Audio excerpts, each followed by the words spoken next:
Welcome to ZaranTech's SAP S for HANA conversion and system upgrade ADM 328 training. In the ever-evolving realm of SAP, staying current is vital. Our expert-led course equips you with the skills needed for a seamless transition to SAP S for HANA. As businesses embrace digital transformation, a successful conversion and upgrade are paramount. At ZaranTech, we pride ourselves on delivering comprehensive training to navigate the complexities of ADM 328. Gain in-depth knowledge, hands-on experience, and practical insights to ensure a smooth transition for your organization. Elevate your expertise with ZaranTech and become a proficient SAP S/4HANA conversion and system upgrade professional. Stay ahead in the SAP game and empower your organization for the future. But before we begin, please subscribe to our YouTube channel and hit the bell icon to receive regular updates from us. Now let us take a look at the agenda. Agenda 1, History of SAP 2, SAP S/4HANA, Architecture and Components 3, SAP S/4HANA Evolution, 4, Concept of the Upgrade and SAP S/4HANA Conversion, 5, System Conversion Overview, 6, Required Patches to the Source System, 7, SI Checks, 8, Custom Code Analysis, 9, Cross-Application Preparations, 10, SAP Solution Manager and Maintenance Planner. Let's dive into the video now. So, hi everyone, welcome to the SAP ADM SAP S/4HANA conversion and SAP system upgrade. So, this course, as you know, it's 10 days continuously and daily 9 to 1 o'clock, which we're going to discuss about the complete conversion process. So these are the session PPTs. I think you would have already received a few of them by now, at least for first couple of days, module 1, module 2. So I've segregated the entire course content into around 14 modules. So we see the 10 module content over here, but you will, the remaining 4 modules will be updated soon and will be shared to you, or at least one day before the the session. So you will receive the updated PPTs, okay? And again, that is not the final version of the PPT, because during the course, based on your Q&A and what I discussed, so I will add a lot of notes to these PPTs, and at the end of the course, you will receive all the updated PPTs and the labs to you, okay? That will be your final material, okay? So that's about the course.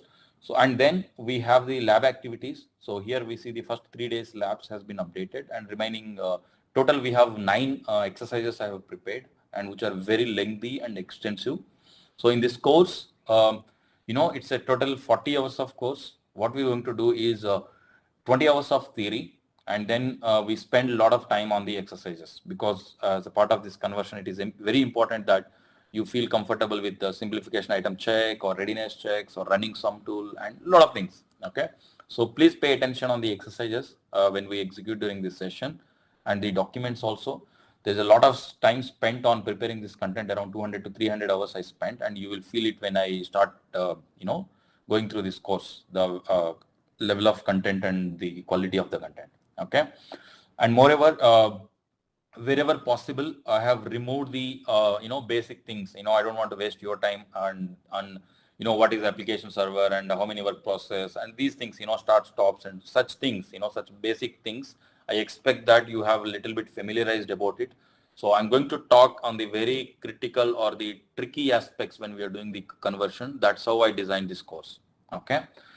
So, and then apart from that, assessments, there are lot many questions. So we have day 1, day 2, and module wise these questions are prepared. And at the end of the 10 days course, I will come up with another 10 to 15 questions, to see your level of understanding, and I will try to make it as as complicated as possible or tricky as possible, those questions, so that you will understand what level of questions you may get in the certification, or if you are preparing for these competitors, okay? So that part I will give you at the end of the course, okay? So this is the overview of the course, what we're going to do, in this 10 days. And then, as it's 4 hours, as I said, 2 to 3 hours we spend for theory, and then we try to do the exercises. and utilize the when after the training also daily, these 10 days you try to focus completely on this particular course. Okay, just don't give up. There's a lot of books to read, a lot of content or notes to read. I will reference in these things, but just these 10 days, try to avoid any unnecessary other things. But suppose if it is work, that's fine, you should do. But if there is anything else, just try to focus on these 10 days. Then I will assure you that you feel much more comfortable in doing conversion than today. Okay. So now, so with this introduction, yeah, about me, I think some of you would have already known. We had some introduction sessions with me earlier. Just a quick 1 minute one. I'm Nishant. People call me a professor. It's a professional name. People will like it. So, I love to use that. So, and then I have around 10 plus years of experience in SAP implementations and the disaster recovery, and I do go to the client sites and implement these, the conversions. A lot of things I have done in this last 10 years. And along with that, I have certifications in, HANA and NetWeaver and OSDB migration, and then these conversions. Okay. So that's about me. Quickly, welcome to the SAP ADM 328 SAP S4HANA conversion training. So the first module is S4HANA conversion fundamentals and tools. It's the disclaimer.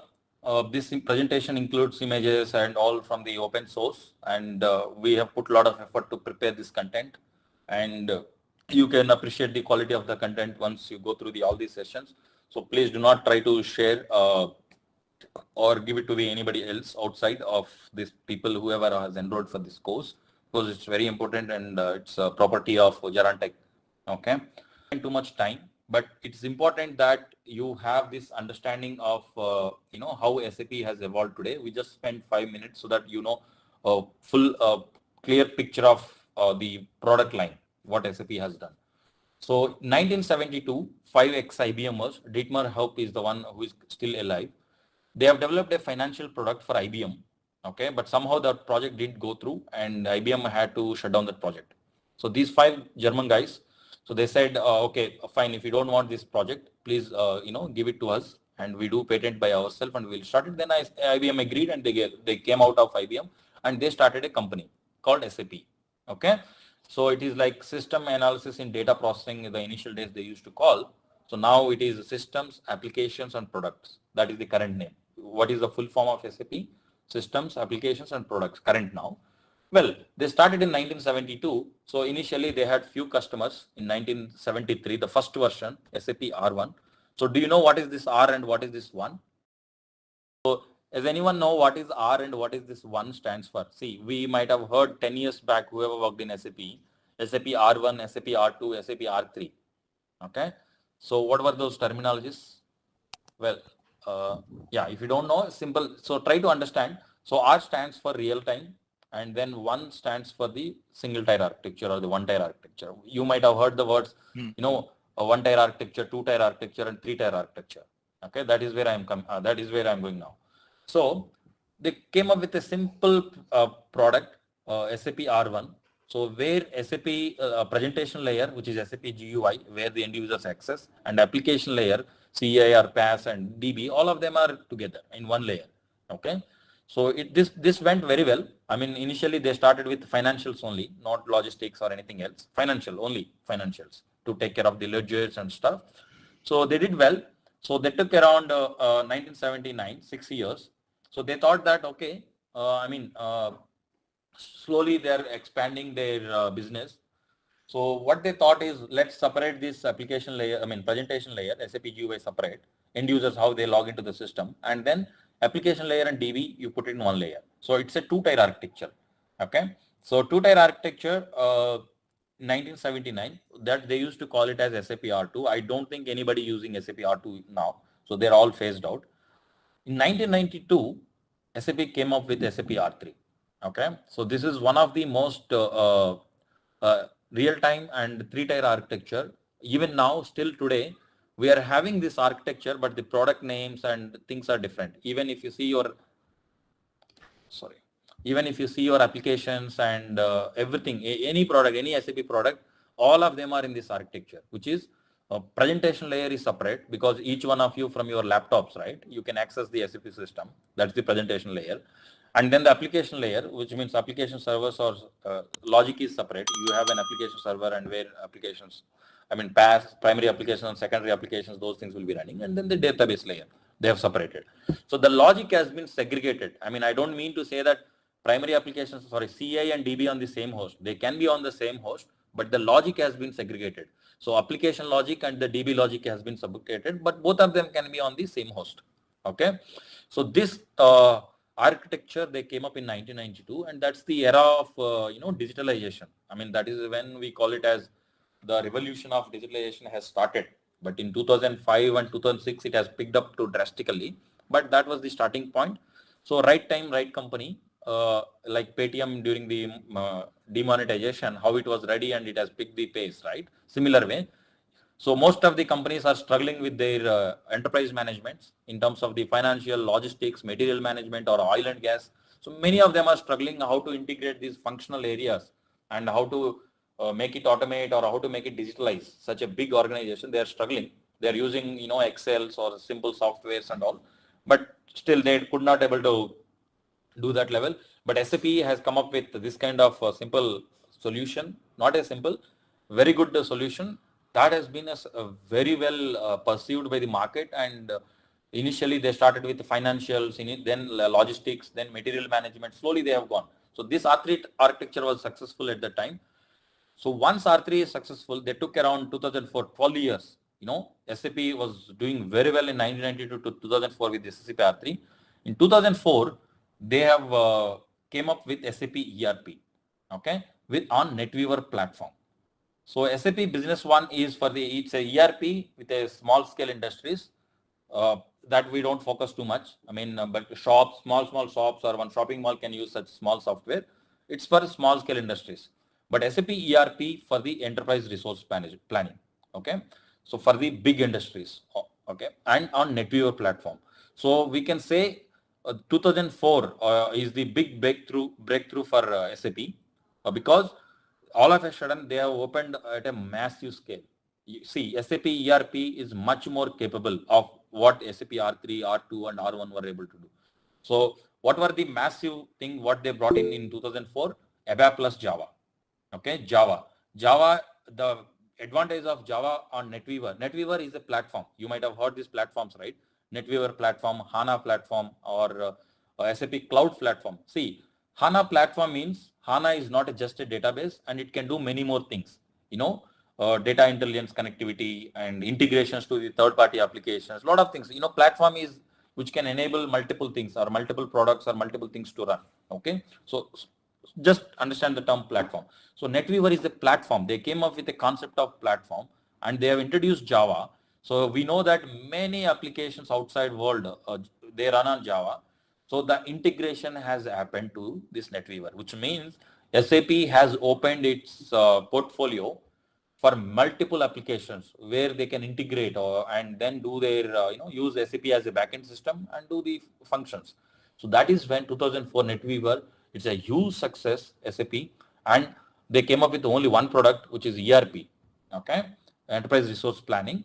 And in 2004, 2005, 1 year after that, SAP has started, we don't want to give any product line, I mean ERP and other versions. What they did is, we want to stick to this ERP. 6.0 was the version released and they want to stick to it. They don't want to go ERP 7.0, ERP 8.0. I mean, you don't see it also now. So what they did is, they decided is, okay, let's stabilize this version. Let's not go with any other versions. So if there are any enhancements, we release as an EHPs, enhancement releases. So EHP 1, EHP 2, the current version is EHP 8. In the slide, you can see EHP 7. The current version is EHP 8, what we have in the market. ERP 6.0, EHP 8 is the latest version. Okay. Now, good. SAP was doing very well. 2006, again, they came up with SAP Business All-in-One on top of mid-size industries. That's all right. But again, the breakthrough 2005, after 2005, 2009, after 4 years. So SAP came up with this SAP Business Suite. Okay. SAP Business Suite, instead of ERP, they call it as a Business Suite on NetWeaver platform. Okay. When I say business suite, it is combination of ERP, SRM, CRM, PLM, SCM. So which means they have packaged all these things in one particular product, and they put it as an SAP Business Suite 7. Okay, so that they have introduced 2009. Very good. Until this point, 2009 also it went very well for market has pursued it very nicely. But here these ERP or SRM or SCM systems, all of them are any DB.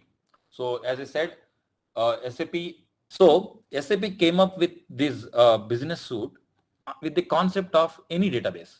Okay, because SAP always operate this perspective, win-win situation. I mean, they open for all partners have a scope to make a business or run it. So they have come up with all DBs. DB2 they have opened, Oracle they have opened, and Sybase was not into, in 2009, Sybase was not into SAP, but yes, so Microsoft SQL DB, Windows servers, that is also open.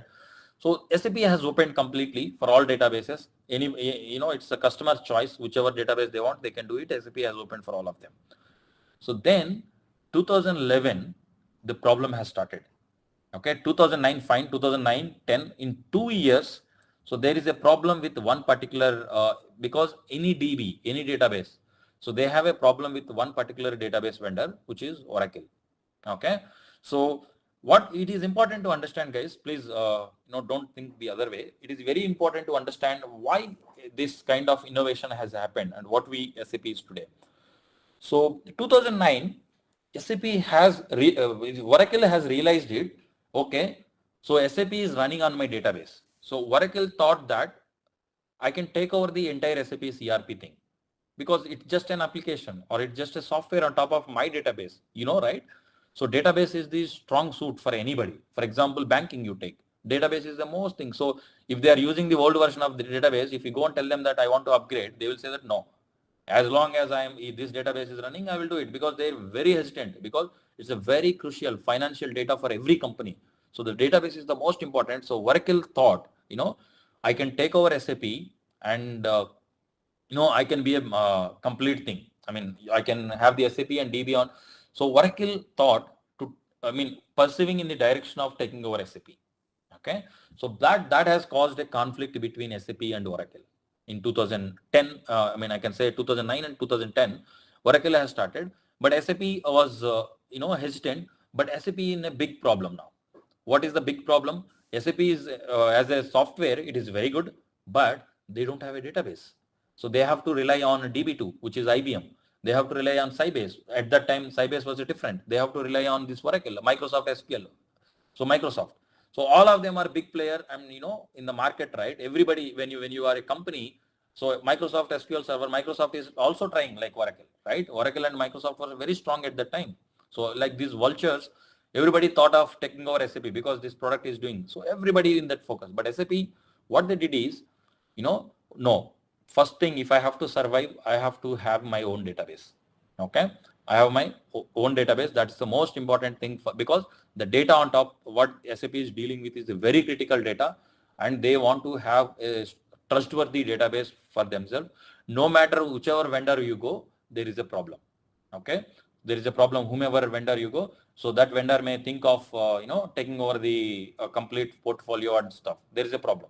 So what SAP thought is, okay, I have to come up with my own database. And in 2011, so SAP has come up with HANA, and the sole objective is to put a check to the Oracle, and they don't want Oracle to drive and compete with SAP just like this and take over this. Oracle also has a competitive PeopleSoft software ERP product. So to put that and to solve that business problem, SAP has introduced HANA. So we will talk about what is this HANA and stuff at later point in time briefly. But this is the whole motive behind coming up with a own database. And it's also not the problem. So, and then there is one more problem. As you know, Java is owned by which company currently? Anybody aware? Java. Who owns Java now? Oracle. Yes. So Oracle, what they thought is in 2009, whenever they are trying to take over, yes, SAP has solved the problem of database coming up with the HANA. So again, one more problem. SAP had put its entire business and they have opened a NetWeaver platform. So it integrates very well with Java, right? To open the entire ecosystem, to integrate, they have come up with Java. So now what Oracle did, they have acquired Java. You got it? So they have acquired Java and they start charging too much of license fees to SAP. Okay.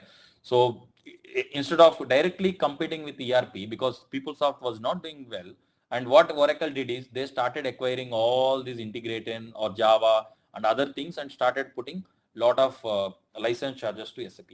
Yes. So how SAP has addressed that problem? I mean Java, anybody? What is the replacement of Java in SAP now? So why Java is used in SAP products mostly? To develop that service marketplace, web applications, if I have to put it, web applications or user interface, earlier SAP marketplace, if you would have seen, or the SAP documentation, help.sap.com, if you would have seen, it would be completely different because that was developed on Java. Now you see every SAP thing is on Fiori. It's an UI5 related, user interface. UI5 is a technology. It's a HTML based technology. So, it is just to checkmate the Java. They don't want to use the Java, and the whole thing has been moved to the SAP Fiori. We'll check it in the SAP S/4HANA. Okay. So now 2011, to address the issue of database, they came up with the HANA, and anybody knows what is the full form of HANA? So yeah, you call it as a high performance analytics. Okay, high performance. So the term itself, it says it's an in-memory database, which means the RAM is very high for this HANA.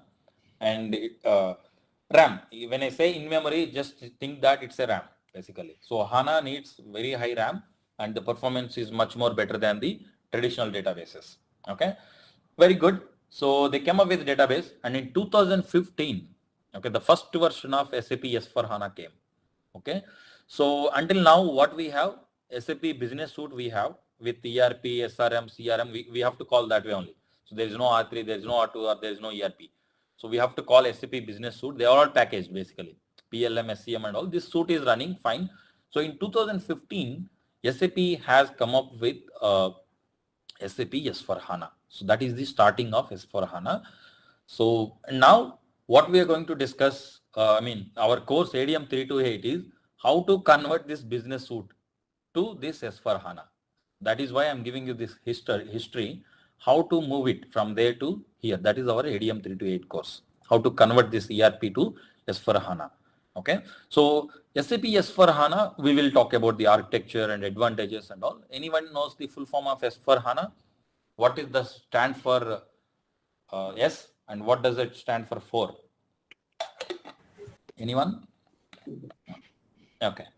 So, okay, good. So see, there is a word, right? SAP Business Suite 7, right? So here also SAP S/4HANA means simplified suite for HANA. So it's a simplified suite for HANA. That's what is 4 stands for 4th generation. Okay. Don't, there's nothing. So it's just a 4th generation. So simplified suite for HANA is the full form of this one. And yes, how advantageous it is and how powerful it is, or why it cannot be just an upgrade of ERP. For example, SAP Business Suite we have, right? You may think that ERP 6.0 was the version and EHP 8 was the latest. Then why SAP did not proceeded with EHP 9 or EHP 10 or ERP 7.0? Why it didn't do? Why it had to go on a complete new code line? Okay, that we will discuss when we are talking about the SAP S/4HANA. Okay, so why couldn't they just use the same business suite or the same ERP instead of going with a complete revamped or restructured full-fledged product? Okay, that we will discuss. So this is the brief history of what is SAP. How SAP has come up with. They have a lot of products, cloud, S/4HANA Cloud, SC. Now you can see Ariba, SuccessFactors and all. Don't worry about it. All of them, if you take any big vendor like Microsoft, they have a hell lot of products, and in this process they would have acquired all of them because none of them are SAP products. Okay, you take Ariba, you take SuccessFactors. So Qualtrics, last year they purchased experience management. So whatever these things. So these are all like they purchased them, they acquired them, I would say. So, but this is the core architecture. This is the core product. What SAP has done means these are the ones. Okay, and then later Sybase they have acquired. Okay, I forgot to mention here. So in 2011, so you would say that, okay, sorry, good that we remember now. So in 2011, they came up with a HANA. But if you go with this HANA database at that time, 2011, so that's the only time, that's the time where the infrastructure also struggling. I mean, that time the infrastructure is not as cheap as today. And if you see the infrastructure innovations now, it is at next level. I will show you when we are demonstrating the system, how powerful this, I don't know, you guys working on cloud infrastructures or on-premise infrastructure? Okay, on-premise and cloud as well. Then you would know the difference between on-premise and cloud. So cloud infrastructure, there's a complete revolution. You know, AWS has started that revolution in 2012. They are the first ones to come up with, there are earlier also cloud infrastructure providers, but AWS was one which has focused on the enterprise level. I mean, enterprise resources like big, massive scale infrastructures to host AWS. And then slowly this Microsoft and then Google came in last 3-4 years, they are picking up. I mean, not picking up. Microsoft Azure was doing very good last year. So the advantage with Microsoft is, you know, we all are using Windows laptops, right? We all are using Windows laptop. Already Microsoft has a customer base. So Microsoft can give huge discounts and then, you know, ask them to use Azure and all. But whatever, let them, their business strategy, let's keep it. So there's a huge revolution. Now the infrastructure costs are much cheaper compared to the earlier days. And also the level of automations, the level of innovation has happened in the infrastructure level is, you know, you can't believe. It's unbelievable.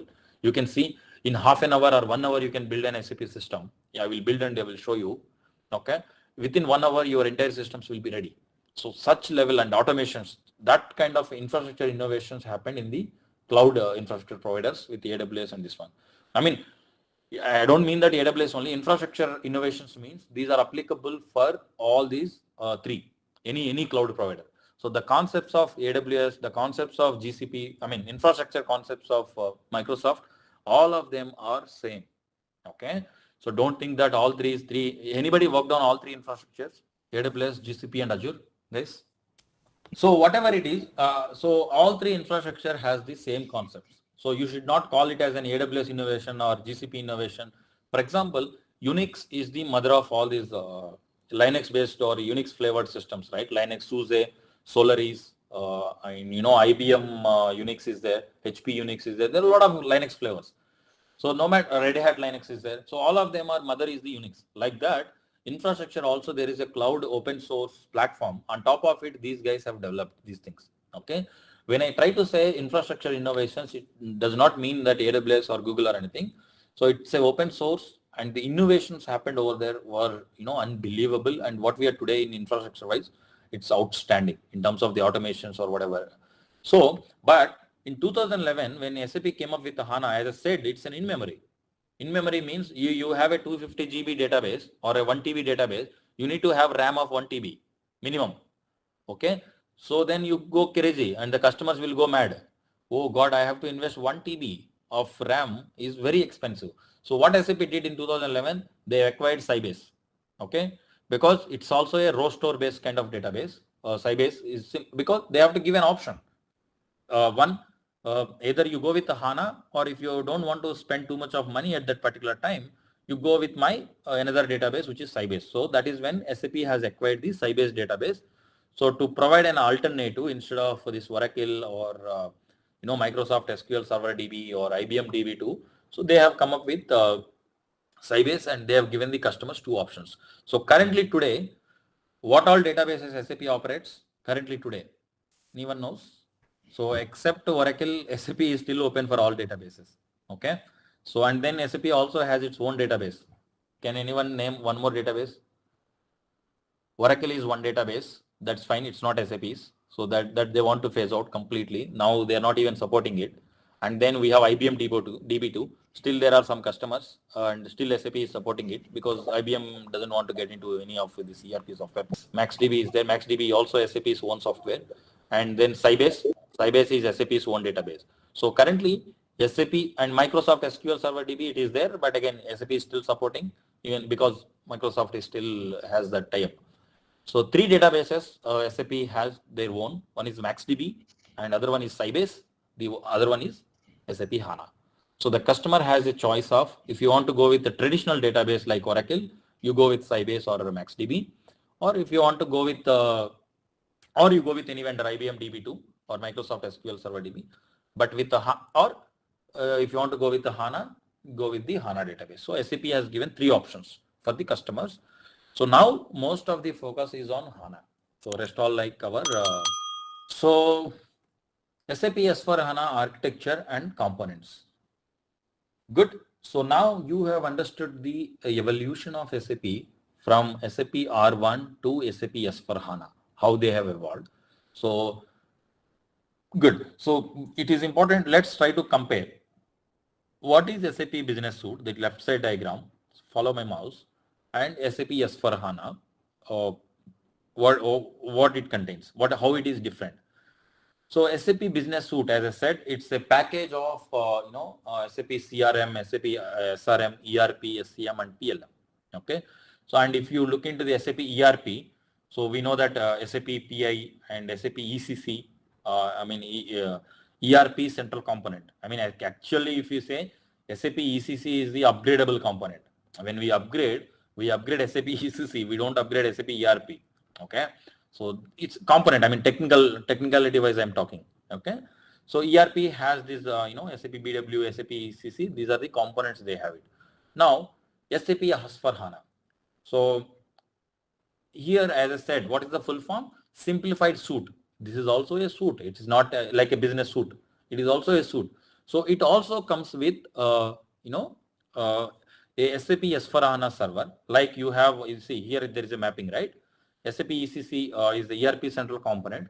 So SAP S/4HANA is not a component, guys. It's not an upgradable version.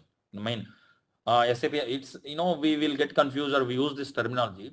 When you say SAP S/4HANA upgrade, you actually upgrade the SAP S/4HANA server. I mean, within that. Okay.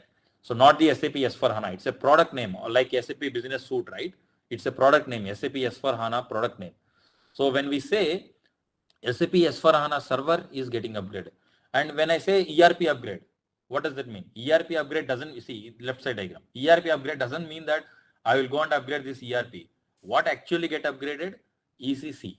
SAP ECC ERP central component is the one which gets upgraded. Okay.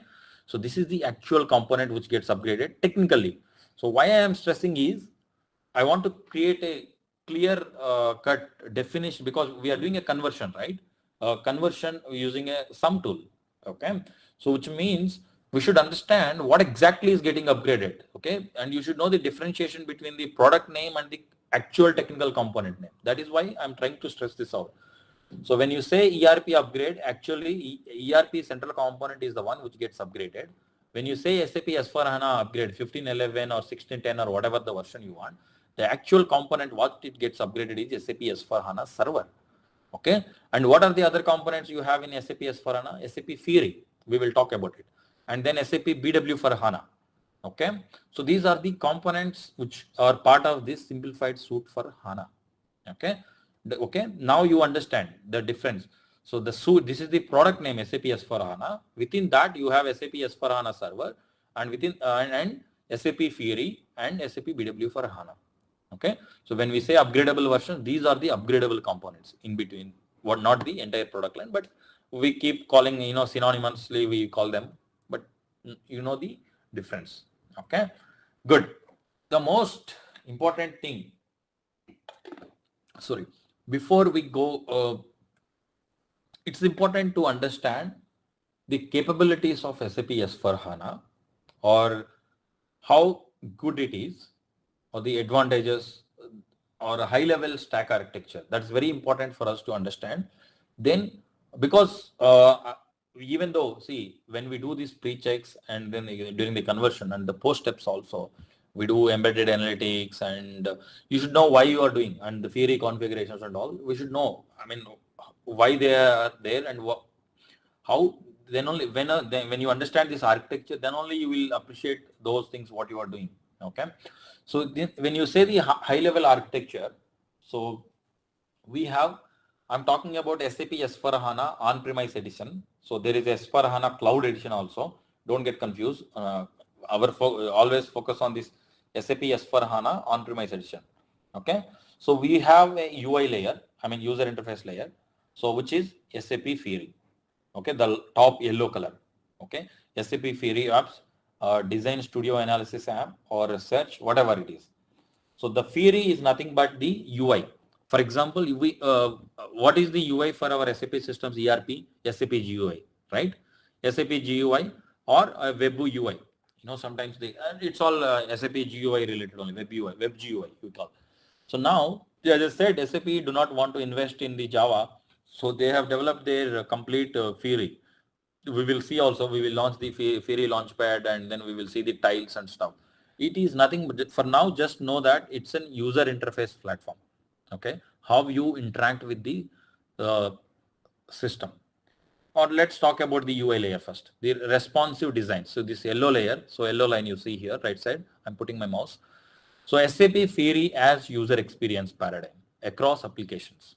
So they want to make all the applications use the SAP Fiori, and that is a simple or one UI. I mean, wherever you look into, you have to feel that it's an SAP Fiori. Okay. See, earlier the problem was what SAP was having is what because I'm stressing out this across applications. Why they have to come up with SAP Fiori as a user experience? Yes, they want to get rid of Java. Earlier, the biggest pain point for SAP is customers complaining is if I log into the SAP GUI, I can see a different screen. If I log into a web GUI, I see a different screen. If I log into the service marketplace, I feel different. You getting the point, right? SAP, or if you go to the SAP community, I see the blog in a different format. So the customers are facing SAP, what is this? I mean, I'm going to your portals or I'm going to your sites, or if they open SAP Note, let's take an SAP Note, they see a different UI. You getting the point, right? So each of those things are developed in the different UI platform. For example, SAP Notes, what you open, right? A service marketplace, he did it in Java. And within that Java also, one fellow uses one kind of template and another guy uses another kind of template, these developers. And then SAP Notes are the download softwares. Download basket, you download, right? Maintenance planner. Maintenance planner also used to have a different kind of UI. I think those who have you, I don't know if anyone have you more than 10 years, who have worked 5-6 years back, you know this pain. Anybody worked on such kind of different UIs, guys? So now you're trying to connect it, right? What I'm trying to say. If you go to each of these SAP applications, different applications or the different sites, you would have frustrated, right? Different user interfaces, right? So you would have seen that, okay, this user interface is this and this is this. So that is what SAP, what they did is with Fiori, they have told their entire departments, whoever is using whatever it is, every application has to follow this guidelines, SAP Fiori as a user experience across applications, which means whichever SAP site you go, or you use maintenance planner, or you use a service marketplace, tiles. Now you see the tiles and all in service marketplace also. Wherever you go, they want to make it as the end user should feel same. They don't want to keep searching for these buttons, left side one button, right side one button in each side. Okay, so they want to standardize the design, and that is what they did with SAP Fiori. So 5 years back, SAP Fiori was horrible. I mean, it is very slow and it was not at all appreciated by any customer. Okay, but now today it is in a much better shape and it is very good. I mean, I would say at least some of the areas it is doing very good. Okay, still there is a scope for improvement, Fiori UI, but it is better than what it was earlier. And it is web-based, all devices. See, and the SAP's biggest problem was earlier. See, now we are everybody, most of the things like banking, everything we are doing over a mobile. So SAP's problem was 5-6 years back, it's not mobile supported. Yes, they came up with Java, even though Java supports the mobile applications and all, still it didn't go well. I mean, with the mobile applications. So, but with this UI5, what they did, it's an HTML open source. So, see again, SAP in 2009, they realized that when Oracle started competing with SAP, or Oracle started purchasing these things, right, Java and all, SAP realized that I don't want to go with any of these licensed code line or anything. So why SAP picked Fiori? I mean, can anybody tell why SAP picked SAP Fiori as a platform to develop their UIs, not any other software? Because SAP has decided I don't want to go with any other things, or I will only go with open sources. So SAP Fiori is based on the HTML5, which is an open source, like Linux or Unix is an open source. Nobody can purchase it. You can say that Solaris and Red Hat and all, they can package it and sell it as a support. Support they can sell it, but nobody can license the Unix. So similar way, HTML5 they have picked in open source web platform and they have developed on it. So it's a web-based, all devices, which means mobile support and tablets and everything can support, and it's a role-based. So whatever the roles assigned to you, only you can see those functional aspects or those things. So decisive, predictive, and simulate. We will talk about these things. What does it mean by predictive? Because ML related things we can incorporate in those particular tiles or the theory, so which can give you the beautiful graphs. Okay, so that we will talk in the post once we do the conversion. In the exercises, I will explain about these things, how theory can show you those things.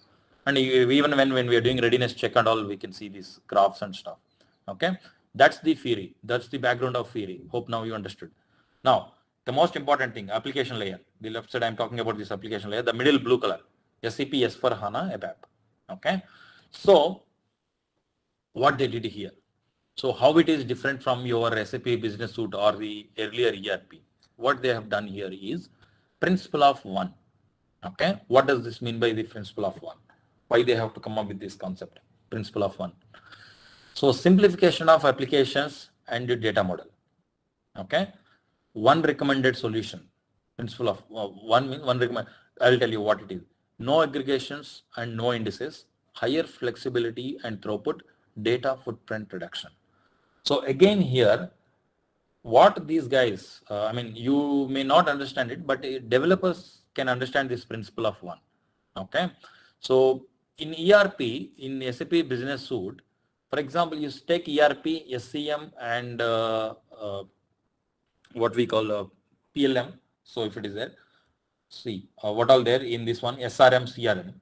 So when they are developing it, these guys have started doing the duplication. So they are independently developing each other. So SAP, because it's a business suite, when you give it to the customer, you give it as a package.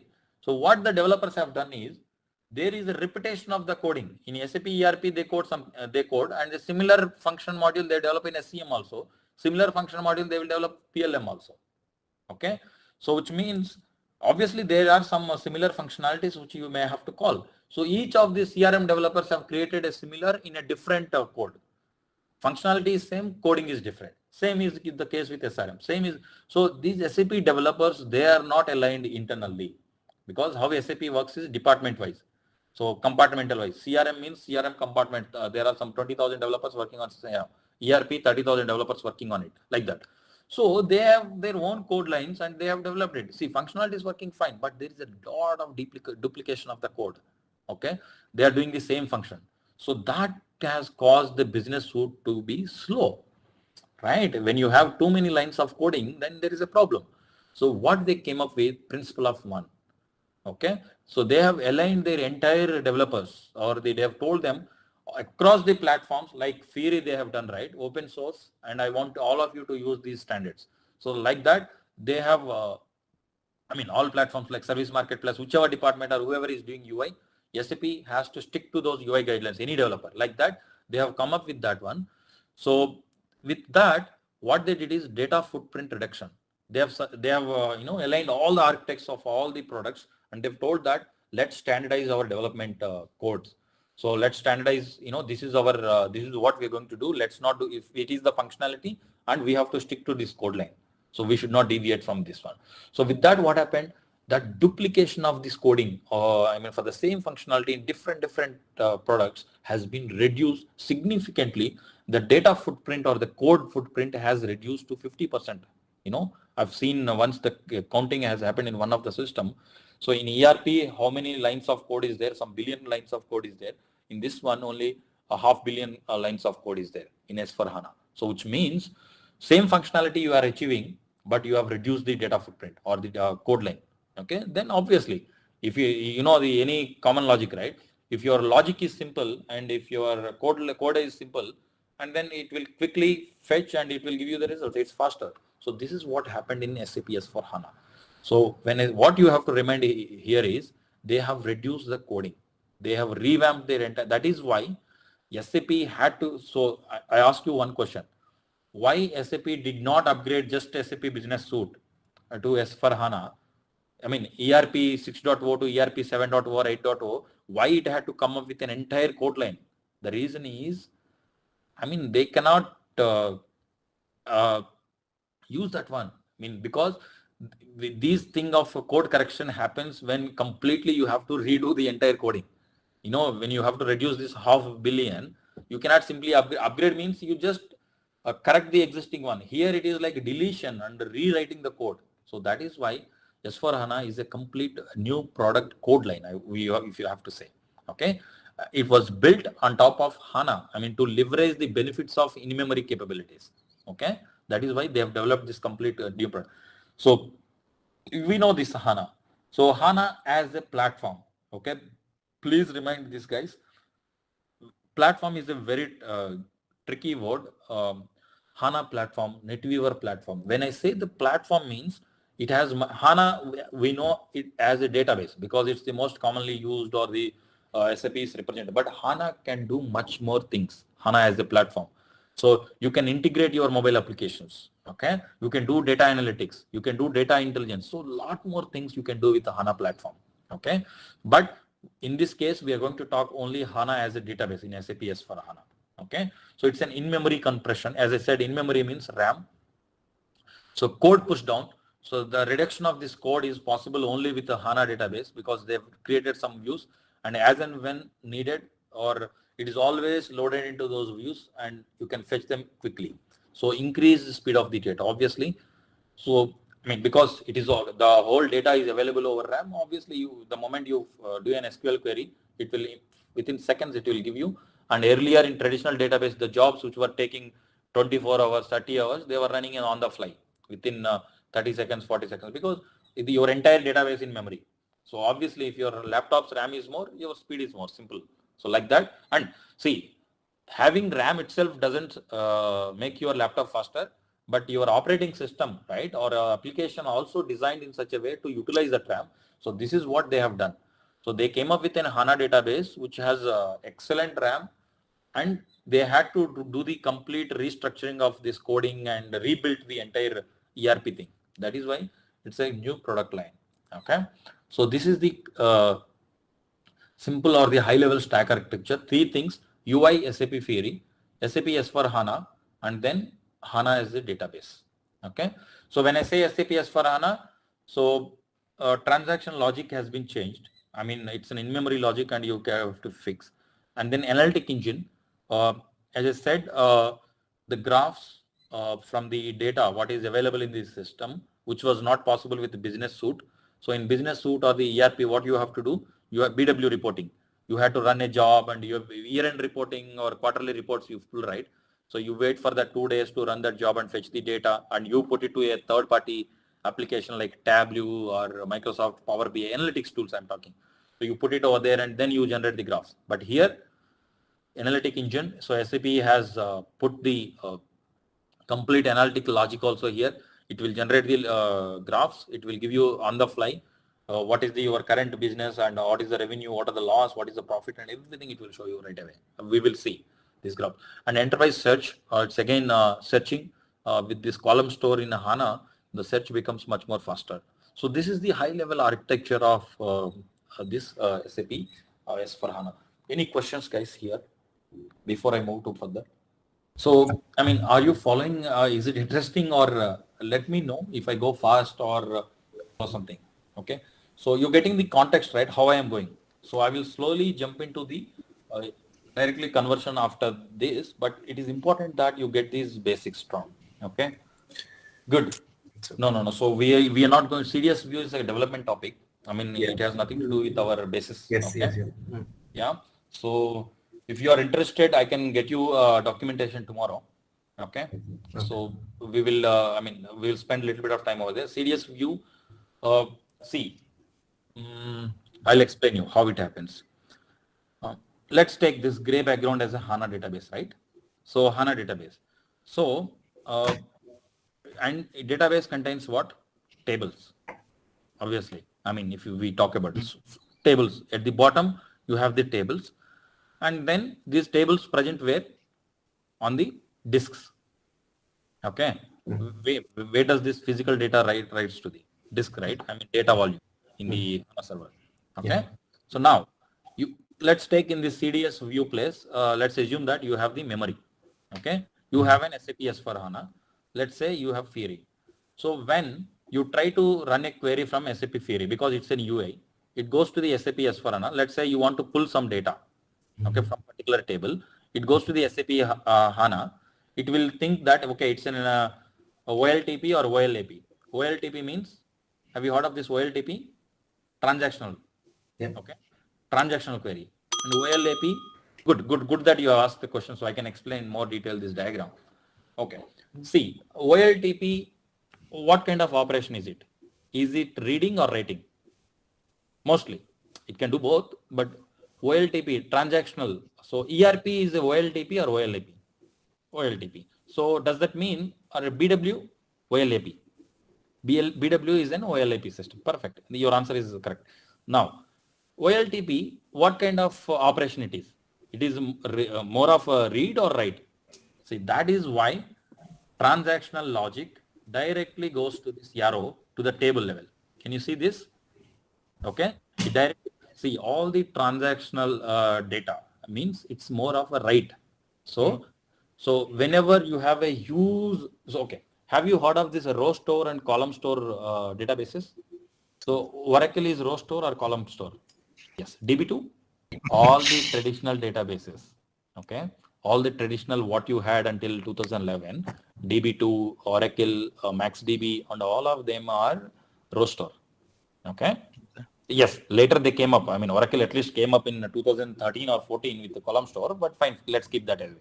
But all the traditional databases, what they were having, most of them were the row store databases. Okay. For OLTP systems, row store is better or column store is better? So, okay, let me explain you. So for all, please follow me guys, pay attention. It is very important topic as basis guys, you should have this clarity. Okay. See, all the transaction based ERP is a transactional system because every time the end user goes and keep updating the tables. So whenever you have a use write operation, okay, transactional OLTP, transactional or the write operation, always row store is the best. Okay. Row store is the best because it has to go and write. I mean, writing in a row is right? You know, one line by line, you can keep writing. Just imagine how you do on a paper. So you like writing in a row, right? I mean, letter to letter, next to letter, word to word, next. That is the row. That is the way of writing it in a row. Row store is the better. So simplify, I'm saying, like you write on a paper. So writing operation or the transactional, so row store is the best. Okay. Because you can write quickly next to each other. That is how the in the database disk writing, that is how it happens. Block by block, it writes. Okay. Now the OLAP. So OLAP is a lot of reading. Okay. So reading means BW. Earlier, those databases were very slow. I don't know if you have remembered, BW report, quarterly report run for 2 days. And you have to keep monitoring that job. Any one of you monitored those jobs, BW jobs? Yeah, 2 days, 3 days, you keep monitoring and oh God, it's a WTCC closer or quarterly report you have to generate. So they take a lot of time. Okay, because in a row store database, it has to go and search word by word. I mean, in a sequential way, word next to each other, and it will do a lot of querying and so the thumb rule is whenever there is a lot of reading, the row store is not good. So whenever there is a reading or analytic, column store is the best. Okay. So column store is the best. What are the column store databases available at that time? Sybase. Sybase was one of the column stores, initial column store database. Who was doing the columns? Reading was it is a transactional and both OLAP, OLTP, both it will do better. But that was the one who has used for at least certain tables. Sybase was the one who used that particular column store. So what SAP did is they acquired a Sybase. They have put those column store features in this particular HANA. If I have to put, they did not invent this column store thing. So, but what they did, they packaged it in HANA database. It can do both row store and column store together. So whenever there is a OLTP transaction, it directly goes to the tables and it will write. And whenever there is a read operation, then this views comes into picture. So why I am giving this background is to explain the CDS view, what it will exactly do. Okay, now you understand, right? So OLAP, this analytic engine, it uses the CDS views to give the faster response. How it gives, I'll tell you now. No way. Okay, sorry. I didn't deviate from this. Now, okay, Sybase, and they have combined those OLTP and yeah. HANA is a row store or column store? Now the next question. Let me come back again. You can see in the diagram, guys. So it's a row store or column store. So what is the second, this one, OLAP and OLTP merge? Yes. So it uses both. It is both. It is both OLTP and OLAP. That's the key point here. That is why HANA is much more faster compared to, yeah.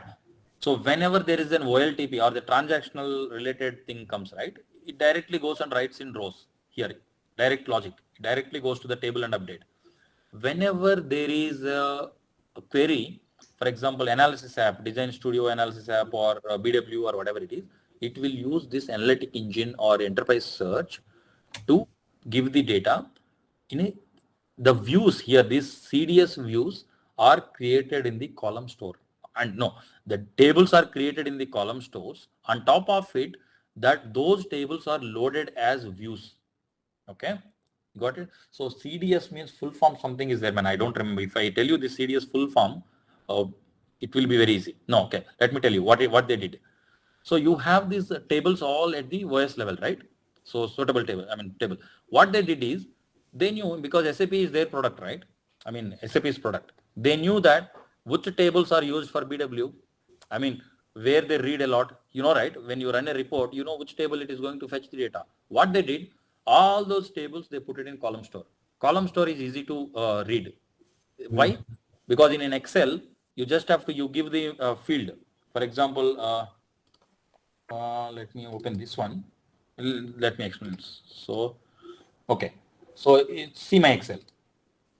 Suppose in row store means you have to read row 1.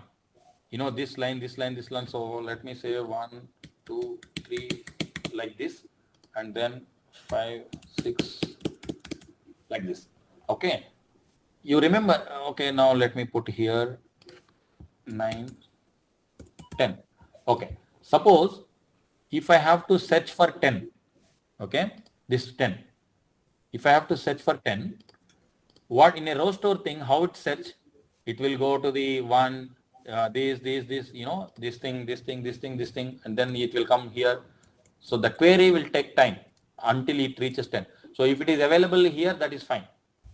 Okay. So immediately it will give you. So this is the problem. So searching becomes, if it is a column store, the moment you say that the query B column, right? So some billions of entries, and if it is row means it's not possible to maintain exact thing. So column store means it will simply go to that and it has to search only 2 entries. You got the point, right? Or you have only 6 columns, or they will reduce it to 3 columns. So they will put all the data in 3 columns. So which means it just has to search in 1 column. Okay. So read operation, write operation, transaction. Writing always it writes in this one. So like this, one by one. So in the block. So which means for the transaction or writing operation, row store is better. For searching operation or the reading operation, the column store is better. That is the reason.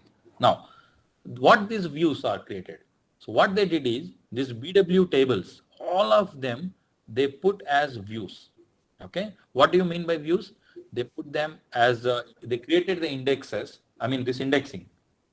Indexing means, for example, if I have to search this 10, they will create a view stating that B column, row, what is this one? B3, that's it. So they maintain it as a B column and third row, B3. So they knew the tables, so they have created a view or indexing on the RAM. Okay.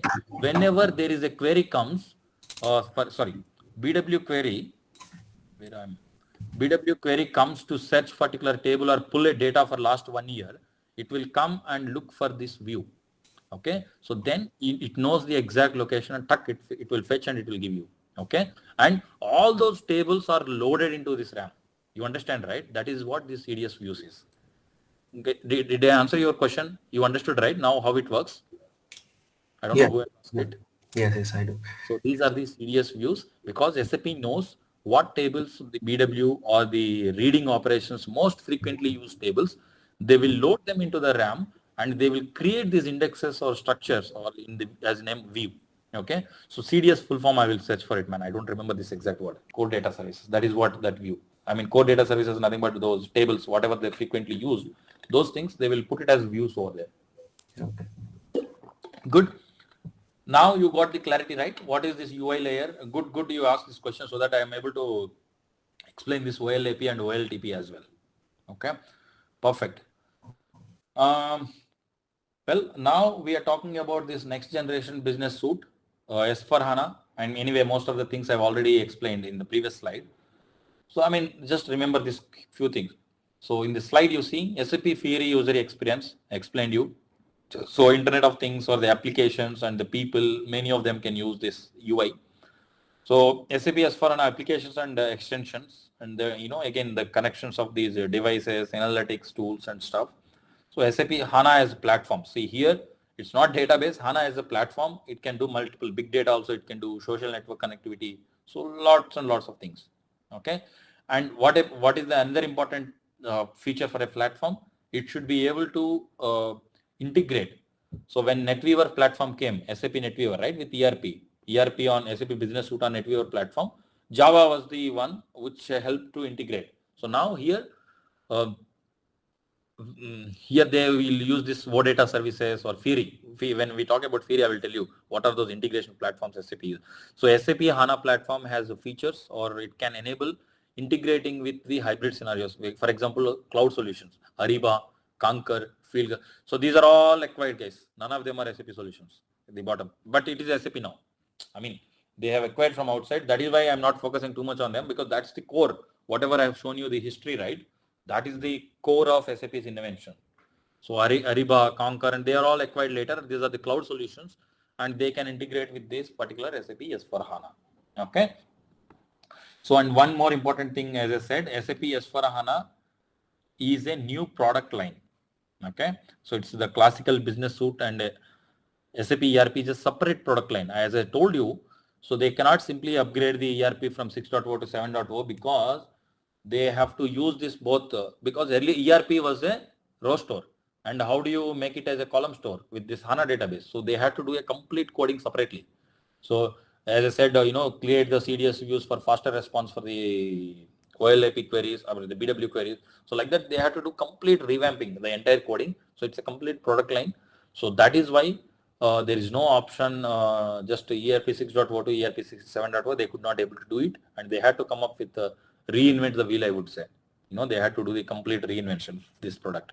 Okay, so main innovation pillars of S4 HANA. Again, I will be talking these three things, but anyway, just have it. New user experience. We discussed simplified data model. I mean, if somebody asked in a certification or somewhere, just remember this. So simplification, data model and application innovation, as I told you. So the redundancy of application level, principle of one, I have explained you, right? Principle of one. So each department or each SRM, CRM, everybody was doing the same functionality, different coding. So they eliminate the redundancy on application level so that the reduced data footprint. Okay. So that is what simplified data model means. And then SAP HANA, as I said, OLAP, OLTP merge. So HANA can do both. So data compression, I mean, unused data or not most, there is a cold store, cold data and warm data. Have you heard of these words? Warm data means most frequently used data. Cold data means not so frequently. So cold data, they will compress it and they keep it, and whenever they need it, they will uncompress and use it like that. So various engines for planning and predictive and text mining. So, I mean, as I said, this HANA is much more capable than what it is. So text mining means searching of the text. For example, in Google, you go and put, your company FTD Infocom, right? It will search across the so much of data. That is the text mining. Okay, text search. So, and then predictive. Predictive means my revenue sales are, that is all comes into data science. I mean, just giving you overview. So that predictive features or the machine learning capabilities, they have included in this HANA. Okay, speed, simplification and innovation. So they're much more features they have included in this particular thing. Okay. So any questions, guys? Hope the architecture is clear, right? SAP S/4HANA before we proceed further. Any questions here before I move to the next slide? Yeah. So for example, SAP Business. Let's test your knowledge. Here's a question for you. Which of the following is not a component of the SAP S/4HANA architecture? Option A, SAP Fiori. Option B, SAP HANA Database. Option C, ABAP Application Server. Option D, SAP Cloud Platform. Take a moment to think, and when you're ready, choose the correct option. Remember, each choice holds a key to unlocking the answer. Good luck. Type the correct answer in the comment section. Welcome to ZaranTech's SAP S/4HANA Conversion and System Upgrade ADM 328 training. In today's rapidly evolving business landscape, migrating to SAP S/4HANA is more critical than ever. Our comprehensive course equips you with the knowledge and tools necessary to execute a successful conversion and system upgrade. Over the years, ZaranTech has been at the forefront of SAP training, empowering professionals like you to navigate complex transitions with confidence. With our expert-led ADM 328 training, you'll gain a deep understanding of the conversion process, best practices, and troubleshooting techniques. Join hundreds of satisfied learners who have elevated their SAP expertise through ZaranTech's training programs. Whether you're a seasoned SAP professional or new to the field, our course provides valuable insights and practical skills to drive your organization's digital transformation. If you want to learn more about managing and motivating your workforce with success factors, Employee Central, and PMGM, visit the link below for detailed course information from ZaranTech. Getting started now with this training is a smart investment for anyone looking to expand their expertise in these cutting-edge SAP solutions. To explore the details of ZaranTech's SAP S/4HANA Conversion and System Upgrade ADM 328 training, visit the link below. Enroll now and take the first step towards becoming a certified SAP expert. Your journey to success starts here. Redundancy of this code or execution of this multiple, for the same function, different logic. So that they have completely deleted it. So as I said, right, when I did, there was one exercise I've done when I was working for SAP. So 500 million entries were reduced. I will show you one slide in module 2. I have put one slide. Okay, I will show you exactly what they did. I have it. Yeah, data simplification. I have 2 slides over there. Okay, I will explain you what all functionalities they have reduced, and if clearly I will show you in a slide what was in ERP and what is in the S/4HANA. Okay. We will talk in module 2, that part. Yes. Okay. Fine. Good. So in SAP S/4HANA, you just need understand little bit over here. So first SAP Business Suite. This we all knew. Just to get you the overview of where we are now. So SAP Business Suite, SAP ERP 6, and EHP 0 to EHP 8. Follow my mouse, guys. Okay. EHP 0 to EHP 8. So EHP 8 is the current version and there is no other version. So what is the current ERP version? If somebody asks you, ERP 6.0, EHP 8 is the latest version. That's it. Okay. And then SAP NetWeaver, as you know, SAP Basis Component version 7.0 to 750. And we all knew that AnyDB. That is the SAP Business Suite architecture. AnyDB. AnyDB means, so DB2, Sybase, Oracle, whatever it is. Now, second thing, they came up with another product line, SAP Business Suite powered by SAP HANA, which means same ERP runs on the HANA database, not AnyDB. Okay, so this one, SAP ERP 6.0, EHP 7 and EHP 8, only these 2 versions are compatible with the HANA. Please focus.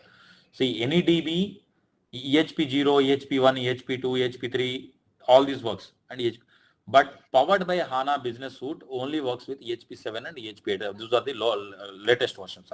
Last 2 versions, N-2 versions. Okay, that's the difference.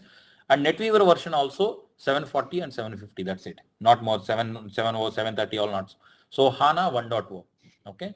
Suppose when somebody asks you SAP Business Suite powered by HANA, so what is the versions possible? Only EHP 7 and EHP 8. That's it. And what is the, sorry, what are the NetWeaver versions? 740. NetWeaver means SAP basis component. Okay, don't get too much confused. The SAP underscore basis component.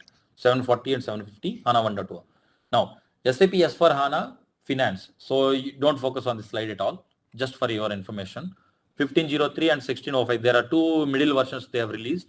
So just for finance area with the simplified finance. So and then the first major breakthrough or the first version of SAP S4 HANA came in the 1511. Okay, so does anybody tell me what is this 1511, 1610, 1709, 1809? How do they name it? Can you tell me?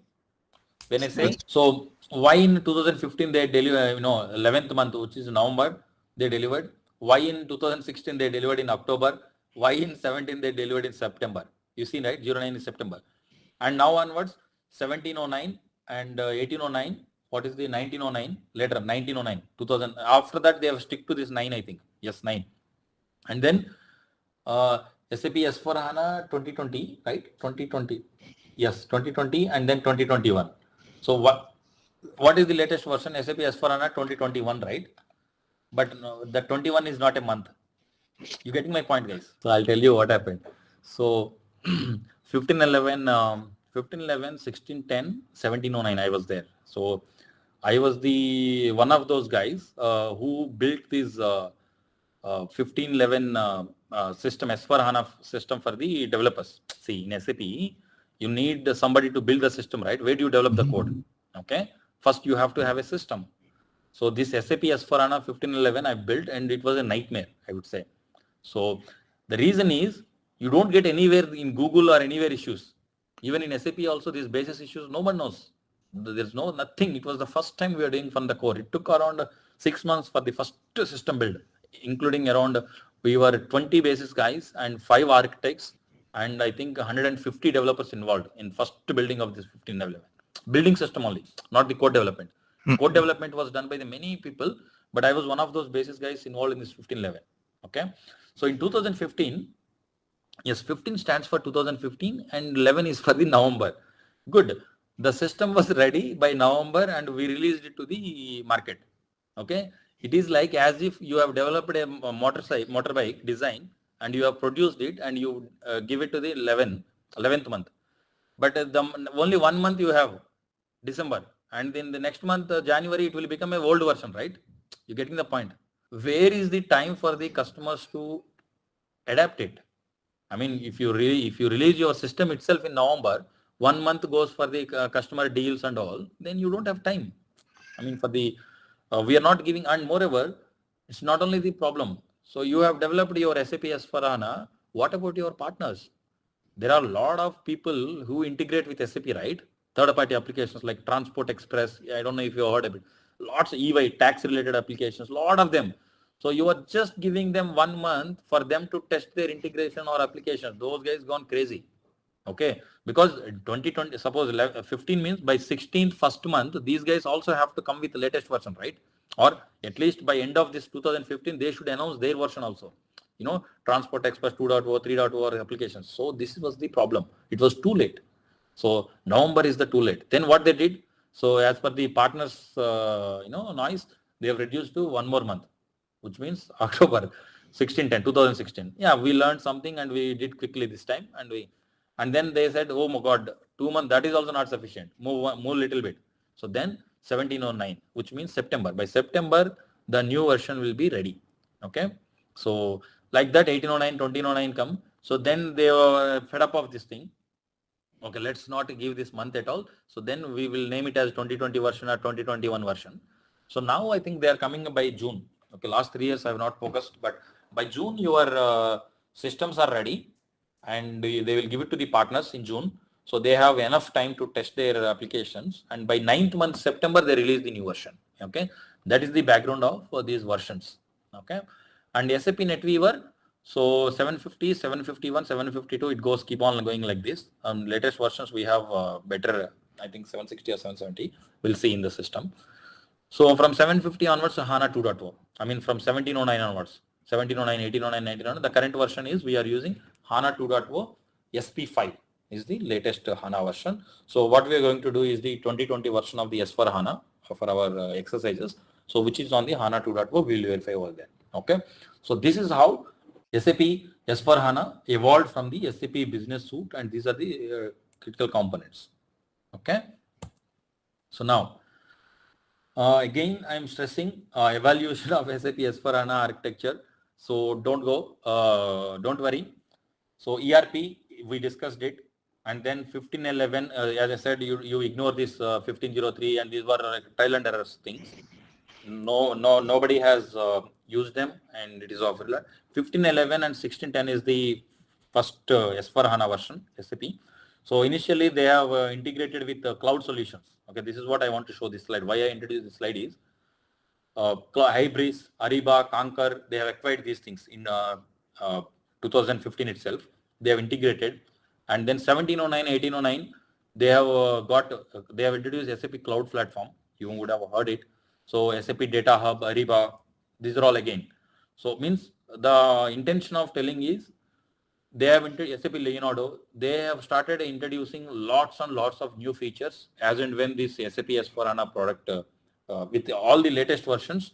So you see in 1511 you have HANA layer. You see innovations at each layer you can see in this slide. So HANA layer CDS views you have, because I told you CDS view is the key point for the OLAP to function, OLAP or the BW thing to function. So in 2017 or 9, they have introduced predictive analytics integrator. So which is to do the future. I mean, this is my current and what will be in the next 1 month or something. That features they have ML capability. And then they have introduced here the Leonardo, which is machine learning. And then they have introduced the IBP field, IBP here. So they are new things. So with each version, they have introduced new. That's what I'm trying to say. And cloud platform also came up with 1709. And if we go with 1909, this is the one of the most stable or strongest innovations, and 2020, 2021 also successes and little bit improvements. But this is the breakthrough, I would say. I mean, 1909 version. So where they have brought IBP, SAC. Have you heard of SAC? SAP Analytics Cloud. They also came up with their own cloud solution for analytics like Power BI or Tableau. I don't know if you have heard of them. So or in Python also they do a lot of analytic tools are there. This is analytic tool they came. So it can integrate all of these things. And then it's a package basically.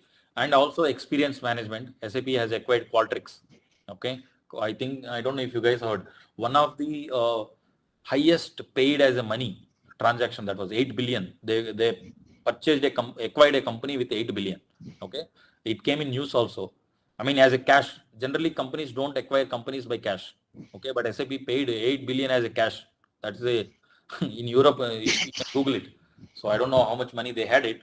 So they put all their tax saving or something, they acquired. They paid 8 billion as a cash. I mean, it's the one of the high, even Tesla and these guys also never paid that much cash.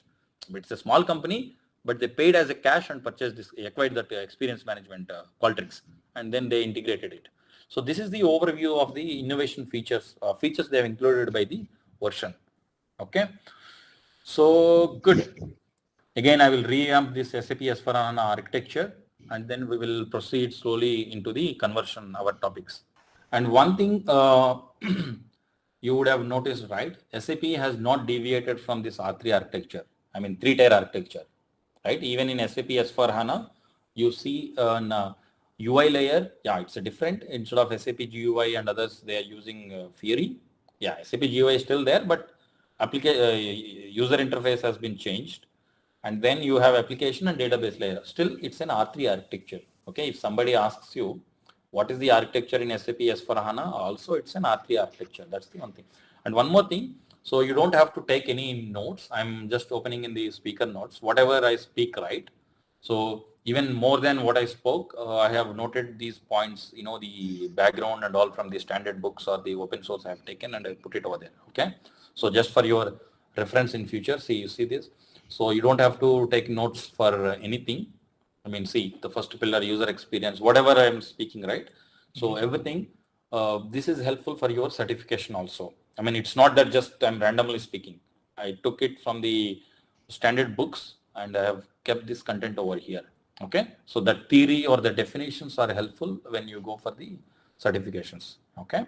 So see the innovations, what happened, and what are the new features they've included. So these parts I have covered over there. Okay, you don't have to take notes. That's what I'm trying to say. So just a time, what you do is, to make it more thing, try to make it as interactive as possible, so that we all are awake, and it should not be a monologue where I'm speaking and you're just listening, because after 1 or 2 hours you lose that attention span. Okay, that I don't want to have it. Let's make this 4 hours as interactive as possible, and it's a learning for each of us, from your experience and with your questions and stuff. Okay, so and see this conversion, then after this it is just like we keep running the tools. Okay, it is more of a practice. Run the tool or run the report and download the report, put it, upload it over there, that kind of this thing, as you know, these tools thing, right? So there is nothing to discuss too much about concepts or things. So why do you want to know how somehow it will upgrade? Nobody wants to know, and it is not possible for us to know also, because it's a development, how they developed and all. We don't need to get into that. So that is what going forward we will be having very few theory. It's all about the practicals and how we build and how we face the situation. That's how it is. Okay. So the module 1 and module 2 are the very strong fundamental foundations, and then module 9 where I talk about theory. Okay, theory, and then theory we have SPDD and SPIU. There I will cover some concepts. So apart from that, rest all are like clean practice and the exercises. Okay, good. So SAP S/4HANA architecture we discussed. There is nothing. Sometimes I keep updating them with your Q&A and like for example CDS views you have asked, right? I will get that content and I will update it in that particular slide, and I will so you may get the draft versions now. I mean, you would have get it the draft versions, but I always keep tweaking even when I'm presenting also, because it all varies, right? I mean, when you're talking as per your questions, Q&A and all, you will receive it by UOD today. Okay, after this session, every day, I will share you that particular day's clean PPTs like this. You see it, right? In my content. So these are all I've edited and I've kept them. Okay, you will receive it after this session. Okay, so before coming to the next session, you can quickly review it and you can come to that. Good. Thanks, Nishant. Very good. So now, yeah, SAP S/4HANA, same architecture which I've explained. So UI, and then the blue lines is the application layer, and then the bottom layer, HANA, they have removed it. So HANA, yeah, here you can see HANA 2.1. Okay. So what here we are trying to say is you may need to have a web dispatcher. So, and then you may also have to, this is a NetWeaver AS, Java, Adobe Document Service. And this is the only use case where SAP has to stick to still Java. I mean, there's no replacement at the moment. So Adobe Document Services, PDF generations and stuff. So this is the only service they are still relying on Java. I don't know why. Or maybe it is costly to develop instead of purchasing the license, it could have been costly to purchase redo the whole coding and stuff. Yeah, that's why they're sticking to the license in Java. So, and anybody knows what Web Dispatcher do? Have you come across Web Dispatcher? Just to give you, SAP Web Dispatcher do two functions. One is the load balancing of the web traffic. Okay. When I say web traffic, what kind of traffic? HTTP, HTTPS. I mean, these are the main two web traffic, right? Most of the traffic, what we see in this one, HTTPS only. Now it's HTTPS secure. HTTP is being faded out because it's not so secure. So HTTPS, wherever possible, always try to use the HTTPS. Okay, that's one thing. Okay, load balancing of the web traffic. So message server is SAP GUI traffic. It handles the SAP end user logs into the SAP GUI. The traffic is taken care by the message server. Okay, and the second part is web dispatcher. Many people ignore it. Web dispatcher for the web traffic, right? This HTTP and HTTPS. This is the one of the most trickiest. You have to be very, very careful. Security. So this HTTP and HTTPS traffic, you have to be very careful and provide a security mechanism. That is possible with the web dispatcher. Okay. I don't know if you have worked on it. So web dispatcher, there is a feature from which IPs I can allow the traffic or the HTTPS traffic. For example, if you are getting from the same corporate network, you say that this corporate network only I want to allow the traffic. So that is possible with the web dispatcher. Okay. There is a ACL or a file in the particular web dispatcher. There you have to update, allow so and so traffic, and you don't allow that. So security is the another important aspect of the web dispatcher, which we frequently ignore it. Okay, so two things web dispatcher do: one, load balancing, and another one is the security. Okay, so as NetWeaver Java, this Adobe Document Services, have you worked on this ADS? Yeah, it's a simple people will ask, configure ADS. So it generate the PDFs, output control of the technical support. And if you want to see one more thing, guys, I mean, I may not able to get into the too much technical details, but for every topic, I try to keep a note. I mean, I know I have collected the note. You see this SAP note 2655761. So for every topic, there is a note. I mean, in future, if you are working on this conversion project, you just go through these PPTs and the labs which I've given. That's it. 80% of your documentation in a complete structured way, you will get it. Okay.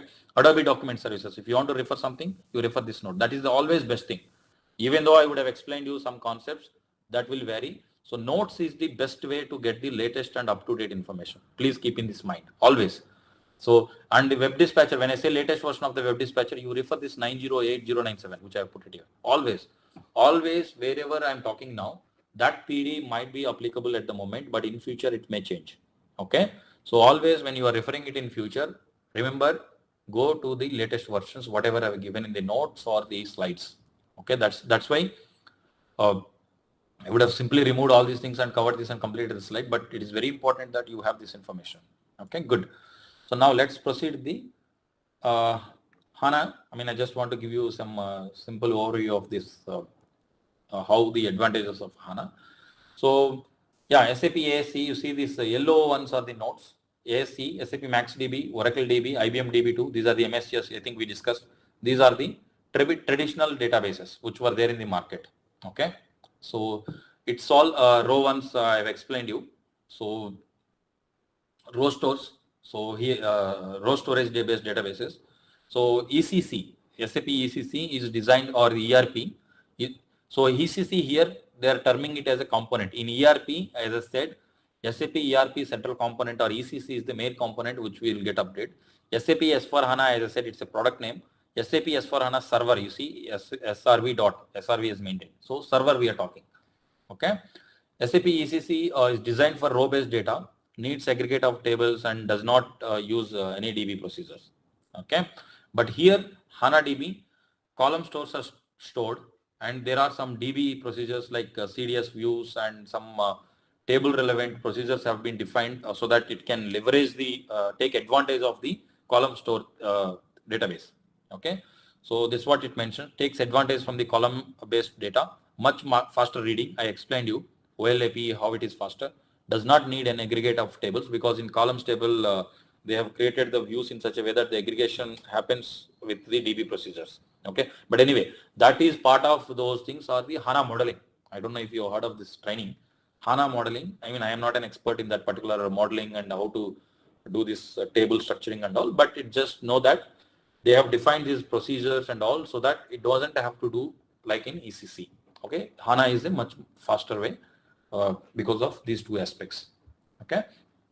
Now, the important thing, SAP basis releases of SAP ECC and SAP S4HANA server. So as I said, when I say NetWeaver version or SAP basis, it is important. So up to 740 SAP ECC, I mean traditional ERP systems will have up to 740, and SAP S4HANA server, the minimum requirement is 750. You know, SAP basis version is 750, or the NetWeaver version we can call, in the general terminology, 750 is minimal and 750 to this one.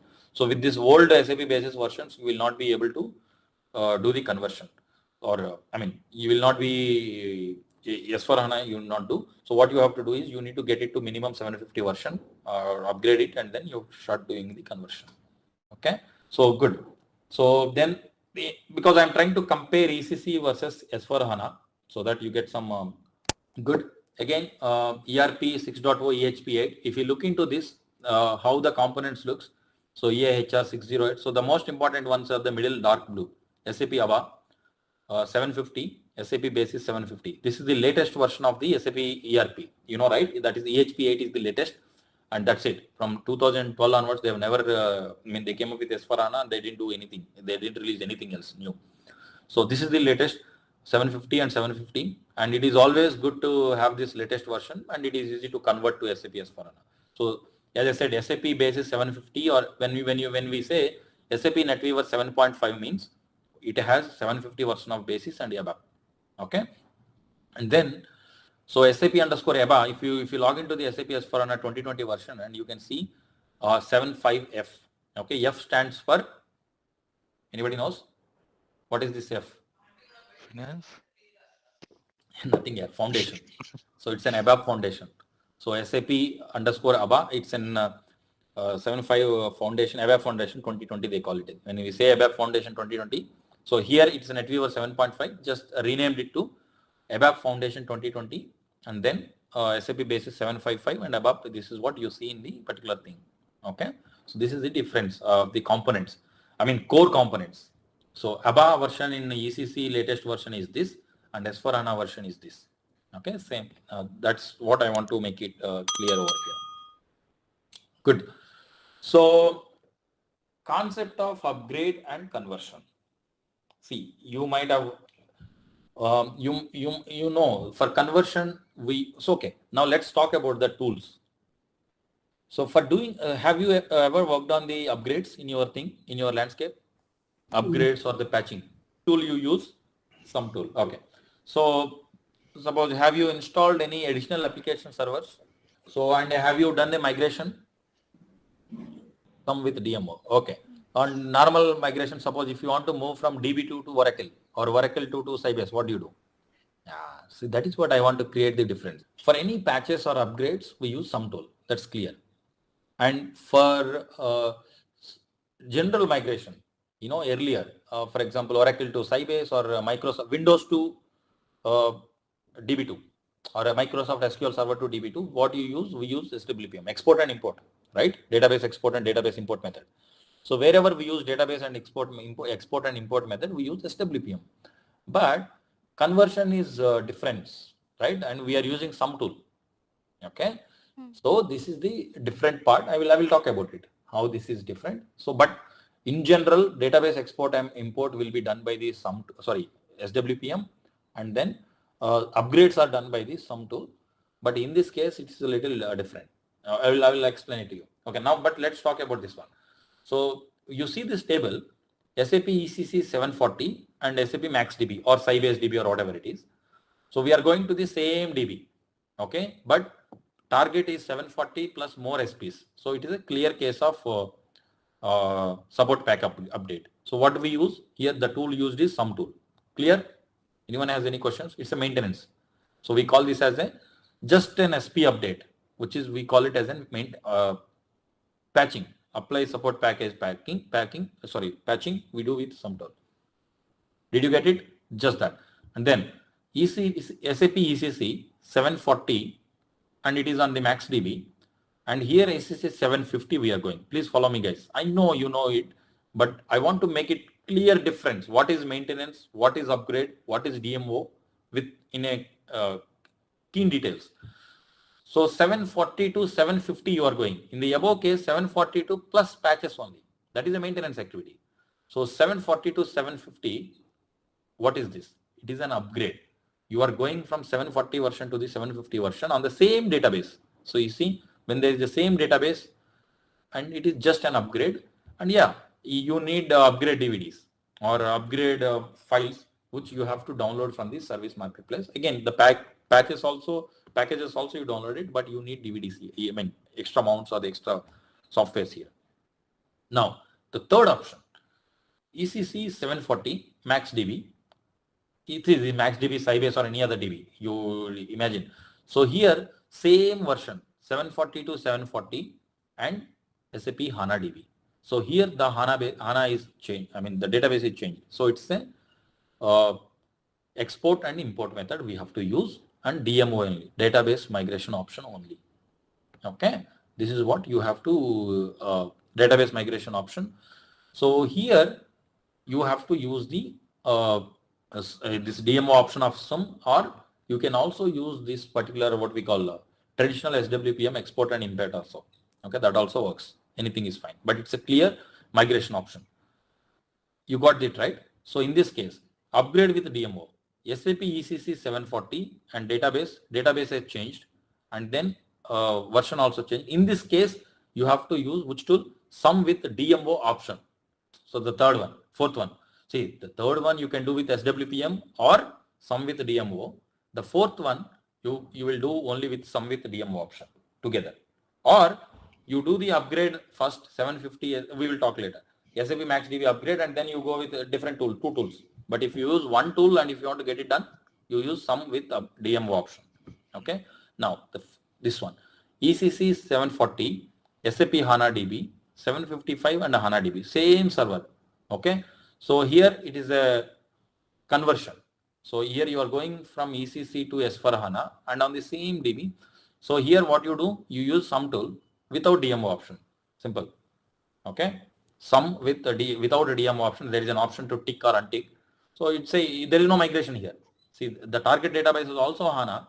The only thing is ECC has to be changed to this one. So source DB is a HANA DB. So without DMO. So SAP S/4HANA conversion with DMO. So this one. So ECC 740 MaxDB. So this is the scenario we are going to work. Okay, the last one. So if you understand this, then rest all are like options, whether you use. So in our case, in our exercise, ECC we are having, and then we will talk about the landscape version. I have to check it there, and we are on the SAP Sybase database, and we will move to the SAP S/4HANA 2020 on the HANA database. This is the one which we do. So the tool which we use is the some tool latest version with DMO option. Okay. So any questions on this thing, upgrade concepts of these upgrades and conversion? So if no questions, then yeah. So this is what the way to SAP S/4HANA, one step versus two step approach. Okay. Let's say you have ERP 6.0, EHP 0 to 8, anyone, EHP 01 or 02 or 03, whatever it is. It is on any DB, Sybase, MaxDB or whatever it is. And you want to go to the SAP S/4HANA in this right side. Okay. So the one which we discussed earlier, one approach, conversion in one step, which is some with DMO option. You can take it directly to the SAP S/4HANA, number one. Or you can go first to the SAP HANA database. Only the database migration, export and import method. Either you use SWPM or either you use the SIM DMO with only DMO option, no upgrade. I mean, you don't want to upgrade, only DMO, that option will be there. I will show you when we run the tool. Only migration. So do the migration. As I said, ERP on HANA, only EHP 7 and 8 are available. Okay, rest of the components doesn't support. So you take it to this level. So this is the conversion in two steps. First, you move to HANA, you wait for some time or 6 months, you validate it, and then you move it to the SAP S/4HANA. Then you do the conversion to be option. So, but if you have decided to go to SAP S/4HANA, then it is useless to go to HANA and then this one. It's a waste of time, I would say. So it is always the first step is the recommended. Anyway, you are taking risk. So you see, here you need one time to export, import and another downtime. And imagine the amount of resources you invest, right? Basis, developers, functional, everybody. And even in this case also you need, because when you move to HANA, the structures, function modules, they change. I mean, this is too much of pain. You have to go through the same pain again and again. So by hook or hook, just try to do in one shot and go to SAP S/4HANA. That's the best approach, until unless you have some business clearly say your functional case a very strong reason why you have to be, because there are some custom codes, where you cannot move to the SAP S/4HANA and you need them for 1 year for legal compliance perspective or certain things.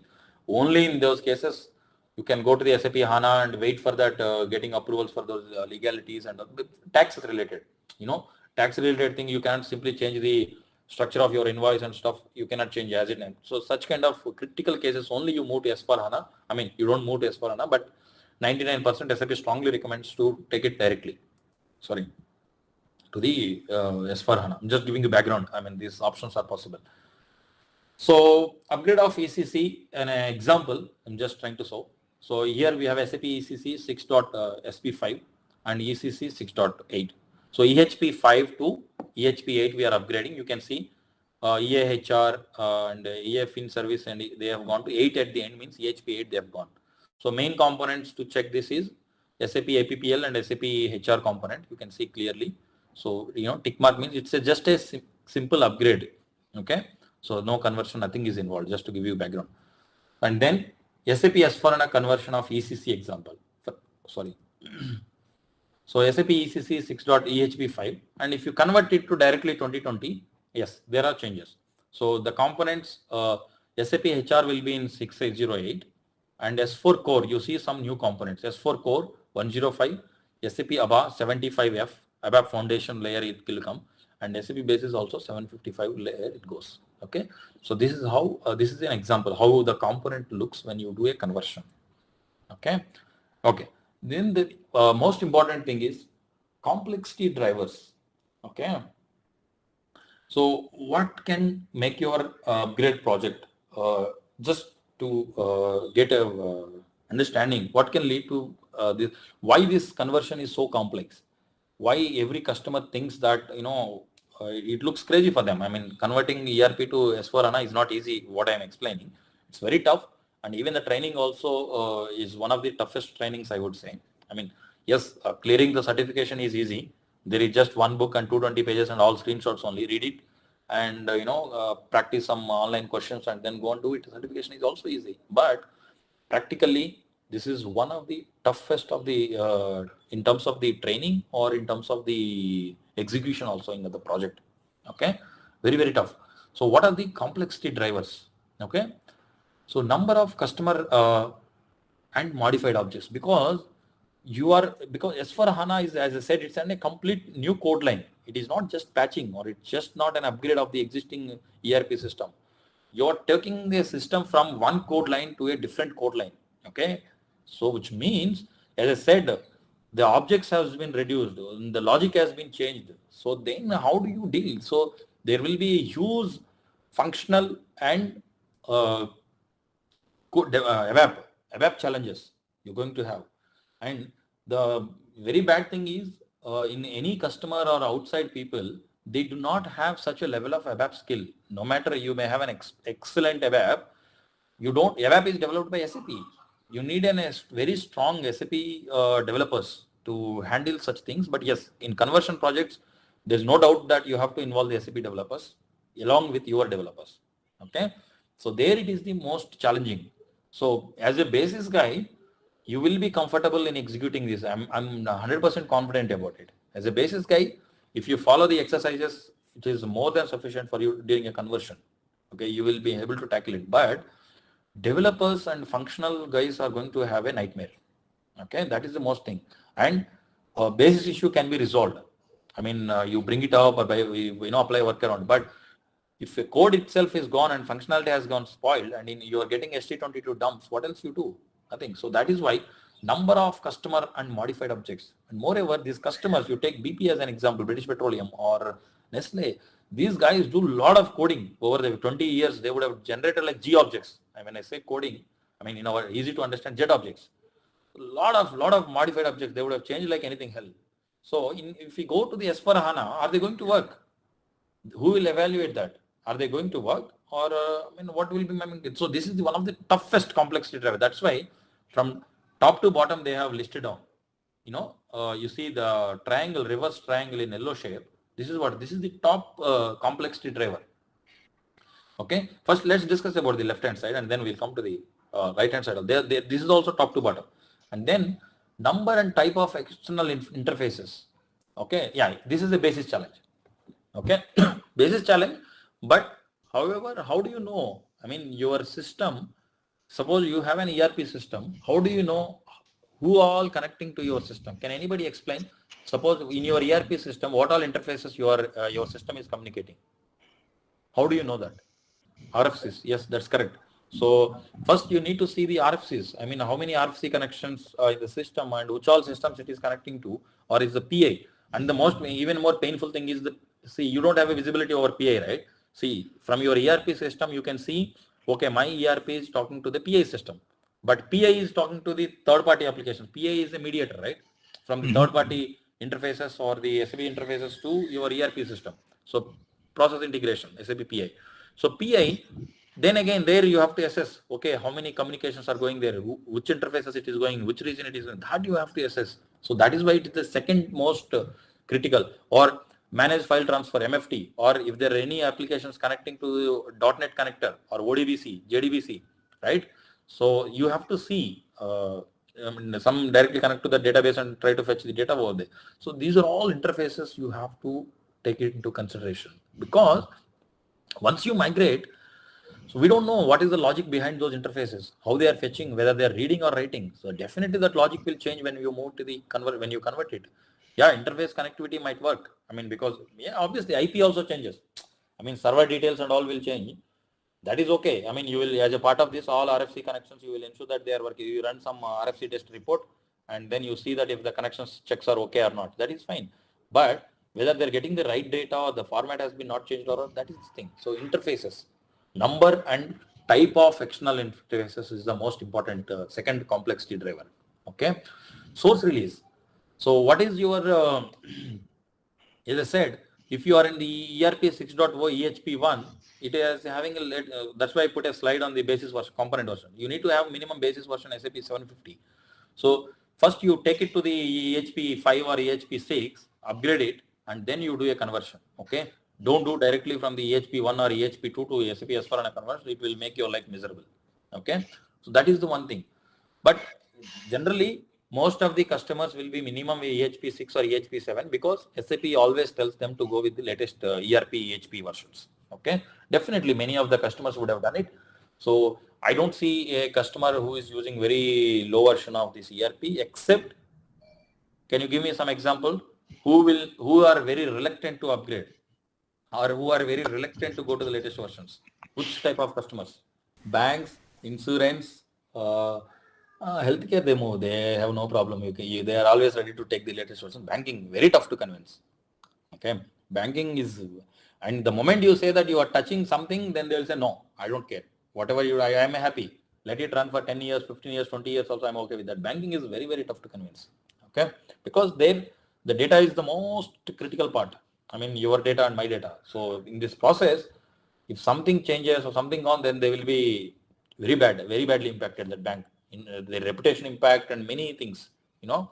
So that's why during the conversion also, they will insure their bank, some of them, you know, in crores, because in this conversion, if something happens, so then that kind of things also, the banking is very tough. So source release. So generally most of the customers will be on the latest version. So that's why it's a middle layer. Unicode conversion necessary. That's why it's least. Nobody, I don't think anyone is. So we will skip this topic also from our conversion thing. In my last 6-7 years, I have not seen anybody doing this Unicode conversion. In 2010 itself, all the customers would have been moved. So this, and OSDB migration requirements. This anyway, it's like regular export and import activities we would have done many times. So that is why it is the minimum complexity driver. Now the another important thing, right side, you come to the right side. Number of business functions involved, used. So the left side, number of customer and modified objects is a development challenge. Okay. The right side, business functions, is functional challenge. Okay. So what are these business functions, and what is anybody knows what are these business functions? Anyone have a background of it? I have prepared a module. Okay, don't worry about it. I will talk about in detail. So, but just to understand, do you know what these business functions? Have you tried activating them? SFW5. Have you used this transaction code SFW5? Generally, we don't do it in a regular basis.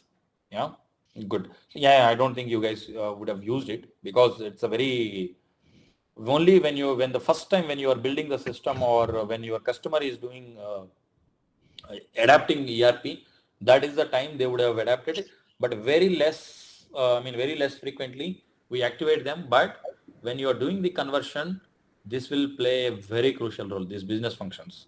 Okay. So business functions, nothing but, see, ERP you are using for your healthcare. Okay. That has a different set of functional modules or functional. Suppose in ERP you need it for banking also. ERP you use healthcare, financial also. ERP you can use for oil and gas also, right? You would have heard ERP you can use for the automobile industry. Everywhere ERP is used. Okay.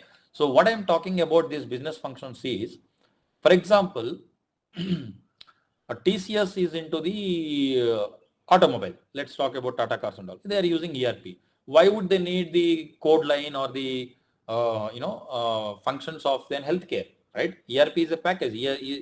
So they don't want this healthcare. They don't want financial. They don't want banking. Okay. So they will activate only the relevant business functions for them, automobile business functions. So healthcare guys will activate only their healthcare related, okay, which means those tables, those structures only available. That is what the business function means, okay. So when you try to convert to S4 HANA, these will get messed up, okay, the structures and these functions. That is why this is one of the toughest or the complex driver for your project. You need to have a functional and again developers over here, and the business also have to take key stakeholders, whoever your business users, right? Business responsibilities have to take some decisions over there. We will talk when the topic comes. That is the brief overview of this one, okay. And then changes to the business functions during the project. I mean, whether you want to adapt the same what you had and you want to go with the new one. This is the decision has to be made. And then code freeze strategy. So I mean, this project goes for 6 months. I mean, how do you want to deal with your regular transports or the bug fixes? Okay, where do you want to freeze it? At what phase? Okay, that is an important thing that also you need to consider. Testing requirements. How do you test it? So there's no way that you will test it as a production, right? You would have done it in sandbox and development and test, but it doesn't help.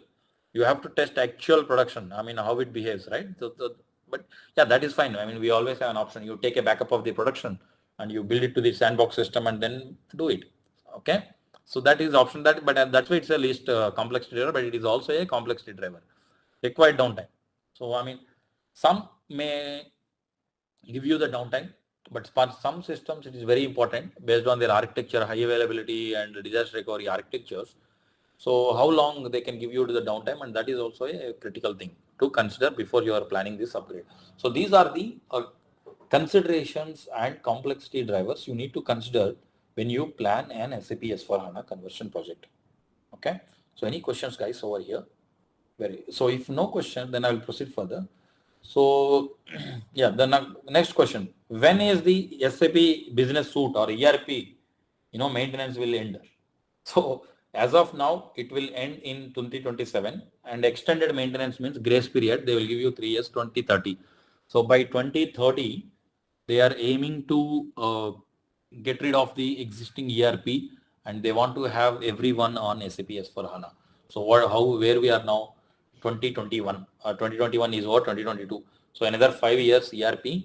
So I am damn sure that they are going to extend this to 2040. Okay, don't go with this slide.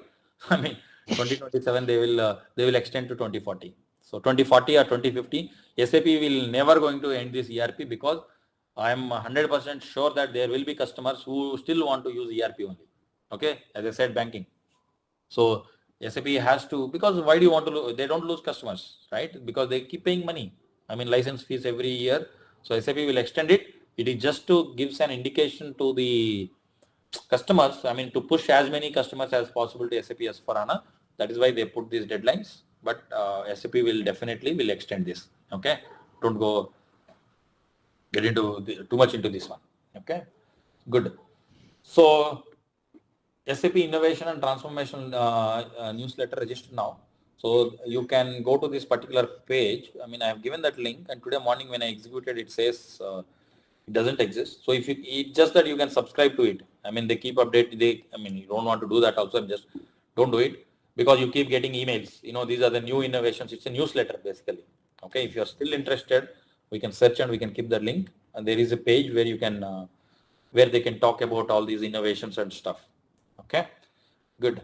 Thank you. For the module 1, we are done. And before I proceed to module 2, any questions, guys? Now we are actually getting into the actual conversion overview. I mean, what we do and what conversion we do. Okay. So before I proceed to this conversion overview, let's try to set up these systems first. Okay, because it takes 60 minutes to set up. So we will just trigger and then we will come back to this theory part. Okay.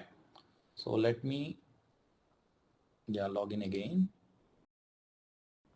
Continue. So we're going to set up the systems.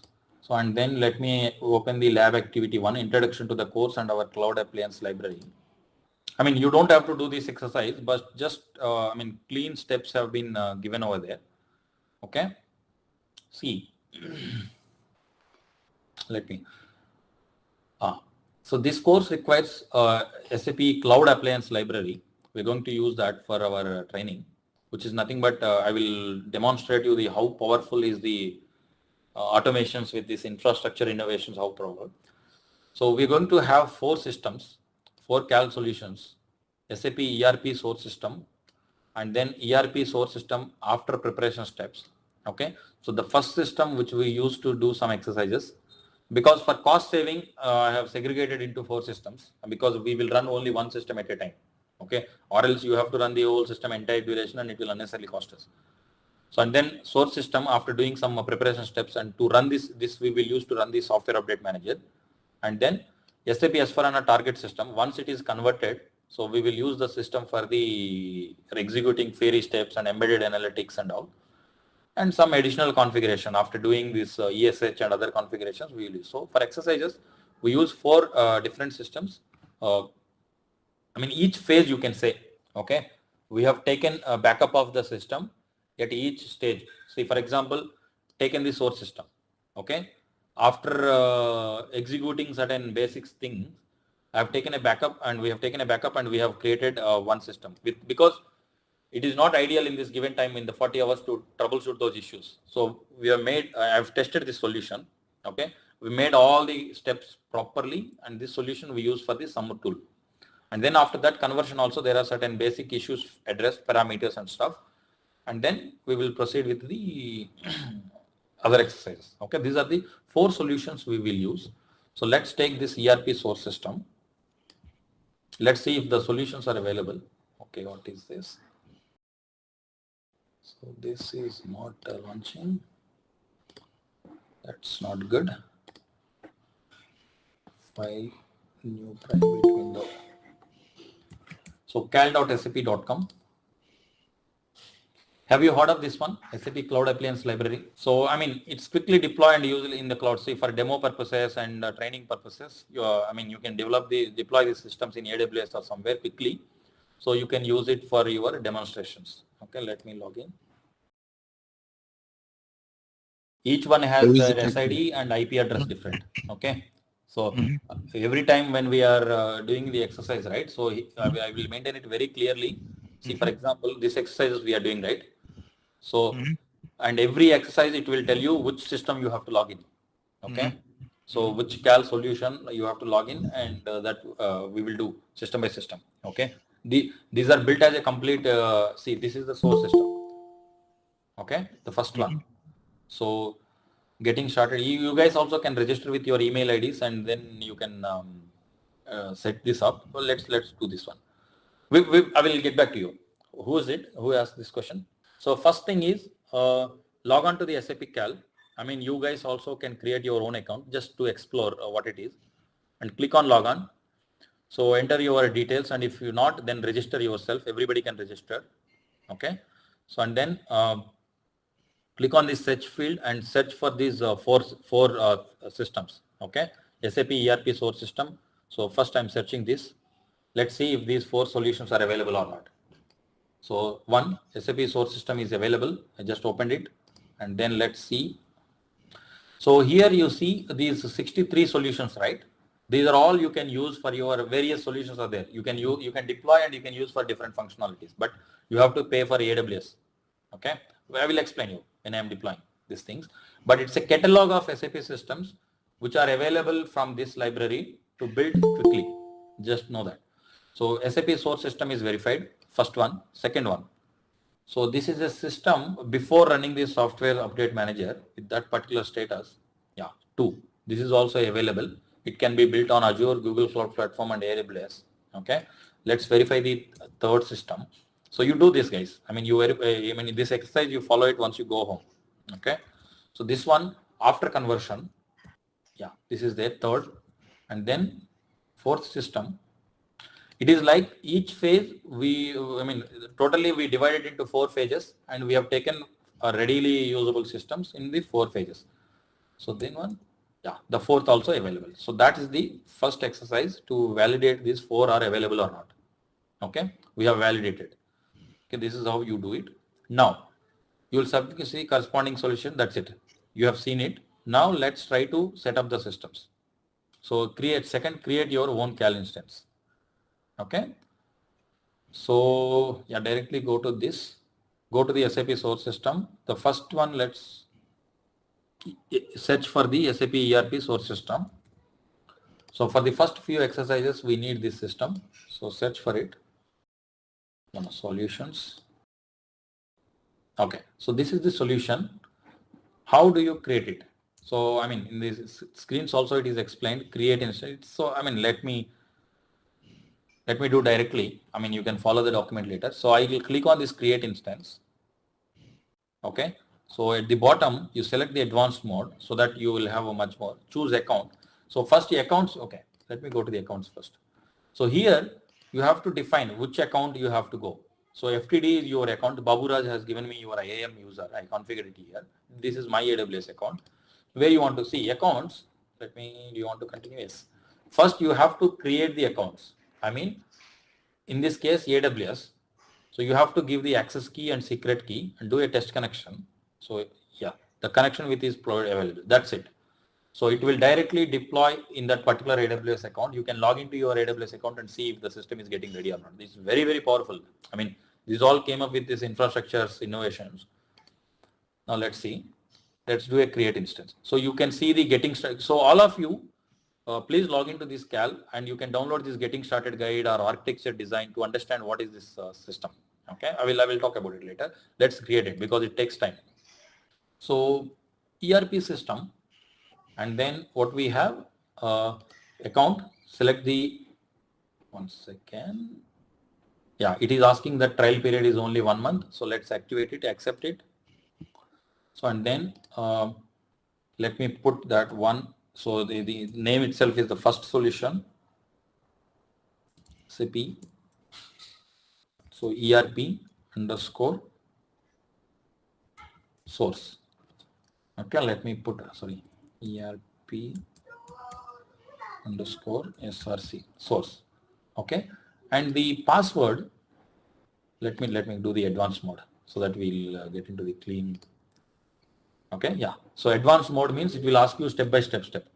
So ERP underscore source system and the first solution description. Let me save the password also. So I'm going to use this password, guys. All of you, master password. I will tell you later. T3CH. Okay, this is the password I'm going to use as a master password because see the master password means for logging into the OS or the DDIC, all standard users use this one. So I want to allocate the static IP because if I don't assign the static IP, every time the server gets rebooted, the IP will change. Okay, so I want to avoid that. So it is going to your US1 region, SAP Cal default network, and subnet is this one. So step 3. So it will ask you the Linux server is this, and Windows remote desktop it will build 16 GB, and OS volumes default sizes 267 GB, 30 GB. So I don't want to change anything. And if you want to restrict the IPs, we can restrict, but for now I am not doing anything restriction. So step 4. So let's put the same password. T3CH password. So once you enter this correctly only, it will prompt you the step 5. So time zone is fine. And it will ask you schedule. You have always an option to schedule. Okay, from when to when you can start and stop. See how beautiful it is. Suspend on exact date you can do. Manually activate and suspend. Manually activate and suspend I'm doing. So let's review it. So it is setting up the system. Okay, now let's do the create. So here this is a private key. In order to log into your OS level, you need this key, secure key. So I'm just storing it here so that it will be available. So I don't need to download later also I can do it. Close. So now, yes, this is so key you can download from here. You see, if you want to the private key, that is why I clicked store, which means whenever you go to this instance, whenever you need it, you can download it. So you don't have to maintain in your local machine so that it gets corrupted and stuff. So it is getting prepared. Okay, good. So let's see it gets prepared or not. Let's set up the next one also. I mean, so that all 4 systems in next 1 hour, they will be ready and we will suspend them and we use as and when the system is needed. Okay, but setting up will do. Any questions on setting up this, guys? This instance, I mean, I'm just setting up in one account. Okay, so these instances are not visible for you, but what I will do is I will provide you the user ID and passwords. I will give you the application server. You all have SAP GUI on your laptop, right? Yeah. So I will give you the application server IP and the user ID password. That's it. You log in and you work on the system. That's it. Okay. So you don't need to see these things, but I'm just showing you how from Cal it can be set it up. Okay. We'll see. See, if you have an RDP, you can use it. See, there is one RDP comes along with it. Okay. The virtual machines, you see it, right? So it comes this Linux machine and then a Windows remote desktop. RDP, yeah. Yeah. RDP comes, but the problem is, I mean, you know RDP, right? It has the limitation on number of users. Yeah. So only one user can log in. That is the problem. I see. It is very simple. I mean, from AWS also, you can build one RDP and give it to you guys now. You got it? What I'm trying to say? Yeah. Yep. So, or you don't have SAP GUI at all in your machines. So this is getting activated. Let it get activated. So let's deploy the second system also quickly. So where is this? So that all these systems are ready and in a suspended mode. And we also do a quick connection and try this tomorrow. So this one, no, not here. Solutions, look for this solution. So I'm trying to do this one. So create instance. See, as long as you have an AWS account or Azure or Google, you can use. Okay. Anybody. But the trial period is 1 month only. Okay, you can use for free access. Understood. After that, each system will cost you around 1 lakh. I mean, they are giving it for trial period. That's okay. We can use because no. This is per hour 1.9 US dollars. AWS will charge you. Okay. The price I am talking about is only license to use this appliance, to use this solution. See, you are running this instance on AWS, right? Right. So this is the cost forecast. Per hour, AWS will charge you this much. Okay. What I'm talking about is licensing of using this system.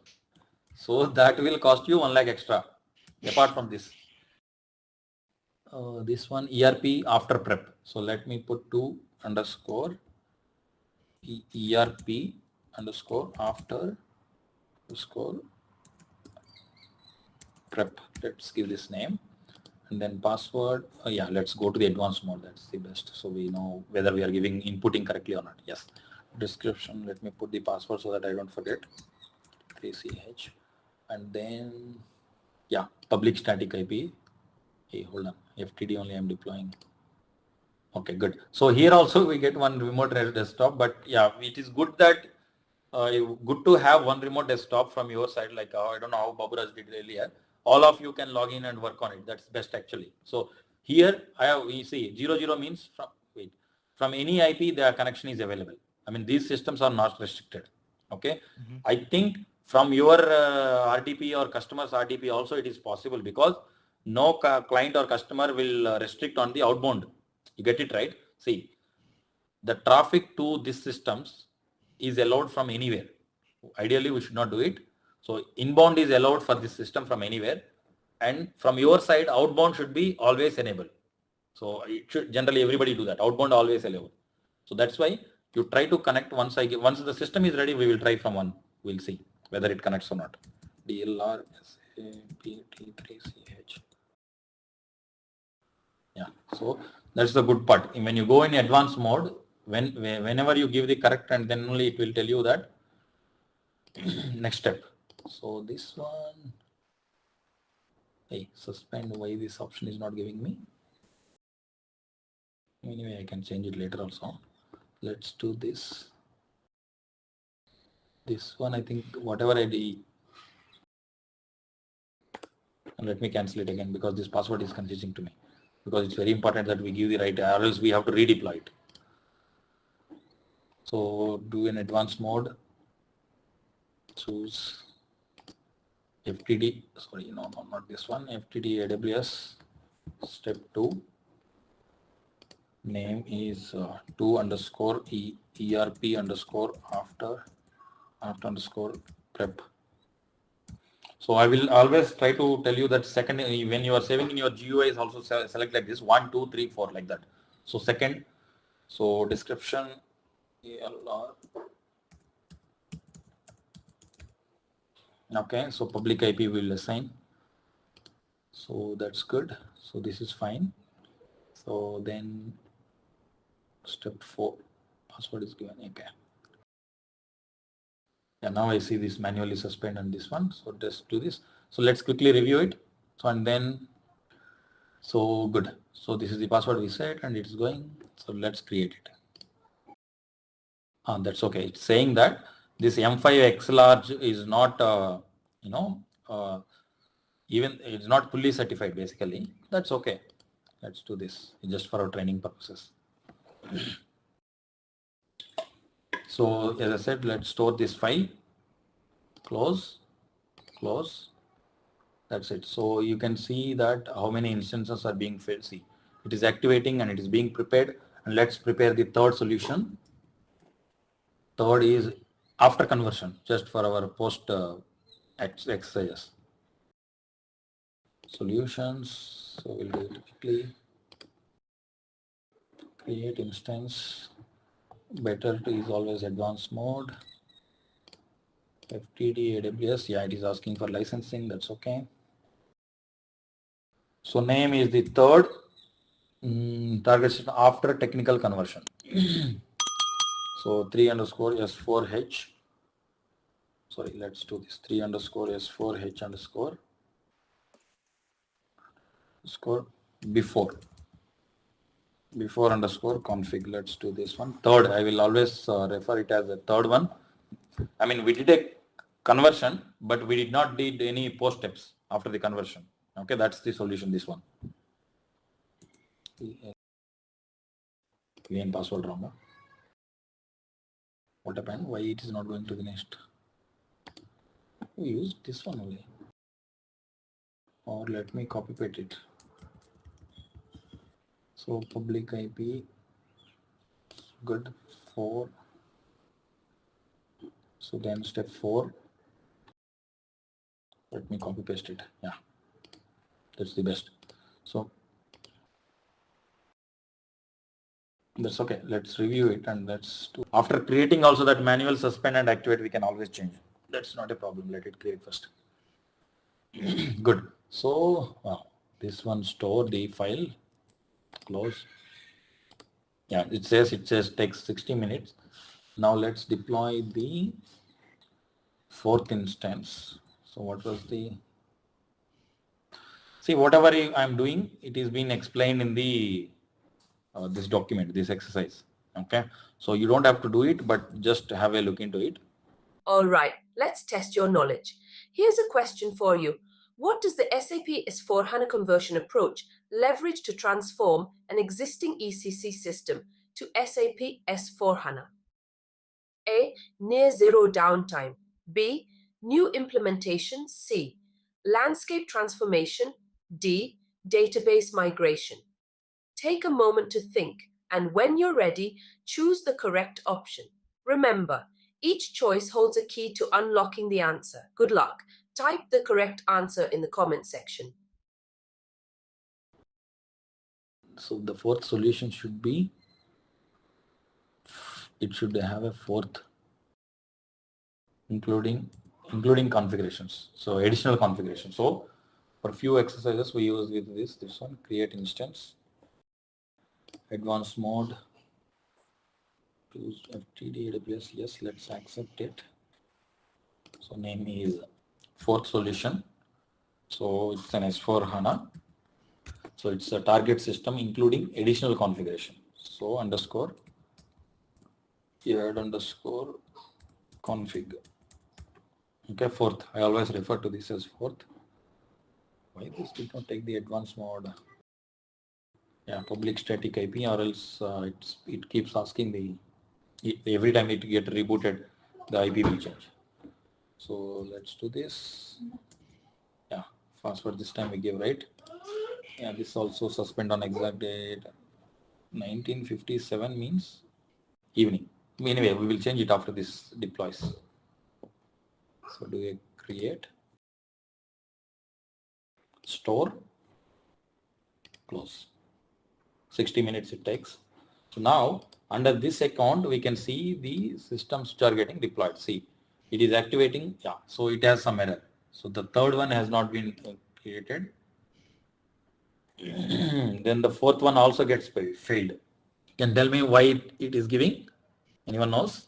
See, the elastic public static IP addresses what we have asked, right? I think you have a limitation. Okay. So only what we call 5 IPs or 6 IPs would have been there. Anyway, that is fine. I mean, even if what we will do is, anyway, for first 2 exercises, you got it right. So elastic IPs are not available in your AWS account. So 2 options we have here. So Baburaj can ask to increase the limit of those elastic IPs from AWS from 5 to 10 or 10 to 15. So he can check it in. I will talk to him later. Or if you guys have an AWS account, and you can request if you have authorization, limit increment. That's it. We are not asking anything. So that can be done. Or what we can do is, we will do one by one. I mean, once we are done with this first system, right, we will dismantle it so that the IPs gets released and those will be allocated to this one. See, this also failed. Okay.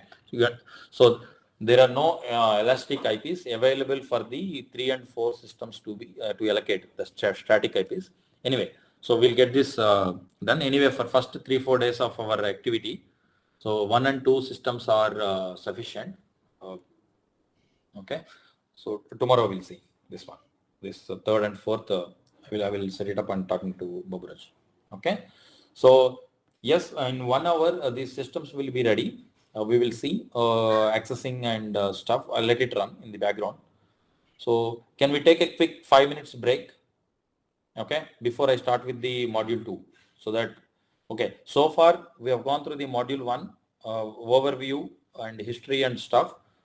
Now we have set up the systems. Exercise 1, you can review it later. They are being prepared. Now we will talk about the overview of the conversion, system landscape conversion and module 2. Okay. The systems are getting set up. So let them get ready. So you see there, then we have to, how many of us users are there? Total 12, is it? Okay. So we will create 12 users once the systems are ready. And then we will see one system if they are able to log in or not. That we'll see once. Okay, 13. Okay, fine. I'll create 15. That's all right. We'll do, or we will do together tomorrow. Yeah. Once one user is logged in, just a SU01 creation. So within 5-10 minutes, we can create the users tomorrow. Okay, good. So let's start with actual conversion. So it's a module 2. And then it's a simple disclaimer. Don't share these documents or don't use it for different purposes. So agenda, we're going to discuss about SAP S/4HANA conversion process and then a conversion landscape setup. So we did little bit early. We just triggered it so that it will be ready by before the end of our session, and then we can suspend them again. Okay. Good. So because there is no exercises to do today, tomorrow once we go into the other simplification items and other things, we have exercises over there. Good. So SAP S/4HANA conversion overview. So these are all, going forward at least until next 3-4 days. You have to focus on only the slide, but that particular section, what it will do. And yellow color, it has been highlighted what is that particular step. That is the important step for us as a basis, or in that particular slide phase, that is important. Please keep an eye on the highlighted things. So in this case, one-to-one conversion of an existing ECP system. So in our case, it's a Sybase system. Okay. And then SAP S/4HANA, we are migrating to this. So this is the scenario which we're going to do. Okay. So overview and sequence. So this is the slide for every module, or next going forward in each phase, we will talk about this. So we have a preparation phase and then realize phase. Okay. These are the 2 important phases whenever we are doing this conversion. Okay. In each of these, you have these steps. So planning and system requirements, maintenance planner, simplification item check or SI check, custom code migration. These 4 of them will come in the preparation phase. Okay. And then we have some cross application and application specific preparation activities. They are all part of this, SI check or the custom code migration. You can think of it as a preparation phase. Okay. This is one important phase of this conversion process. And the another phase is realization phase. Okay, realize phase. So it's a project phase basically in the cutover. So there actually we do the conversion, technical conversion. So sum is the central tool for the SAP S/4HANA conversion. Okay. So in our exercises or in our course, this is the tool we use, and we use a DB migration option because we are moving from Sybase to the HANA, and then we are also doing a software update and data conversion if we have. I mean, there is no data conversion here, but if you need Unicode to non-Unicode, you can use, this is what it can do, but we do mainly the first two, software update manager and DB migration, we are definitely going to do as part of this conversion. Okay. So, and then here in the preparation also additional preparation steps. I mean, when I talk about additional preparation steps means you need to check your interfaces, and those are all like any migration basic things that we may not get into too deep. I mean, checking your RFC connections and connectivity checks, network requirements, and ports are open or not. See, those are a part of any DB migration activity. So we will focus in this 40 hours completely on the key specific areas of this conversion. Okay. And then additional follow-on activities. I mean, once you do the conversion, so which we don't do regularly is the theory, embedded analytics setup, and activating the users, business functions. So those are top three areas, or the top three post-processing steps which we don't do generally, that we have exercises as a follow-on activities. Okay. And moreover, apart from that, I have also prepared around 120 pages of theory related exercises. I mean, we may not able to do this in this course, but I will show you one or two exercises, but those exercises you can do whenever you have the time or the system. Okay. That is just for your appendix or further learning. Okay. So this is how the conversion process is mainly segregated. Okay. Now let's go to the next slide. Prepare phase. So I'm going to talk about this prepare phase now. Just this is the main overview of this conversion. We'll talk about prepare phase first and then realize phase. It's an overview in this module. And we are going to, in each module, we go deep dive into the maintenance planner, SI check, custom code, and that way each day, one topic, we deep dive and we do exercise relevant for that topic. Okay, good. Preparation phase. So in this preparation phase, the most important thing is, again, yellow highlighted, please focus, simplification item check, and then custom code analysis, cross application preparations. Okay. So the first two are the most important things. Okay. Simplification item checks, it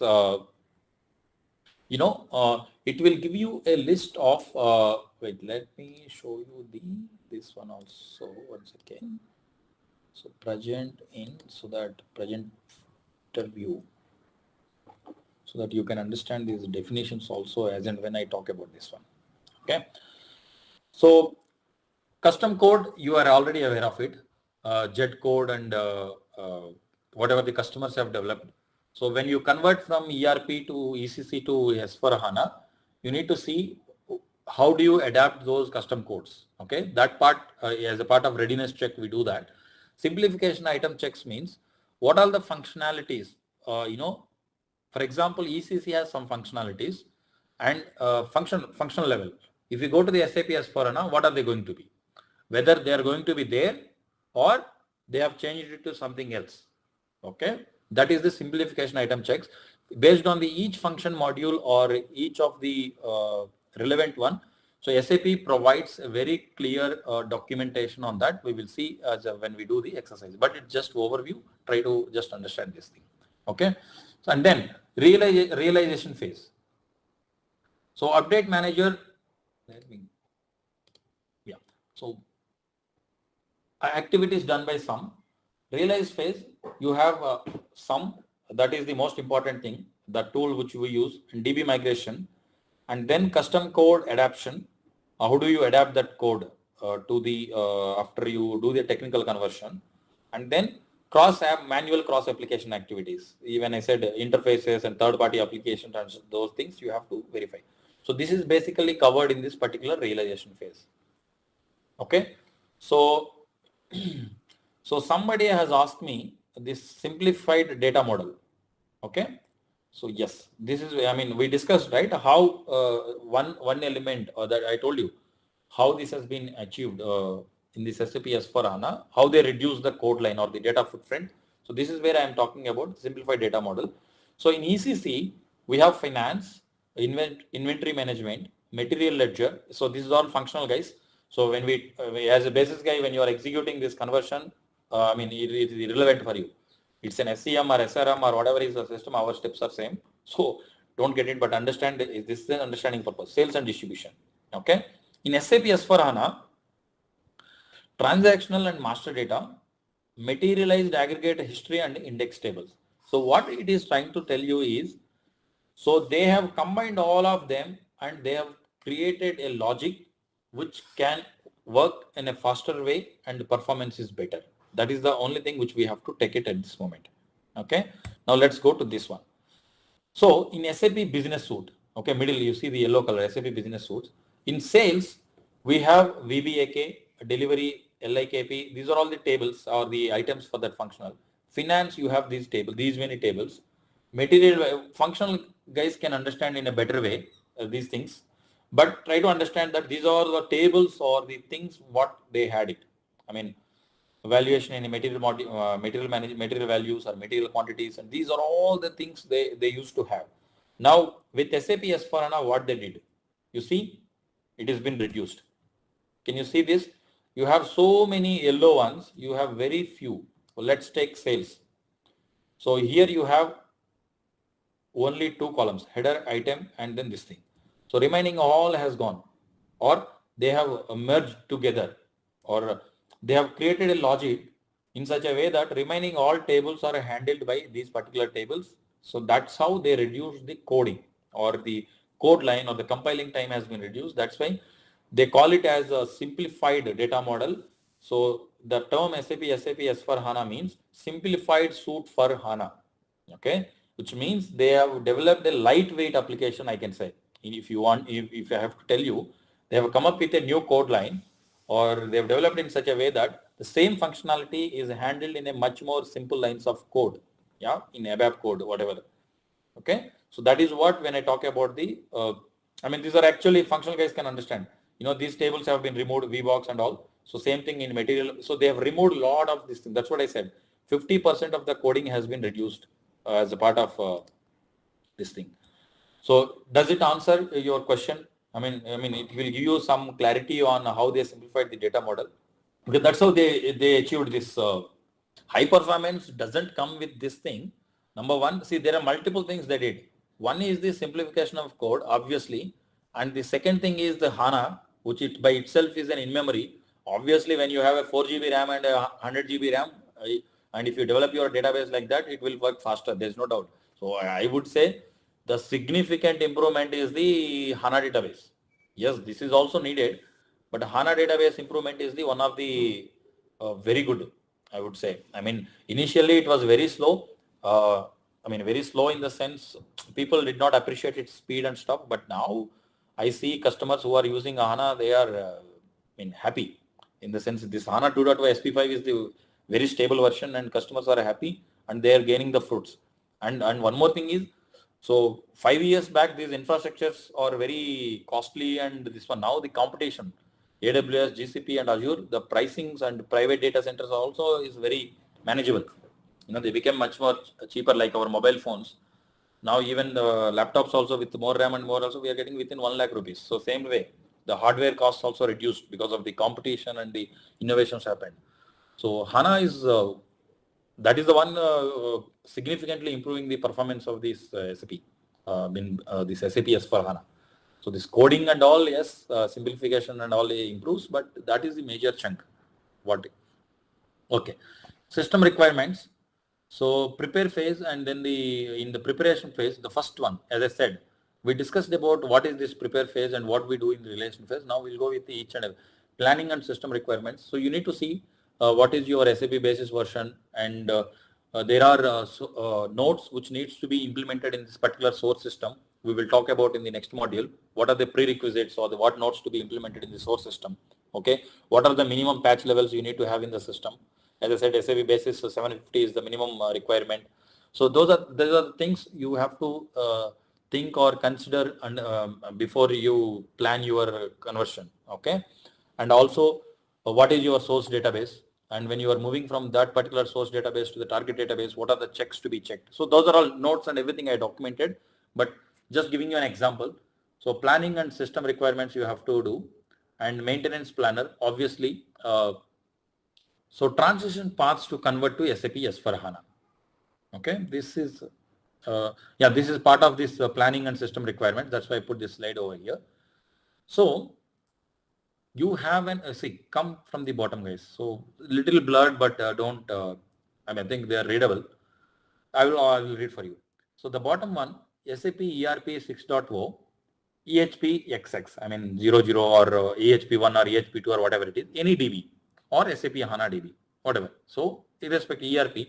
So our target is to go to this particular section, SAP S/4HANA, which is in this dotted lines in between. Okay.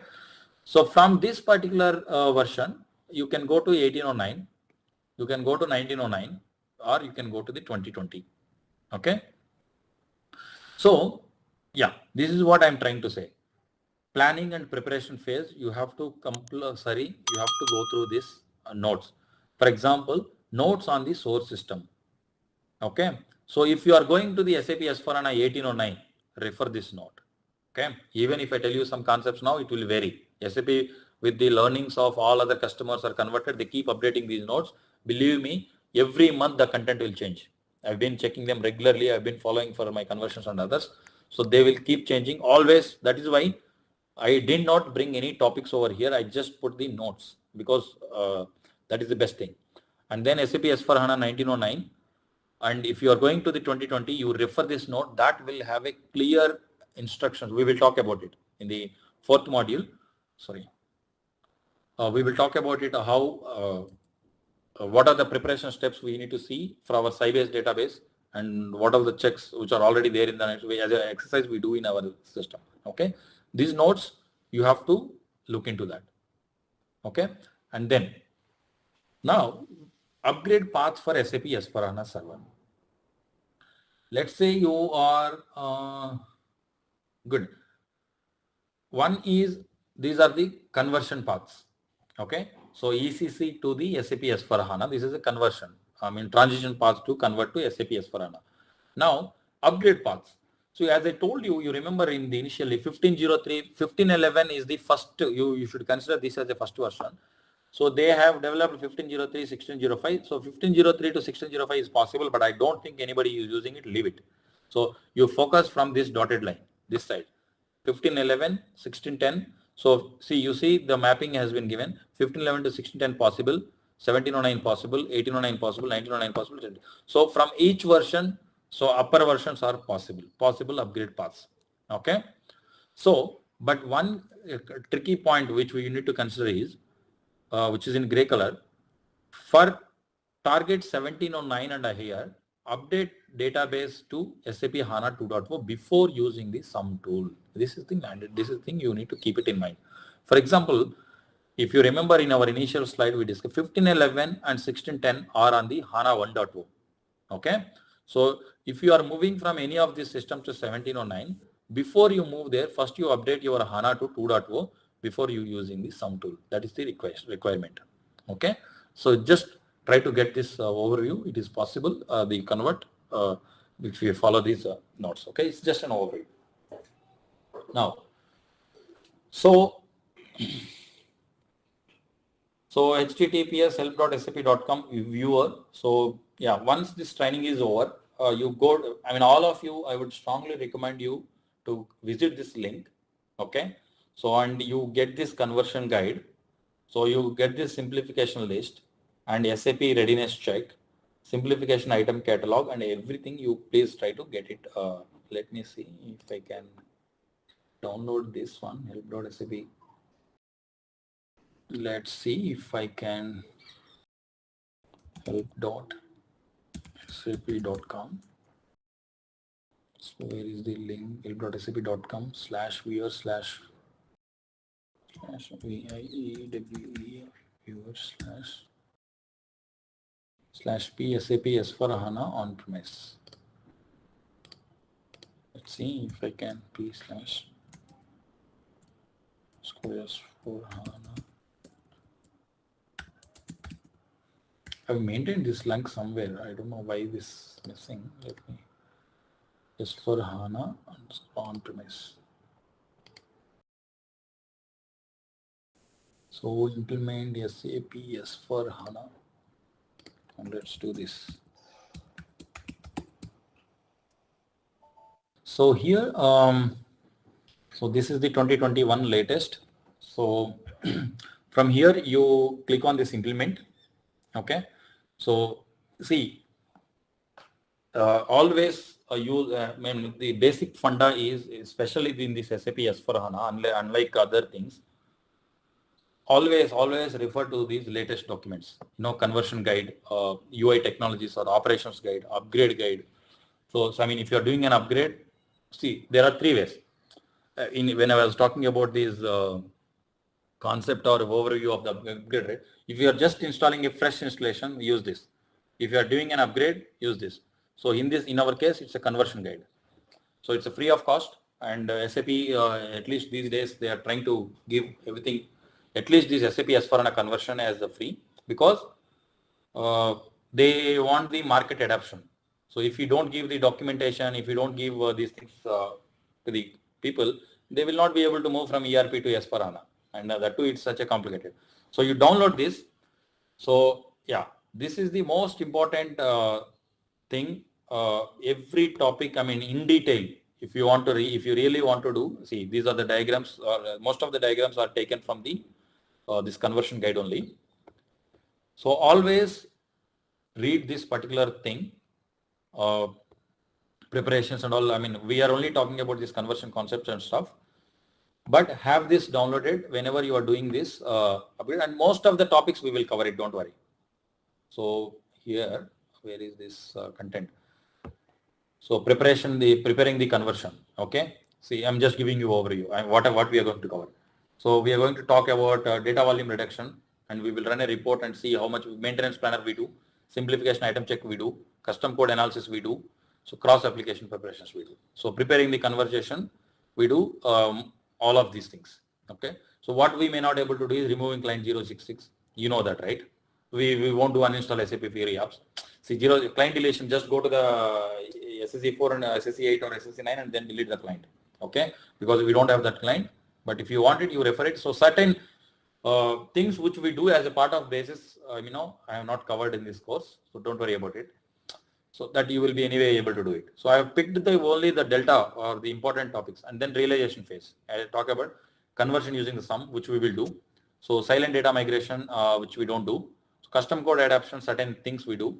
I mean, I will show you how to fix some bugs automatically, whatever we can do by our basis self, or SAP will provide you automatic correction tools. So those things we will do correct it. Okay. So then these things definitely we don't do. So we do SAP Fiori, Pakka we do. I mean, we have a very strong exercises we do. And list of application specific follow activities and absolute data after conversion, this we don't do. Okay. So I hardly 1 or 2 pages are there. You can have a review about it. So I mean, changing some parameters and stuff. Okay.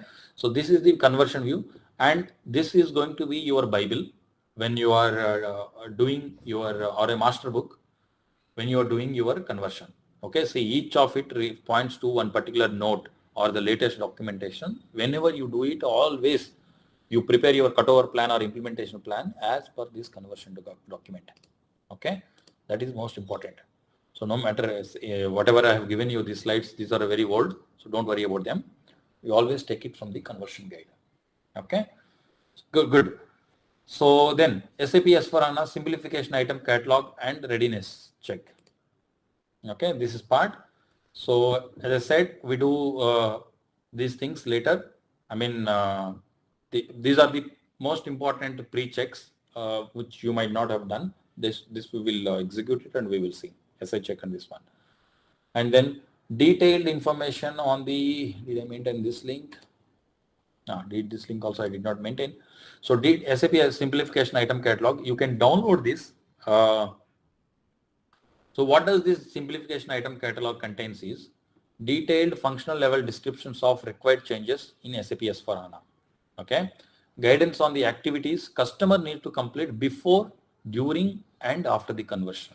Okay, see this part SI check. This is the most important check, guys. If you don't do this check properly, this software update manager or some will run this SI check during the conversion. Okay, if you don't fix it, then you will be wasting your downtime here. Okay, the tool will not proceed and it will tell you that the simplification items are giving you error, and then it will not proceed. So that is why these top three prerequisites, SI check and then the custom code migration, are very, very important. So your functional consultants or the developers, functional specifically the simplification items, they have to go to the download this list. 1 second. I think let's see if the Mohan's link has the same one. So recipe, 1 second. Simplification item catalog. Yeah, can you see here? My screen? Yeah. So simplification item conversion list. See this PDF I am talking. Let's download it. Okay. See, this is the simplification list for SAP S for 2021 initials. It's public. See, wherever there is a public SAP, we are authorized to use that content. Okay. So that should be fine. We can view. Propose the document, general topics, C, cross topic. So these are all functional topics. So visualization of SAP business workflow, removal of tagging framework, removal of LT. So each of these topics, how they have to handle or how they need to do the functional activity. So this whole thing is documented in this particular document. So it is a 370 document. And how do they do it? What action they have to take? So this all will be covered in this particular document. Okay. So it is not it is not 300 pages. Okay, it is going on. Hold on. So this is going. That's why this project is a 6 months or 1 year project. We are touching 1100. 1167. Okay. See, you have all this functional Ariba cloud integration, centralization, your localization, front office, marketing. So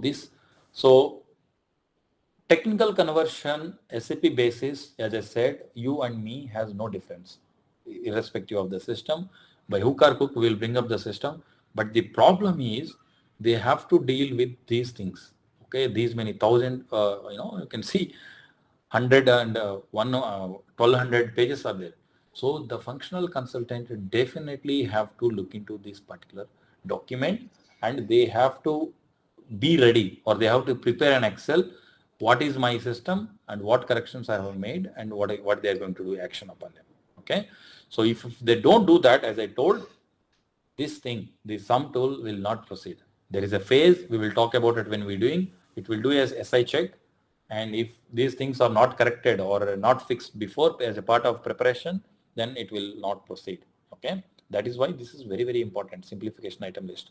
Okay. Now at least you know where to check this simplification item list. Okay. So then we have an SAP ready. We will talk about these things in detail.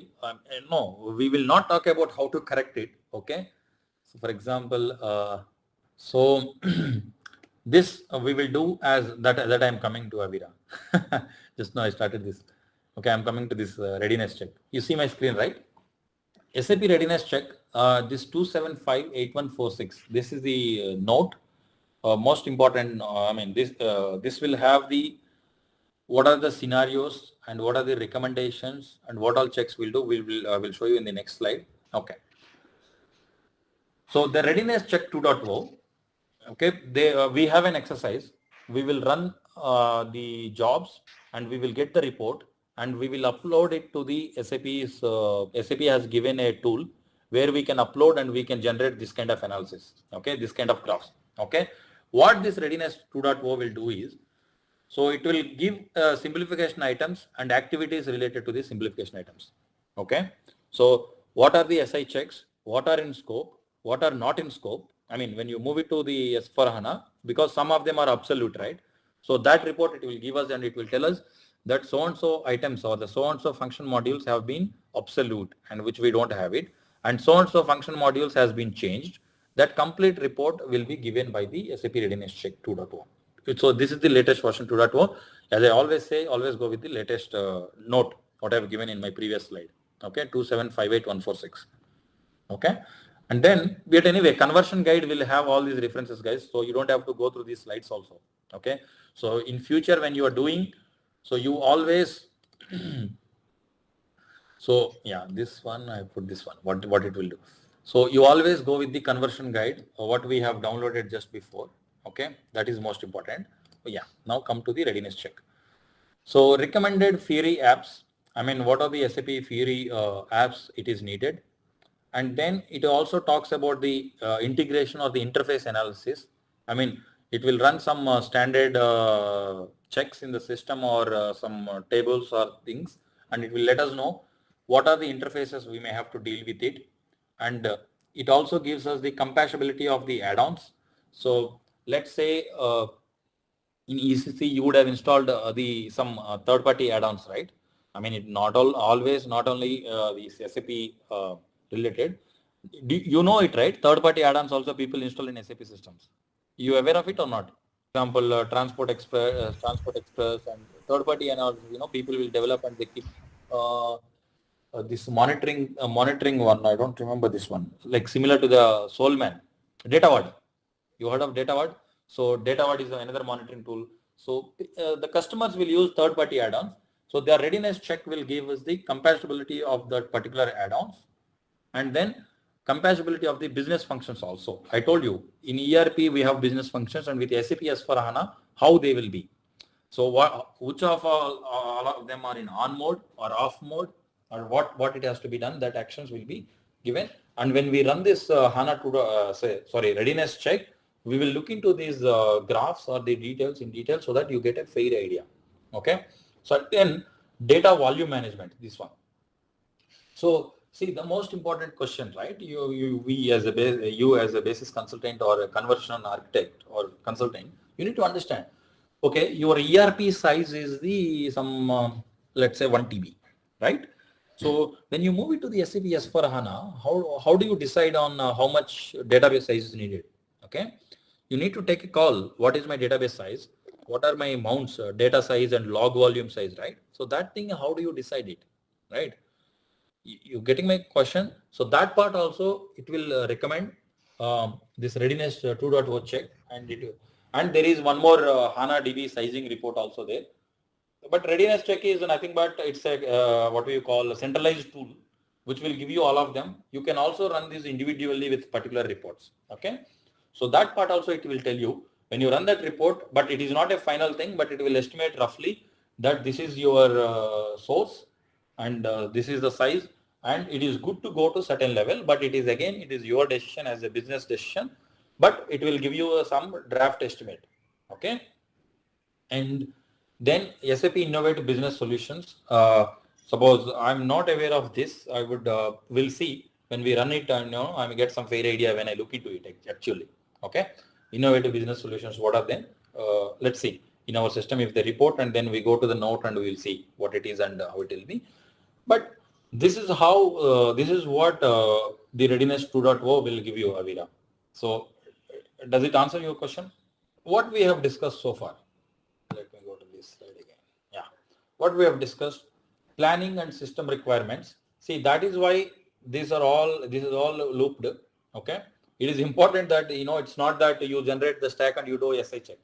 So you always have to do this simplification custom code. This is all preparation phase. Okay, you do it one after one before, but before you go to the sum tool, you should ensure that these are all do properly. Okay, I mean these are all do properly, and then you have tested these things in your test or pre-production or test systems only. I mean, what landscapes you have in your 3-system landscape or 5-system landscape? You know what do I mean? 3-system landscape. Yes. So you have a 5-system landscape: sandbox, dev, test, pre-production, and production. Is that terminology correct? Let's okay, and then I will frame it like this. Okay, simplicity purpose. We have a sandbox. Keep it that way. Sandbox is separate where you do proof of concept and stuff. So let's say dev, you have it, and then quality, you have it. Okay, and then we do production. That's it. Okay, we always, wherever we refer, we always refer this three system landscape just for the simplification purpose. Okay. So basically quality, I'm considering it as a both a test and your pre-production functionalities also will be done. Okay. So mostly people use the three system landscapes, but some customers, they go with this 5, 6, 7 and 10 also. I mean, they have some parallel landscapes also. I've seen one customer, parallel landscape, I mean parallel coding and code freeze, they use another landscape and so let's stick to our three system landscape and then our sandbox. Okay. So the most important thing here is when they are doing this preparation, right? So the better preparation they do, the easier the conversion basically. Okay. See, it looks very simple, guys. Believe me, conversion is not as easy as I am explaining, but I'm trying to make these things simpler and easier concepts wise. See, this preparation is going to be the very messy thing. Okay. So there are a lot of things you have to evaluate. Number one, functional. That 1200 page document, functional people have to read. Okay. There is no other way. They have to read and then they have to compare it with the existing system and they have to prepare an Excel what they have to do in the target system. That is functional. Okay. Leave it. And the developers, coding. So the simplification items. Okay. Simplification items in there also certain developers are, they also have to look into that. And then the custom code. Custom code is the most important thing developers has to look into. Business functions also. Okay. So these guys that runs parallelly. Okay. Fine. Leave it. So that will run. So now the important thing is as a basis guide, can somebody tell me what are the basis when your functional and developers are working, what are things you have to start working in preparation phase? Can you tell me here? Fine. In this case, these are SI checks. Okay. SI checks, you only run it. So it is nothing but running few reports and stuff. Custom code migration also from basis point of view, nothing. I mean, we will do in exercise. You have to run reports and jobs and stuff. That's okay. I mean, that anyway, as soon as functional consultant will tell you that, hey, I fixed so and so things, you please run the report and you will run it. That should be fine. But what is the most important thing which you have to do in preparation phase? Can somebody exactly sizing is fine? Yeah, sizing report you run and you get some sizing. Then what is next? This part, this blue color part is ours only, right? Basics. Sum tool, completely run by the sum tool. See, the most important thing you have to do as a basis is you at least have to run 10 to 15 times this sum tool. Okay. With various parameters that is what you have to do in parallel to your functional and this thing. Okay. So you take a copy of the production, you build your sandbox system. Okay. Okay, that sandbox will be functional guys might be working on that because you have the production data. Sandbox functional guys are fixing and working on it, and you may have to take another copy of that thing. Okay, sandbox copy of mock system. Okay, where you will be testing only the sum. Okay, you keep hitting with the different parameters. Okay, so I mean you have to evaluate how many R3 processes, how many this thing, because at the end of the day your objective is to reduce the downtime, right? So you need to do that. I mean, at least 5, and as soon as this simplification items are checked, right? And you have to have a mock system separately, guys. So after 1 month, this code and these things are checked and you have a separate copy. You take a backup of that copy and you again put it to your mock system and then again run the sum tool. You understand? So these 6 months, this all has to go hand in hand, phase by phase. So because every 1 month they do some corrections and you do test it again. And that you have to keep noting it on. That is what the basis guy has to do in the 6 months. So as soon as they fix or address, take a copy of that sandbox and then you build a separate system and then do it. And if they don't have any other system, you do that in the same sandbox and restore it after your activity. You got it right? So if they have that downtime and if, what is? Okay. So this is what you have to do when you and then the maintenance planner is nothing. It's going to be straightforward. Yes, we will discuss it when the topic comes. Okay. So in the preparation phase, this is all you have to do in that 6 months. Functional developers and then basis are the consultants definitely needed, and the other important, who else is needed? Roles and responsibilities. Did I make that thing? Did I prepare that slide? I have prepared it. Okay, let's not discuss it now here. Okay. When the slide comes, I will discuss that. Okay. Readiness check is done. maintenance planner, anyway, we all knew that why maintenance planner is used, right? Maintenance planner to generate the stack file, to use it in our SAP in some tool. So, and then you have this maintenance planner. So, yeah, I think you can log in and check this maintenance planner. Just try to do this one. 1 second, where are we now? Sorry. Maintenance planner. Anyway, we have a detailed exercise. We will log in and we will see. Just for now, you understand this one. So you these days SAP made it very simple. This maintenance planner. Has anybody used this maintenance planner recently? Did you also worked on this MOPS maintenance optimizer earlier? How difficult it was when we were working with maintenance optimizer, right? So you have to log into the solution manager, LMDB. I don't know if you guys did it. LM add system, push data, fetch data. You guys remember? It is a nightmare. I mean, crazy. This is the feedback which was given by the customer. I mean, it's ridiculous. I mean, SAP, the way SAP did that time, because it was on Java, and you know Java, the buttons and all here and there, it was crazy. That is why you see now, at least you see easily when the moment you log in, this is the Fiori. So as I said, unified user interface means across all platforms of SAP, service marketplace, documentation, or everywhere you find this thing. It is easy now. So you download the stack and you upload it here or add system. That's it. You calculate it, target version. It's so simple, so simple. That is what is needed. I mean, it's very good now. Maintenance planner. So SAP is definitely doing to improve the things. They knew the pain points. They knew the pain points of the customers, but these days they could not able to do it. But now they are doing it. Good party. I will tell you few more pain points while we go through it. And even though still there we are struggling with them. So this is the maintenance planner. Again, we have a dedicated session on it, and I will show you. And then SI check. Anyway, we discussed about it. So perform SI before starting sum. So this is what I am trying to say.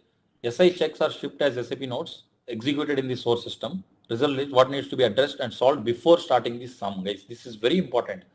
So these are all things that is simplification items which we have checked and downloaded. Our consultants definitely have to verify and check it out. So we will run this report as a part of our exercise. Okay. So custom code migration, next thing which we are going to discuss. So custom code, what I'm trying to say, I mean, so far what I'm trying to say, what are the new tables? SAP ECC, and we are moving to the SAP S for HANA. So inventory, history, aggregates and documents, so many things are there. Material master, MARC, MARD, MERCH, so many are there. So aggregation of the tables. So new tables, less tables, change data structure. So as I told you, SAP S4HANA is a completely revamped thing, new data structure. So there are views, and the way the data is handled in the HANA is different. Some tables will go as a row store, some tables will go as a column table. How do you deal with that? So that part is very important. So this custom code, that is the part your developers or conversion project developers have to look into that. Okay. So that is what it will do. And then the custom code migration or the ABAP test cockpit, ATC. Have you heard of this term, ATC? ABAP test cockpit. Did you do it, ATC? Now, I mean, don't get overwhelmed by these concepts at the moment. We will deep dive into each topic when it comes, but it's just an overview. So it is check system, first thing, ECC system. Okay. So custom code migration, sorry for that. So ECC, and then you have a check system, two systems will be there. So where do you check this code? Okay. So what we need to do is we need to have AS ABAP greater than 752. Okay. Try to look at it. So in order for this system, for example, you have an ERP system. Okay. In order to run this particular ATC check or the readiness check, you need basic AS ABAP 752. You see this at the bottom, red color, greater than or equal to 752 system. Okay. So just to run this particular check, ATC check, you don't need to, please guys, please pay attention. Again, I have to repeat it in the session, get this concept. So you don't need to upgrade this system, your ERP system, just to run this check. Okay. I mean, it feels ridiculous and it's unnecessary, too much of effort. Okay. So you don't have to run this to 752. What you do is just build an vanilla system. Vanilla in the sense, just get the NetWeaver 752 version. That's it. Done. So I mean, hardly it takes some 32 GB server. You build it, or if you in your landscape, if you already have SAP ABAP 752, okay. So you use that system. So what you have to do is, this is the basic requirement. You do an RFC connection check. Okay. So your source system and then the system where you have a 752, we define an RFC system and then we run some reports and then it will analyze and it will give us the list of custom code migration guide. Okay. So this is nothing but your the guide which is there in the SAP S/4HANA conversion that help.sap.com, which we just have seen. Okay, please understand this. So in ATC run check system and checked system and check system. Check system is nothing but source system where we want to run. Check system should have a 752 version basic. Okay, that we will check it later. Okay, so good. Any question on this one, guys? ATC is nothing but ABAP test cockpit.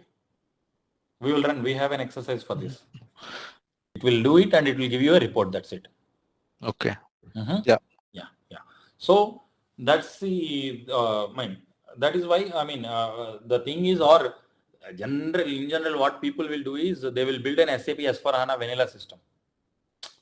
Got it, right? They can use that for a training purpose or they can test it for certain things. So SAP S/4HANA system itself, I mean, suppose if you are going to SAP S/4HANA 2020 version, right? Source. So if you build that SAP S/4HANA, so first thing is you will understand how your database basis guy, you will get comfortable with that thing. And in addition to that, you have this 752 version and all over there. So you can use that vanilla system for all your checks and stuff. You got it, right? So that we can, that we will do. Yeah. So yes, what you are understanding is absolutely correct. Just have this in mind that we will do as a part of exercise. We will define RFC. We will create, we will run this ATC and we will run that report and we will see the results. Okay. But we talk a bit in that particular module 4 or module 5. Okay, good. So then the next part, technical conversion. So this is, oh, sorry. Why did it go like this? Yeah. Technical conversion. So this part, this highlighted part, this is where we have to, I mean, this is actually during the downtime. Okay. So you have done all your reputation tests and you know the parameters, and you, by now you would have fixed all your simplification items and you would have fixed custom code recommendations, everything you would have done it. And you know your parameter and you would have done your, 6 system or 7 system landscape until pre-production. So in the production, you do the technical conversion. Okay. So generally, quality and up to pre-production, it will be very slow. Quality, at least up to quality. So, but once the quality is finalized, I think rest of the things will move faster, because by then your developers would have fixed in sandbox and the transports, I mean, they would have done in development to transport and development to test and test to pre-production, they would have transported these transports. Okay. So then that way you have to plan. Yeah. So during that phase, right? Yeah, important question. So that is when you may have to deal with the parallel system landscape. Yes, I have some slides in one module. Okay. See, what I'm trying to say is, okay, in 6 months you are running this project. Developers have fixed some these things, the simplification items, and they take it to test and test to the production, right? So in the meantime, but that transports may impact your existing operations, right? That is when you have to develop a parallel landscape, okay, for conversion landscape. So another dev and so it's like 2 landscapes you will be managing parallel to each other. So without disturbing the existing landscape. And after your conversion, you will switch back your production to the new production. Okay, I will talk. I will have that slides at later point in time. How do you handle this landscape? But just keep that in background. Yes, technical conversion is the most critical thing, and it is during the downtime. And yes, we have to do at that particular time. Okay, so simplification of the data model. So what this way some tool will do during technical session, so it will take the existing ECC to the simplified data model, new tables and new applications, SAP Fiori and all. It will, I mean, it will, if there is no SAP S/4HANA front-end server, it will install that as per your maintenance planner and your what we call these what you have maintenance planner. You would have selected this Fiori target server also, which server you want to go, and based on that it will install that particular Fiori and then it will configure. Okay, and conversion task for software update manager. So database migration, as I said, DMO, it will be, we will select it, software update, and if you want to do upgrade also, those patches to certain, that again you have to take it in the maintenance planner. Data conversion, so old to the new data model. So this is what the sum tool will do during the technical conversion. Okay, so application. So once your technical conversion is over, so post steps, again your functional consultants have to verify these things. There are certain code corrections and these things, functional changes which they have to do. Okay, so creating these views or mapping, and these are the post steps, I mean after the conversion. Okay, so SAP Fiori deployment, don't worry about the left hand one. See, there are two ways you can deploy your Fiori. Okay, again when we talk about Fiori we will discuss in detail, but now let's get the overview. Two ways. So Solman, right? How solution manager works.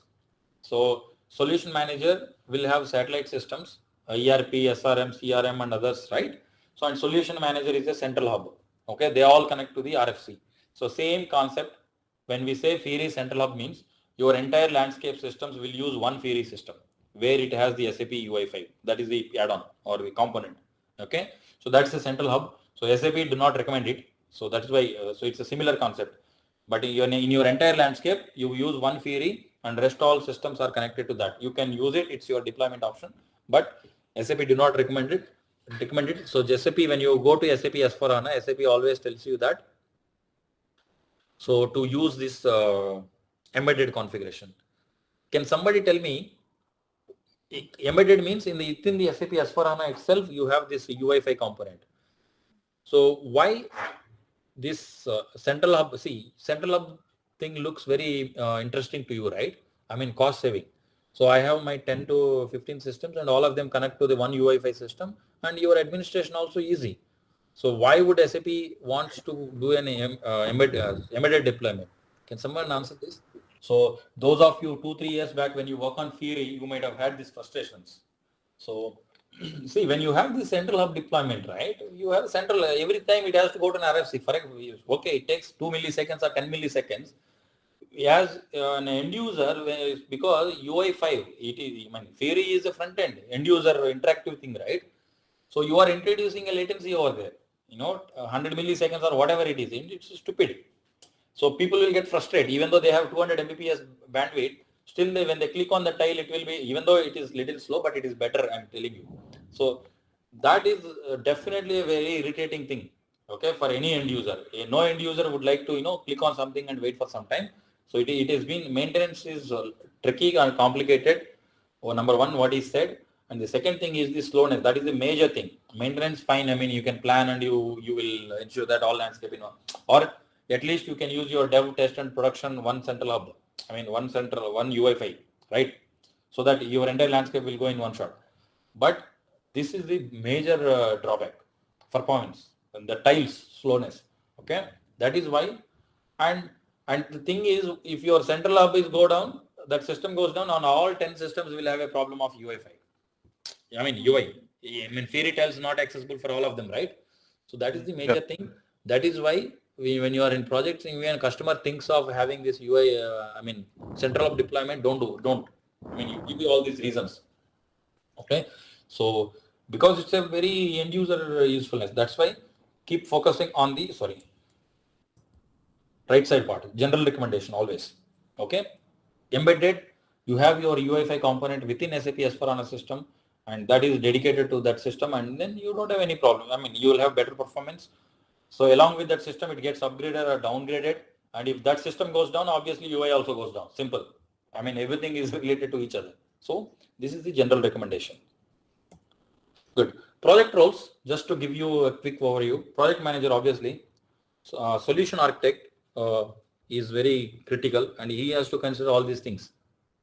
So preparation phase and the realization phase, and who has to do what all things can be done in parallel, what all things, assigning these tasks to each and individual and testing it various phases. So that is the solution he has to design.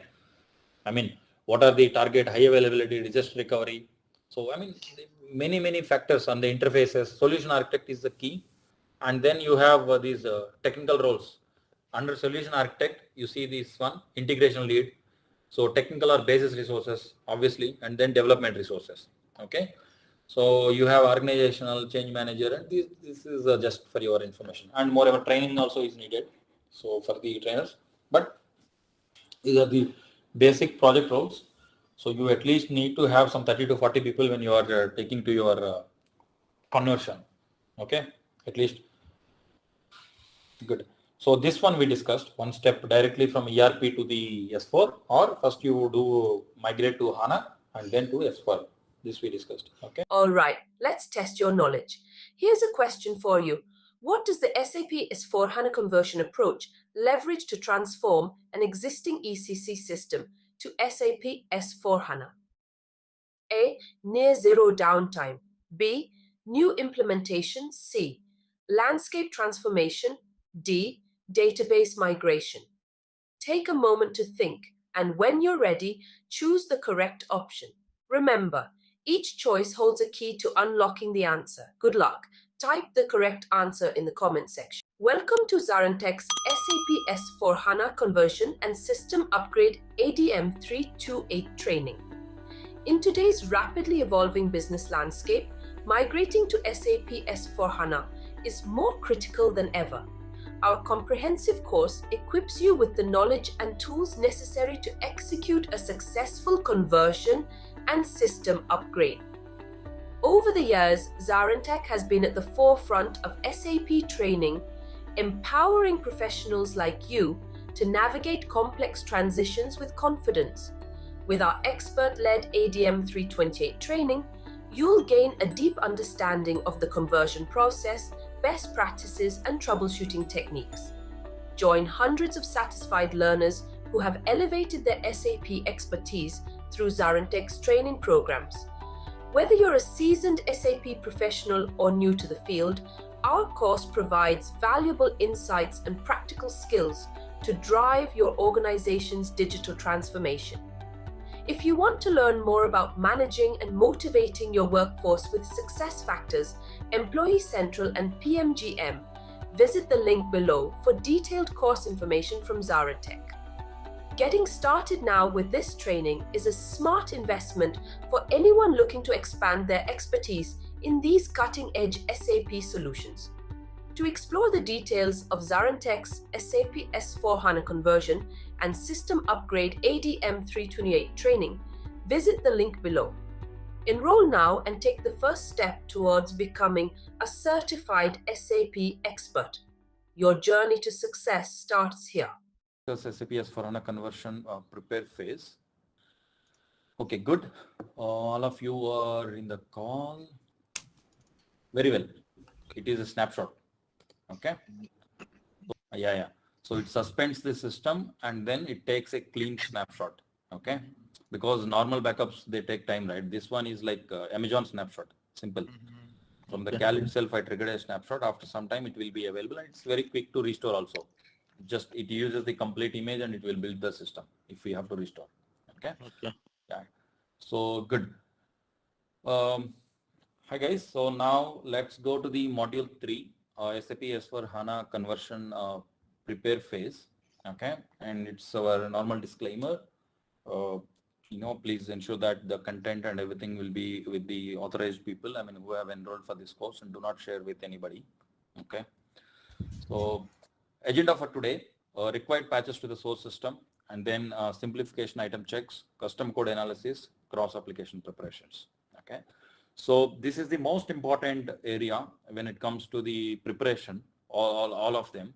Okay, and then we have these technical aspects of running the maintenance planner and then running some tool and all. That's another technical clear basis thing. But here, this is the, as I told yesterday, preparations or the 6 months or 1 year you have to plan before you plan for a conversion. Some will do within 3 months when they have less data and if it is a fresh new system who are up to the SAP's guidelines and stuff, they can do within 3 months. But I have seen most of the cases the conversion project is 6 months project. Okay, minimum. Even some customers will take it. Okay, so let's take a quick overview and sequence and recap what we discussed yesterday. So mainly we discussed about the SAP S/4HANA architecture, how it is different from ERP to SAP S/4HANA. How it is from the existing ERP. There's a code line change and simplification of data model. They have done code, redundant code has been removed. So now the code has been simplified. And then we have the HANA. They are leveraging the benefits of the in-memory computing by using the row and column stores concepts within the database. And then UI, they got rid of the Java and they came up with the Fiori. So these are the very top 3 changes in SAP S/4HANA. That's why they had to redo the entire coding separately instead of just upgrading the existing ERP systems. Okay, that's what that's the whole reason why they had to go for a complete code line for the SAP S/4HANA. Okay, and in addition to that, SAP S/4HANA has much more capabilities. As I said, HANA is a platform. Yes, database is a service within that particular platform. HANA can do multiple things, or much more things like analytics and big data, text mining, and there are a lot of ML related algorithms it can run. So it is much more capable. And also SAP S/4HANA, they have introduced these machine learning capabilities, predictive analysis, and forecasting, demand forecasting. So such kind of features, embedded analytics, they call it, they have introduced into the SAP S/4HANA. So that is why, have you heard of this word, intelligent suite? Has anybody come across this word, intelligent suite? Did you? Hello? Yeah, okay. So I thought I have dropped off from the call. Okay. See, ERP, they call it as a SAP business suite, right? Okay. So, and then for SAP S/4HANA, what they're calling simplified suite for HANA. It's just a product line. Okay. So now if you look at the SAP's help.sap.com and go and see, they call it as an intelligent suite. Like business suite, it is an intelligent suite. So which is comprised mainly of SAP S/4HANA. So why they're calling it as an intelligent suite means wherever there is a possibility of, automation using machine learning capabilities, they have introduced those features into the system. Okay. For example, in financial, material management, demand forecast, and in finance, they have generation of the invoices. They have included these specific features into the system. So, and the system can itself take care of those things without any manual intervention. Okay. So like chatbots, so, a lot of things they have integrated with the SAP S/4HANA. That's why they call it as an intelligent SAP S/4HANA, intelligent suite. Similar to ERP business suite, it is an intelligent suite. Okay. Anyway, that's what we discussed about SAP S/4HANA, and also we discussed about the overview of the conversion. Okay. This is the slide. This is the main master slide for our entire course to get you an overview. Okay. So first we will talk about the maintenance and main planning and system requirements. Okay. So what, for example, so now you have access to the source system, ERP. Okay. Now we need to understand before I proceed, because in order to run these tools like SI check or the custom code tool or readiness check, you need a lot of notes or and a lot of reports you need in the source system, for them to collect the data and, submit to SAP and to verify these items. You need reports in the particular system. For that, you have to prepare the source system with implementing those so-and-so nodes. Okay. I will tell you what all nodes are needed in the exercise I have mentioned. These are all notes, you can get it from the conversion guide. Okay. Yesterday I have shown you, right, where you download the conversion guide. Please always, that is your, master guide before, whenever you do the conversion in future also. Take the latest conversion guide. And there is a section for source system preparation. Please ensure that you do that source system preparation as per the guidelines. Okay. So now today we're going to discuss about this source system requirements, what all things needed into the source system, and then we will verify as a part of exercise.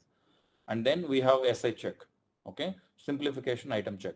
So in order for this to run, again we need some nodes to be implemented in the system. We will have a look into it, and if time permits, we will run this simplification item check also today. Also, data volume management. I have explained you. Your source system database is so and so size, and when you are moving to the HANA, what is your hardware size in future? I mean, what is your database size? That also there is a report to run. We will see that also. Okay. So it's an overview. So we're going to discuss planning and system requirements and SI check. Maintenance planner, what I will do is I will move to just before the after the T5. I mean, after discussing all these things, so that it will be in a sequence. Okay. I mean, because for software update manager, we need maintenance planner. So if we put them together, it would be good. Okay.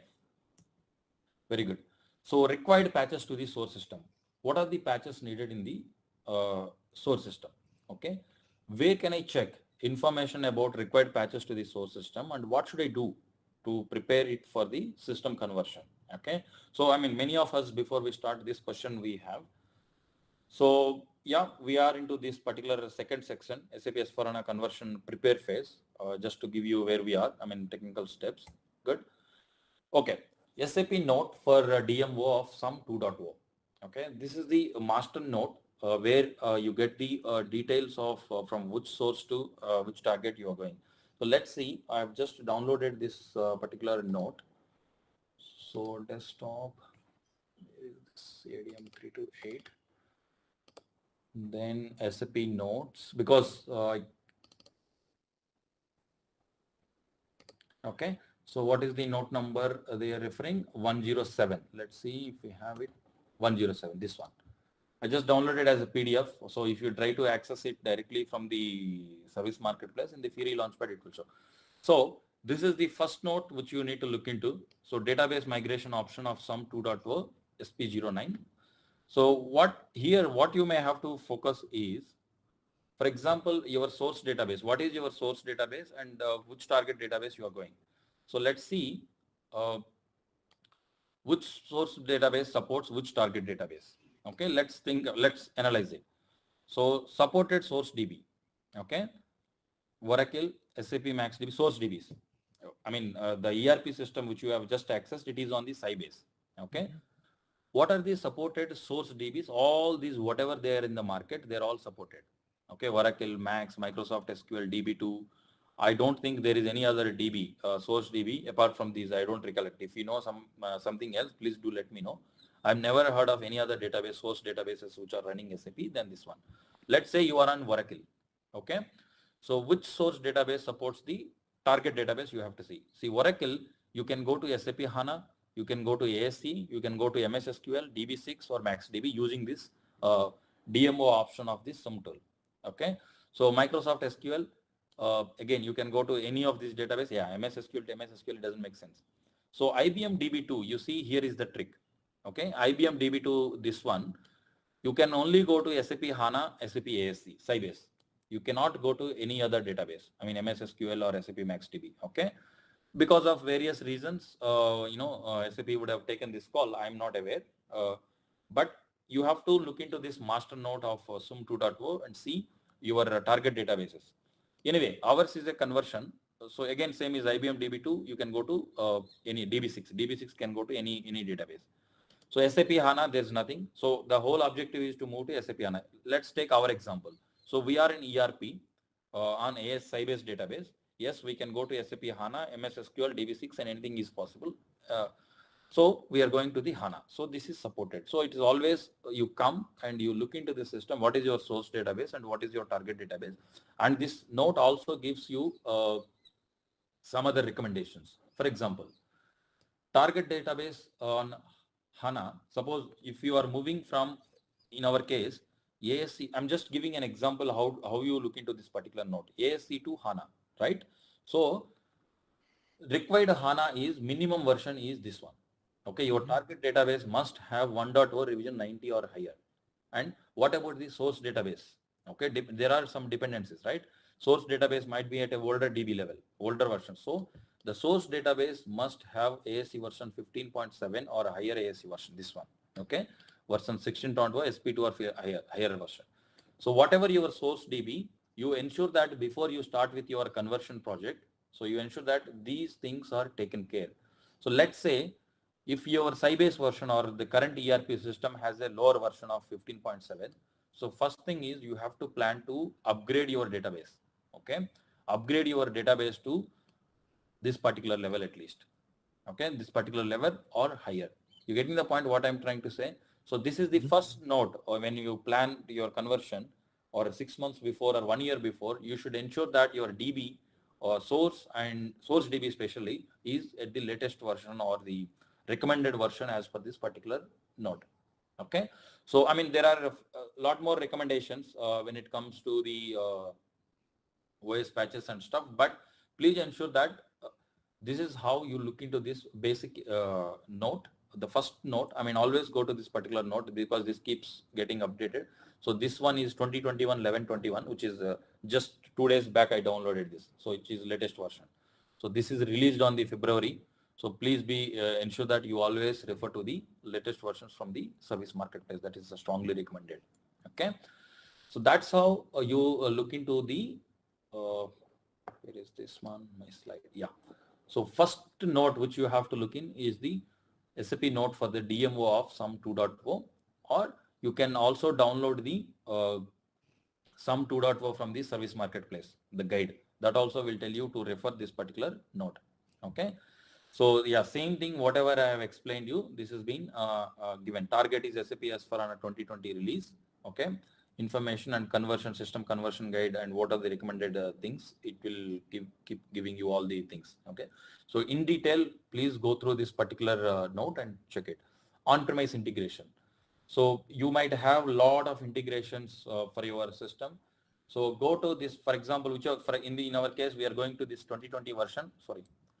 2020 version. So integrations anyway, it is out of the scope for us. So just go to this 2974130 notes. These are the references based on your target. It will have all the complete scenarios, integration scenarios defined and what actions you may have to do. These are all you have to run parallel. You know, basis guys will work on the DB versions and stuff, and then the functional guys can refer to this on-premise integration scenarios. This is on-premise notes. If you're going 2020, this particular note, and they start taking the recommended actions over there. Okay, so now archiving before sizing, and the another. So our let's focus more. I mean, I will try to focus more on the basis related because it's. I mean, that is where I mean ADM 328 focus is. Okay, mostly it focuses on the basis, and the rest all development and all that's a separate training will be there. Now this is archiving before sizing. So this is very important. I mean, what do I mean by the archiving before sizing is, so some customers will do maintain their existing databases or the existing systems in a clean state. So what do you mean by the, can some of you tell me the regular maintenance activities in your systems? What are you doing regular maintenance activities, quarterly or half yearly or yearly? So, and what databases your client is using? Can you tell me? Hello? So mostly Oracle and HANA, not Sybase AAC at the moment, what we have in our ecosystem. And in terms of maintenance, general, so aligning with SAP strategy, so we do have some legacy systems which we don't touch apart from the kernel, and also that also is not there required, apart from STPI and API, which is the only activity in those legacy systems. But when we see the new systems or the comparatively very new systems, there we are completely aligned, let it be from the HANA patch update or from the STP, or let it be from the kernel patch, or maybe also a NetWeaver as per aligning with the SAP strategy, and also, or not to mention, yeah, these are the pretty much which I can think of. Maybe if someone would like to add anything. Yeah, let's take Oracle as an example. So in DB, any further maintenance activities you do? So from the DB perspective, reorganization, and also I think not quarterly but half yearly, we do have some recommendations from the Oracle perspective. We do have an expert, so who is actually in picture from SAP. paid service. So then we get a lot of recommendation, and also we try to collate, follow the EWA stuff also, which is also as per the recommendation of EWA, what can be done. So collating that from the DB side, maybe reorganization is there one thing which is done on a very frequent basis. And from the housekeeping and archiving stuff, it is, I think, a regular activity which is happening from Oracle as well. Okay, very good. So yes, so what we have to understand is, if you don't, I mean, table reorganization, one of the critical activity with any this typical landscape or the traditional databases. So I mean, we have to do the table reorg, half yearly or yearly once, or else what happens if you don't reorganize properly with your laptop, right? You keeping these files here and there, and access becomes messy. Okay, and also why do we do the table reorg? Anyone can anyone explain me? Why do we do the table reorg? And in so these concepts are very good to know concepts, guys. I mean, when you go for an yeah, table reorg is required like whenever we delete the data from the between the like in the rows and column, there will be a space generated in between, and then when we check the table size, it will never be reduced. So when we do the table reorg, it will realign all the data in a sequence way, and releasing some space for again filling it up. Like it will reduce the space of the table which is used. Very good. So all of you understood that concept? Okay. So table reorg, why we do is to release the unused, say, for example, let's say, where is my Excel? Okay. So I told you, so the databases are the row-based databases, right? I mean, Oracle, let's take Oracle. So it keeps writing the data like this, 1, 2, 3, like this. Okay. Or let me open another sheet. Okay. One, like this. It keeps writing whatever the data it wants to. Okay. So after some time, okay, row store, it keeps writing. So after some time, what happens is you would have deleted this one. Okay. You would have deleted this one. So you would have deleted this one. So what happened? So one block size. So it writes into these small blocks on the hard disk or table hard disk that you remember. So that block size is some 8 KB, or I don't know. I don't remember the exact size. Yes, it writes into the blocks. So these blocks are empty. But unfortunately, the space is not freed up. When you look at it, it looks into the used space as this one. But it's a row store, right? It cannot go and put it something here, next writing. So it will always go in the sequential way, like this, Oracle, or any Sybase or this, whatever the row-based database. So when you do the reorg, right, when you do a table reorg, what it will do is it will adjust. So it will move all these things to like this. Okay, they will put it in the sequence, and then you get this free space empty, so that the database is in a better shape and you get space. You get freeing up the space there. So that is what happens when you do the reorg. Okay. Can you tell me, in HANA, do we need to do this reorg, table reorg? In HANA? Yeah, for the rows, Sorry? for the roster tables. Sorry? For the roster tables, we do have roster reorganization in HANA. And generally Have for you done? column, no. Theoretically, I have read, but not practically. Okay. HANA, do we need? I mean, see, that's the super concept in HANA. Have you ever done the reorg in HANA? The column stores, we don't need to do the reorg. Reorging of this thing. I mean, table reorg. What it will do is from the in-memory, right? When it is writing to the see, HANA has the RAM. Okay, let's say this is the RAM. So let me see my screen. So let's say this is the RAM. Okay, and then when it tries to write it to the from the RAM to the disk. Okay, let's say you have the disks, OS disks.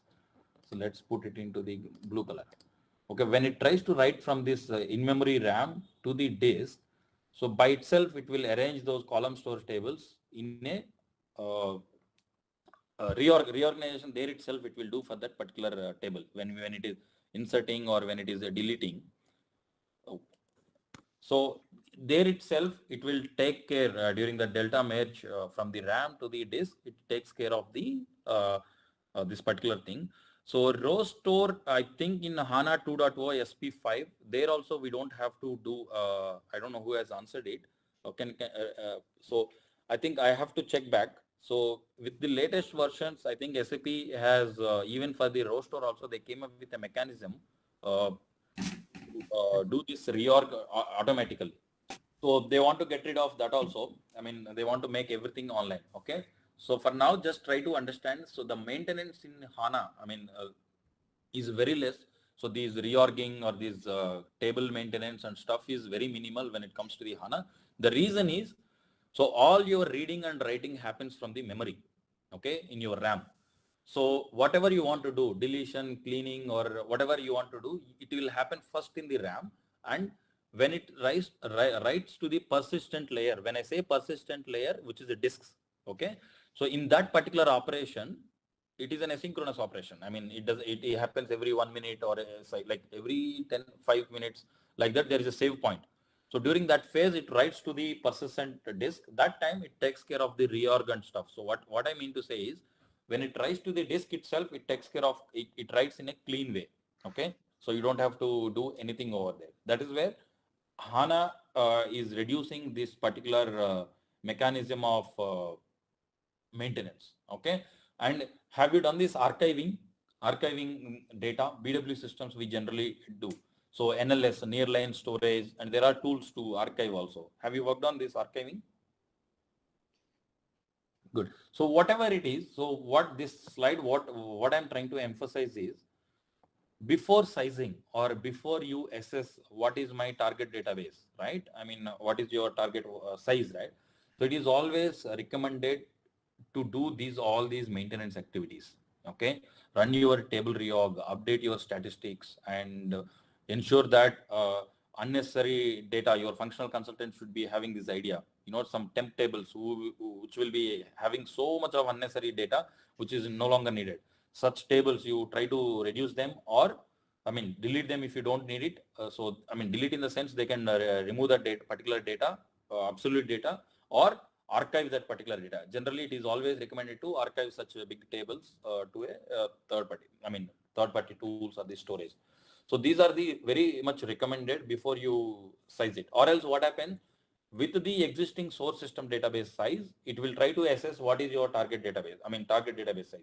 So it is going to cost significantly. Okay. For example, if your current database is in 1 TB and you are not maintaining it properly, I mean, you just do a sizing report and you assess it. It will show you in HANA, you may need 1 TB, definitely, minimum 1 TB, I may need it.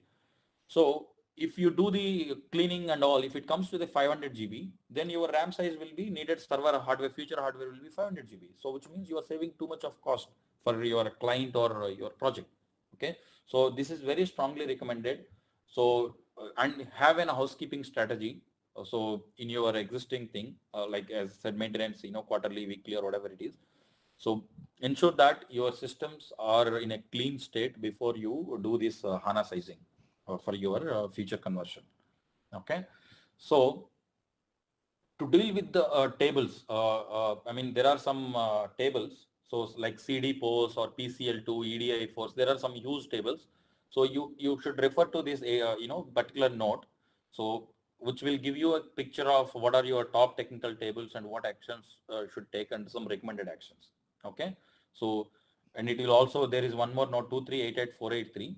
So for instructions on how to delete the data. I mean, as I said, some temp data or unused data. But again, this action, you will not be, as a basis consultant, you will always run this report and give this data and assess this data with your, as I said, right, roles and responsibilities. Get it verified with the solution architect, and as a business decision along with the functional, you have to take a call on these particular tables. I mean, long running table, or you may have to think an strategy of splitting these tables, during the conversion process. Okay.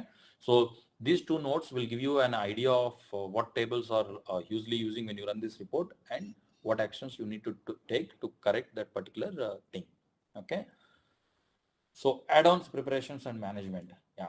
So this is another important topic. Let's see, where is my add-ons and business functions. Okay, so both SAP and partner add-ons can only run on SAP on, okay, so they can run on SAP S/4HANA if they have been released for it specifically. Okay, so make sure the required add-ons are released for production usage in SAP S/4HANA. Clarify licensing aspects. Yeah, that's fine. Let's keep it this way. So yeah, this, as again, whatever I'm going to explain, those details will be cleared in the 2974663, this particular note. Yeah. So do you know any third-party add-ons within SAP? Can you name few third-party add-ons? For example, you have an ERP. You might have heard SAP not SAP. It's a Data Word or OpenText and Transport Express and Hoffincons development add-on is there. So there are lots and lot more add-ons are there, third-party add-ons. Okay.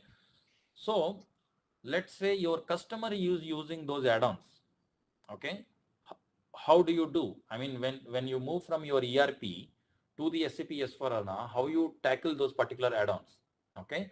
So this is what you have to be very carefully assess in your system. What are the SAP standard things over there, and what are the third-party add-ons in your particular system? So those add-ons you have to identify and you have to you have to act upon them. Okay, I'll talk about how do you act. So if an add-on is no longer required, okay, let's say you have a Transport Express add-on, or if you say OpenText add-on, or if you say some whatever add-on, check with the vendor. I mean, whoever is owning that particular vendor, if a package for uninstalling the add-on is available. Okay, see SAP note, and these two notes will give you a clear picture of how to do this one and how to deal with missing equivalent support package during an SAP S/4HANA. Okay. What I'm trying to say is, so these third-party add-ons, right? Okay, so here you have an SAP system in the right-hand side, and you have SAP add-ons. SAP add-ons, can you name few SAP add-ons? Do you recollect something?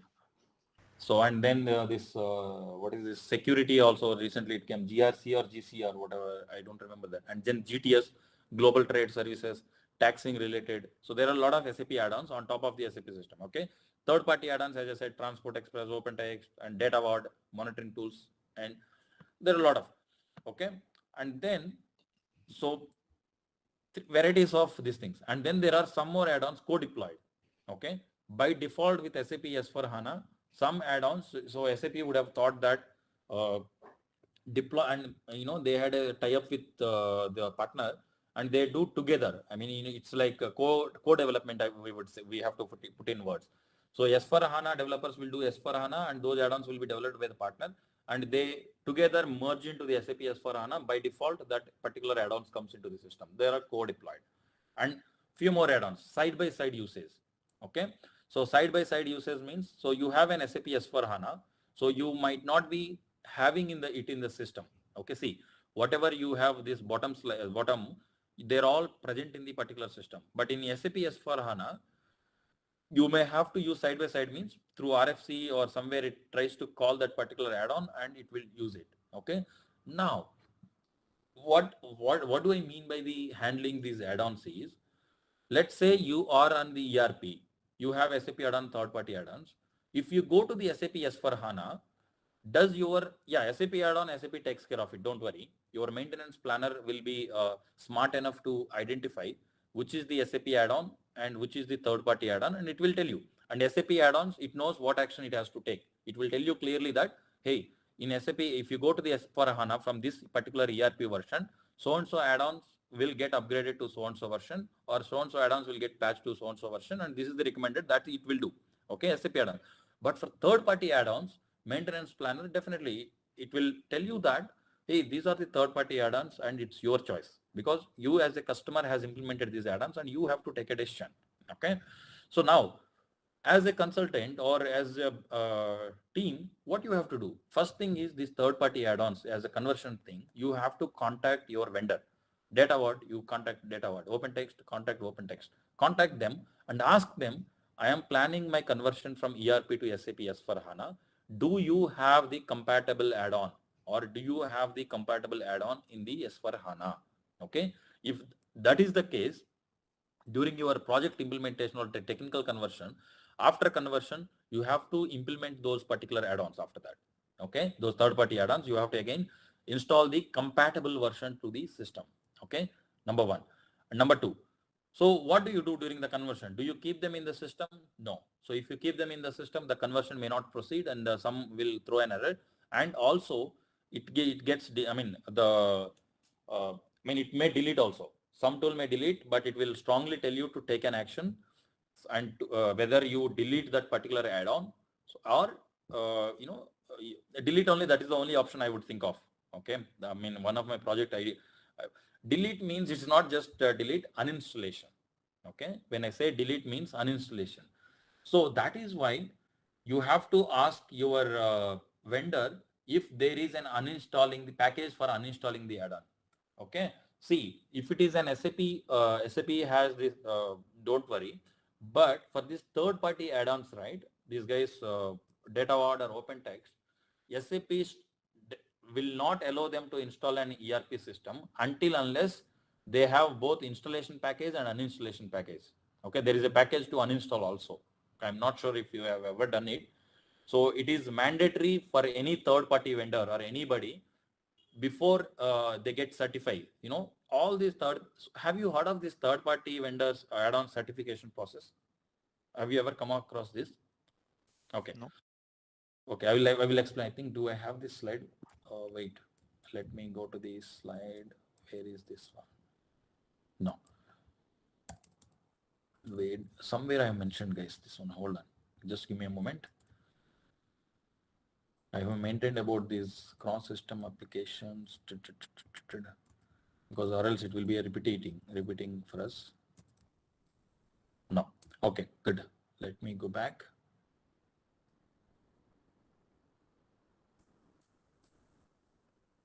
Let me go back. Where are we?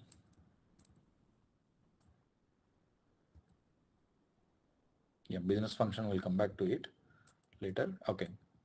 Where is this? Good. Yeah, this third party these notes will explain all these details, guys. I mean, if you once you have time, you can download and you can see them. So I'm talking about these third party add-ons. Okay, I'm giving you the background what exactly happens in these third party add-ons. See, these I think I have maintained in the 1 second. I will see. In the maintenance planner one, I would have maintained this. Let me open that slides, because it is very important that you have this background of third-party add-ons. Because if you take these critical customers, right? So this is very painful area to assess what action you have to take on the. Here I maintained. Good. Anyway, so then I think in the maintenance planner section, I will discuss that topic. 1 second. Okay. So here, I mean, just for now, you understand that in terms of the preparations and management, you have to understand the how to deal with the third party add-ons. Or let's discuss this, guys. Okay. So yeah, let's look into this slide. Let me present this so that it is important that you understand this concept. Okay. So maintenance planner. So partner add-ons. So this is what I mean to say, the partner add-ons. So SAP partners, and then the third party vendor. So look into this particular slide from my mouse. Okay. Your SAP system has SAP add-ons, partner add-ons, and third party. These partner add-ons are nothing but third party. For example, tax related add-ons, EY and PwC will have it. So, and then OpenText has their own add-ons, Data Ward has their own add-ons. Okay. So ICC, what does this word mean by the ICC? So Integration Certification Center, SAP Integration and Certification Center. Okay. So all these partner add-ons, right?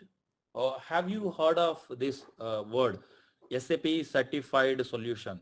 You know, Microsoft Azure is an Azure servers, SAP Certified Server, SAP Certified AWS Server, right? Infrastructure, that is infrastructure service. Or this is an SAP Certified add-on. This is an SAP Certified Solution. Have you heard of this word? Anytime, have you seen it? So, good. So who will do that certification? So this particular team will do. SAP ICC, Integration and Certification Center. So within SAP, there is a department who will do all these partner related, not only add-ons, okay? It's a hardware, add-ons, and sometimes integration also.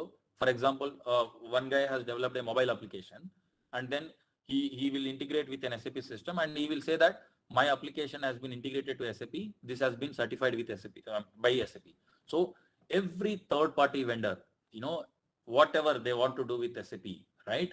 Before selling to the customer, I mean, before they go and sell it to the customer, they have to get it certified with the ICC. It is very important when you do a conversion project, you will find lot of abnormal integrations which are not standard. I mean, mobile applications and a lot of things, the system looks so simple and easy, but believe me, the moment you start looking into it, it will have a lot of integrations or, third-party ones. And then third-party add-ons also, it will be there. So now this team will certify it, and when this particular team or SAP certifies it, it mandates that these partner add-ons or these integrations have an installation and uninstallation packages. Okay, so it is very important that you ask your vendor to provide the uninstallation package. That is what I'm trying to convey here in this slide. Where is this one? Yeah. So ask for an uninstalling add-on package before you move to the conversion, and also check with them if there is a compatible S/4HANA version. Again, so that particular new version, SAP S/4HANA version, right? They have to come here and get certified with ICC. Okay, you cannot simply implement in the S/4HANA once you do the conversion. So you always have to verify that whether the partner has get their add-on certified or not. You may ask, how do you verify that whether the partner has certified or not? So SAP will give them a certificate which clearly has an SAP logo, and like we have this number, right? License number. When we do the certification, that kind of number it gives, and you go to the service marketplace, and there is a in that particular note, in this note, you have a link also. You can go and you will put the number. You will see that whether it is certified by SAP or not. Okay, so please note this, very, very important. So yes, sometimes, most of the times, people ignore such things, and it will lead to the data loss, and it will lead to a lot of inconsistency in the system. Sometimes people will say, okay, I will just proceed with this particular add-on. So you may think that, okay, my add-on only got affected, but no, some tool, that particular add-on, when you installed it, it has dependencies on standard SAP objects also. Those also get deleted, and it leads to a huge mess. Okay, in one of my project it happened. That's why I'm stressing so much. So don't ignore such third-party things in the system. Okay, so ADTP, advanced tracking and pharmaceutical one, I was working on that particular add-on, and then that system has that stupid add-on, and then we did a conversion. Almost 1 million entries got deleted, standard SAP objects. After the system, then we are getting all the inconsistencies, and we thought that, okay, only this particular add-on goes, but no, it took many things than that one. Okay, so please pay attention to these third-party add-ons when you have in the system, and also on the third-party integrations also. Try to assess, pay attention to these things. Okay, any questions, guys, on these add-ons? See, yeah, you got this clear, right? See, I mean, good with your SAP system thing. So I'm trying to stress on things which you may not aware. I mean, have you heard of this concept, integration certification center, and then the partners get certified with SAP, and they have their installation and uninstallation packages? Have you come across these things in the past in your project? So that's very important, guys. During the conversion, if you see any of these third parties, refer this note and go to that ICC's page, and you verify it whether these add-ons are certified or not. Okay, certification is not mandatory. If your customer thinks, or if he has a trust on that particular partner, sometimes they go without certification also. But SAP will strongly recommend to get it certified. There are some standards, right? I mean, there are some standards, and SAP wants to verify whether that particular add-on is impact their standard code, or whether that particular add-on has uninstallation package or not. Because if you just keep it in the system, it may have some unnecessary complications in upgrades or patchings. Okay, so SAP has some standards. So that partner add-on or partner development should match that SAP standards. Okay, that's what SAP verifies when a partner comes for a certification. So it is once they develop and everything, SAP will install in their system and they will run it and they will run some tools and tests and they will confirm that, okay, this particular add-on is certified, and they will give the certificate to them, that partner. So they will go and show to the customer and install, they will sell it to the customers. Okay. That's the process for all these third-party add-ons. Okay. So another important thing is business functions, guys. So let me go to let me close this note. Let's see if our system is up, because I want to show you these business functions, FTD. Let's see if the system is up. So this is still taking a backup. We'll see this system status now. SFW5 is the transaction code. Have you ever come across this transaction code? Let me show you let's see the system status. It will be good if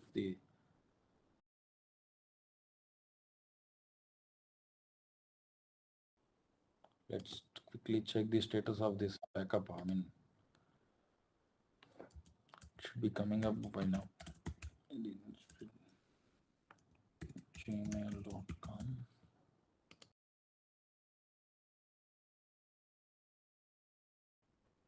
It is activating. Okay, so let's give it another 10 minutes. So backups, we can see the backups. Yeah, it has taken the backup completed successfully. If you want to restore, you just click on this restore. That's it in future. But anyway, it just takes 10 minutes. So let's do the theory part now. Good. Let's go to this. Business functions. Okay. So in SAP S/4HANA, so business functions can have the status always on, customer switchable, or always off. So it is very important to find out the status at an early planning state for the system conversion. As you said, if you don't plan these things also well, then you will have problems during the conversion. Okay. So a business function, let's read this thing. A business function switched on in your source system, but defined as always off. Okay. In S/4HANA will block, defined as always off. In SAP S/4HANA will block a system conversion. Okay. This can change between SAP S/4HANA measure and feature package releases, even if the business function has been classified as reversible, but is declared as always off. There is no general way to deactivate it. Okay. Okay. Business in your area, but defined as always off in this can change between. Good.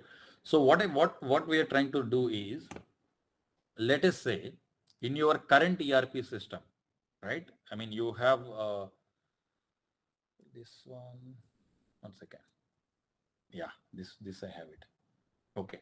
So this slide will help us to understand even better. So start release and then the target release. Okay. Start release means our ERP, and then the target release is our S/4HANA, and this is same valid when it comes to the our what we call upgrades also, when you are doing from ERP EHP7 to EHP8 or EHP9, like that. Okay. So if you say in the start release, the status of the business function is on, and target release it is always off, conversion it doesn't go. Okay. So the new status is always off. So now there is a problem. You see the first one, there is a problem. So it is on in the source release, but it is off in the target release.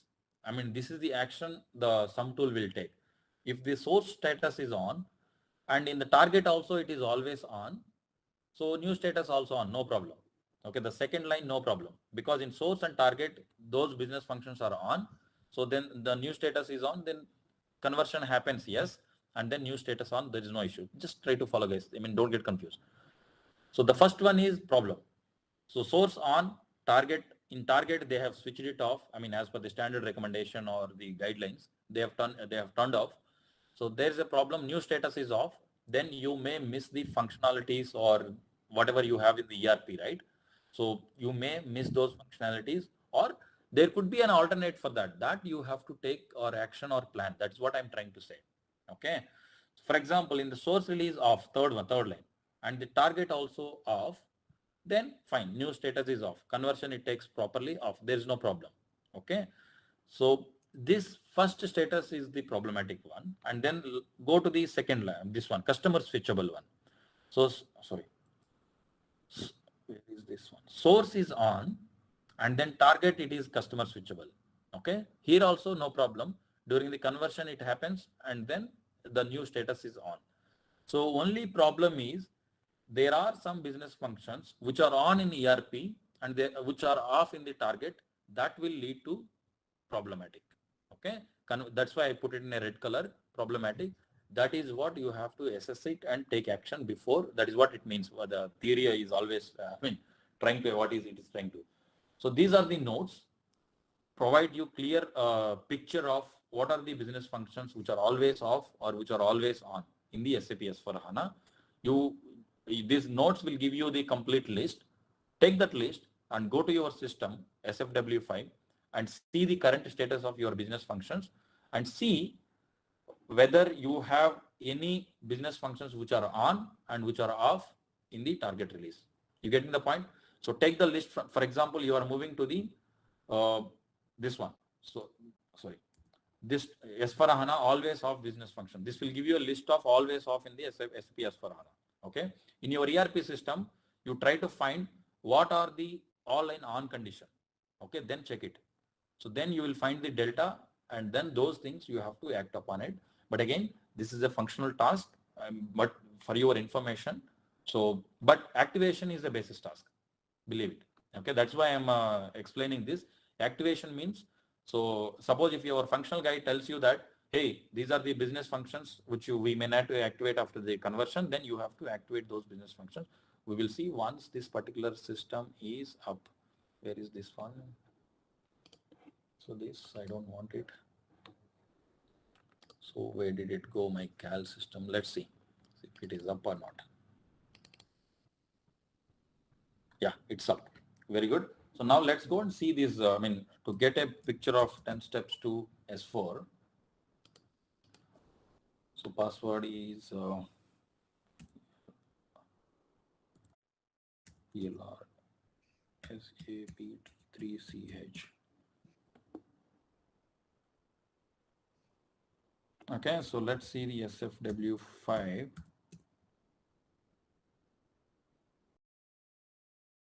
This is the switch framework. So we have a dedicated module on this particular switch framework thing. Okay, so let me, I will try to make it just to, at this moment, try to get an overview of what is this. So SFW is the T code. So it is clearly says, careful, only reversible business functions can be deactivated. For this reason, activate only required business functions. In case of doubt, read the corresponding documentation. It will tell you very clearly, don't act upon anything unless you are crystal clear. Okay. And activating or deactivating these business functions, see enterprise extensions, enterprise business functions, you see over here. Okay. So what we are talking about is this status, display full dependency. So the green status means these business functions have been switched on.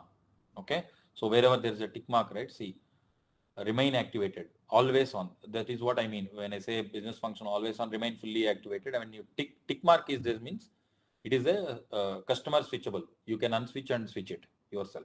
Okay. So these are the business functions. Be very, very careful. So the moment you activate any of these, right? See, they are activated.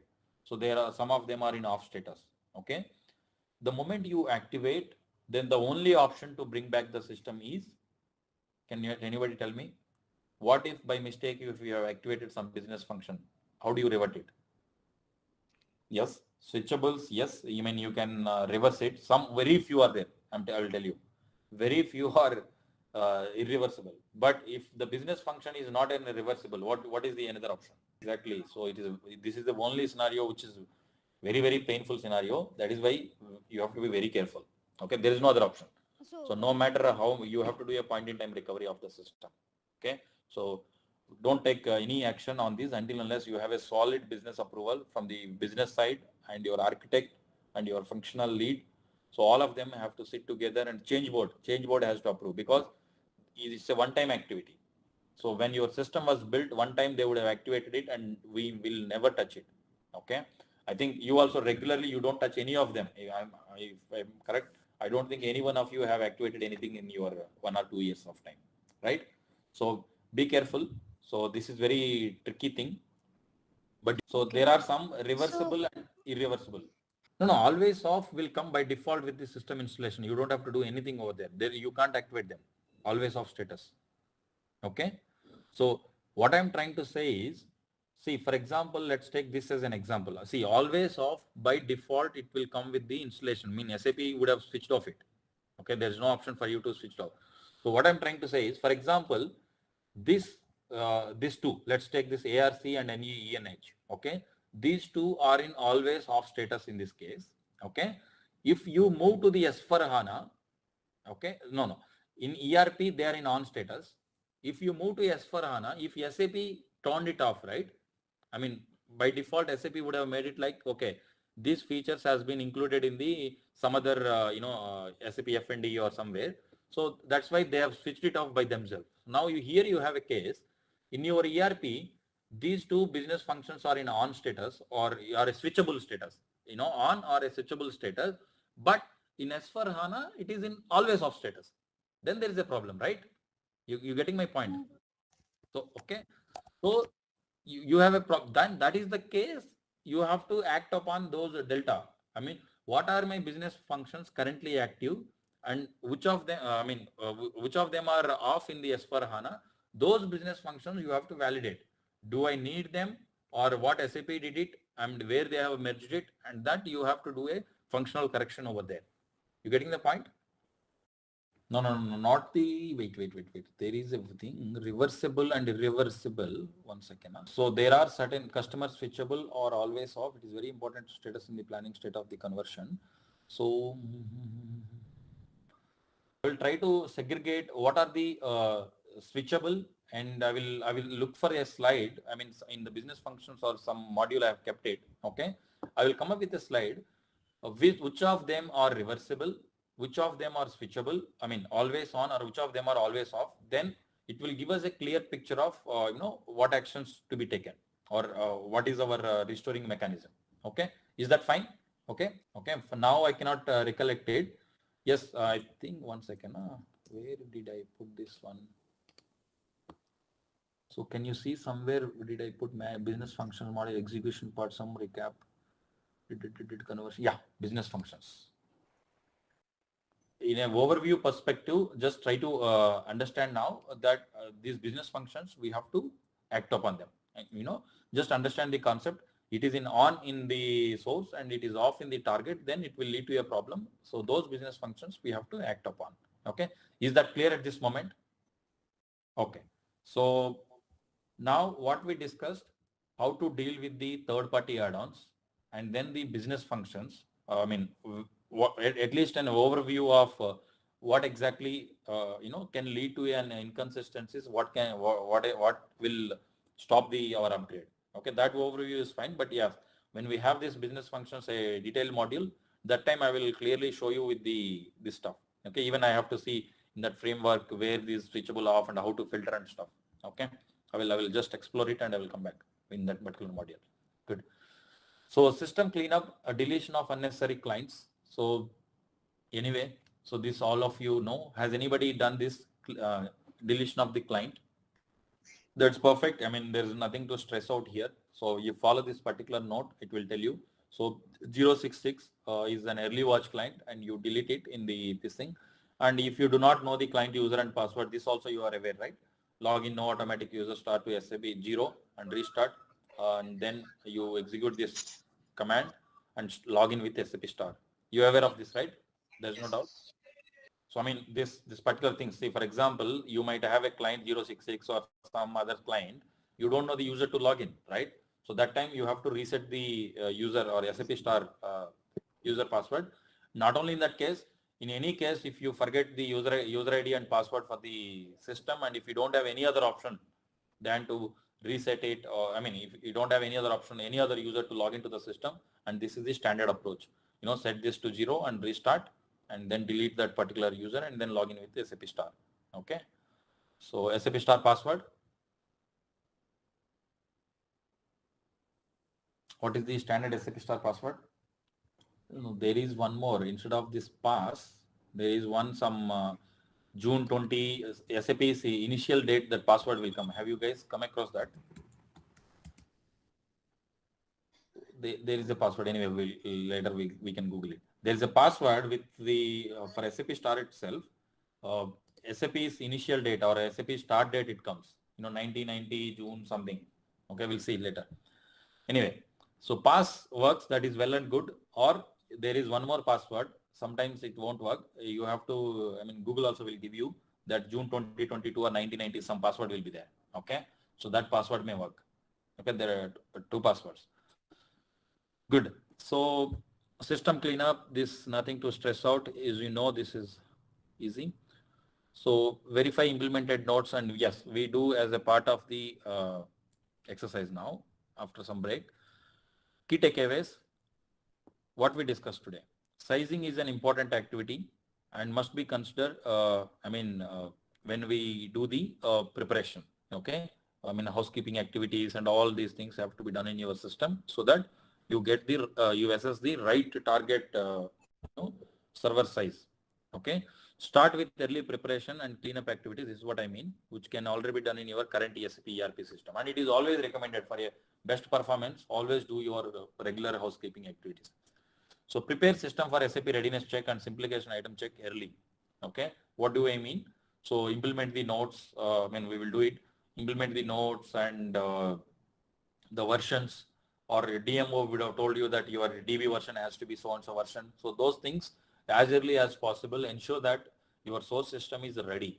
Okay, once you have the project guideline deadlines, then it's unnecessary rush. Okay, make sure that there is enough focus on pertinent hardware planning. Okay, so yeah, why would I tell you this is, in my current project, I'm literally facing this problem. Hardware planning is the most important thing, guys. When you move to the SAP HANA or S4 HANA, okay, can somebody tell me, has any one of you worked on the migration projects? Migration? Migration means from the traditional on-premise to the AWS or Azure or cloud. You worked, right? So, good. When you move to the HANA, you have, let's say, you have a development system, test system, and production. Okay. Obviously, your development system is very small size, and the test system also, less RAM, less CPU. As production, it's definitely not as equal to as production, right? So how do you decide? When you are migrating to S4 HANA or whatever is the HANA database, how do you decide? What is my RAM? What is the number of CPUs? How do you decide the template? What is my data size? What is the log volume? That thing. You getting my question? How do you correctly guess? Okay, fine. No, it's not a guessing. So how do you define it? Because once you because your development is a small size system, test system is also a small size system, because you may say that I will get the production backup and I will build a test system and then I will see it. No, because you need a equivalent server as equivalent as production, right? So high RAM, high CPU, and then just for testing purposes, I don't think any client would agree, right? But how do you decide that after you migrate it to the AWS on so-and-so server, my performance will be good? And how do you define that particular template? You get my question, what I'm trying to say? When you see, this is very, ideally speaking, the best is, the best is get a production copy and build the system on the RAM or CPU size, whatever you are targeting as per the quick size recommendation, and then you validate it for certain time, 1 month or 2 months, and then assess it. If it is not adequate, then you again run it, with a different configuration and do, but it is very costly. Okay. So, that is the only way actually. That is the only way you will assure that 100% after you move your production to the new hardware, it will work in a better way. That is the only, if you want to assure 100%. But if the cost is the critical thing for these guys, okay, for your production guys, I'm sorry, your client. So then the option is, so there is a performance load tests. Okay, so they will take, run some minor servers, the chunk of data for 320 GB and data, and this is will perform this all. I mean this way, and then they will run some dummy data into the system. Okay, I mean SAP has some nodes for that dummy data in the system, and they will calculate the IO. What is my IO? How the database transactions or calls are taking time. That report, there are reports to run in the system. They will run it for 1 or 2 days and they will assess. Okay, for 320 GB for so and so RAM, so and so thing, this has performed this way.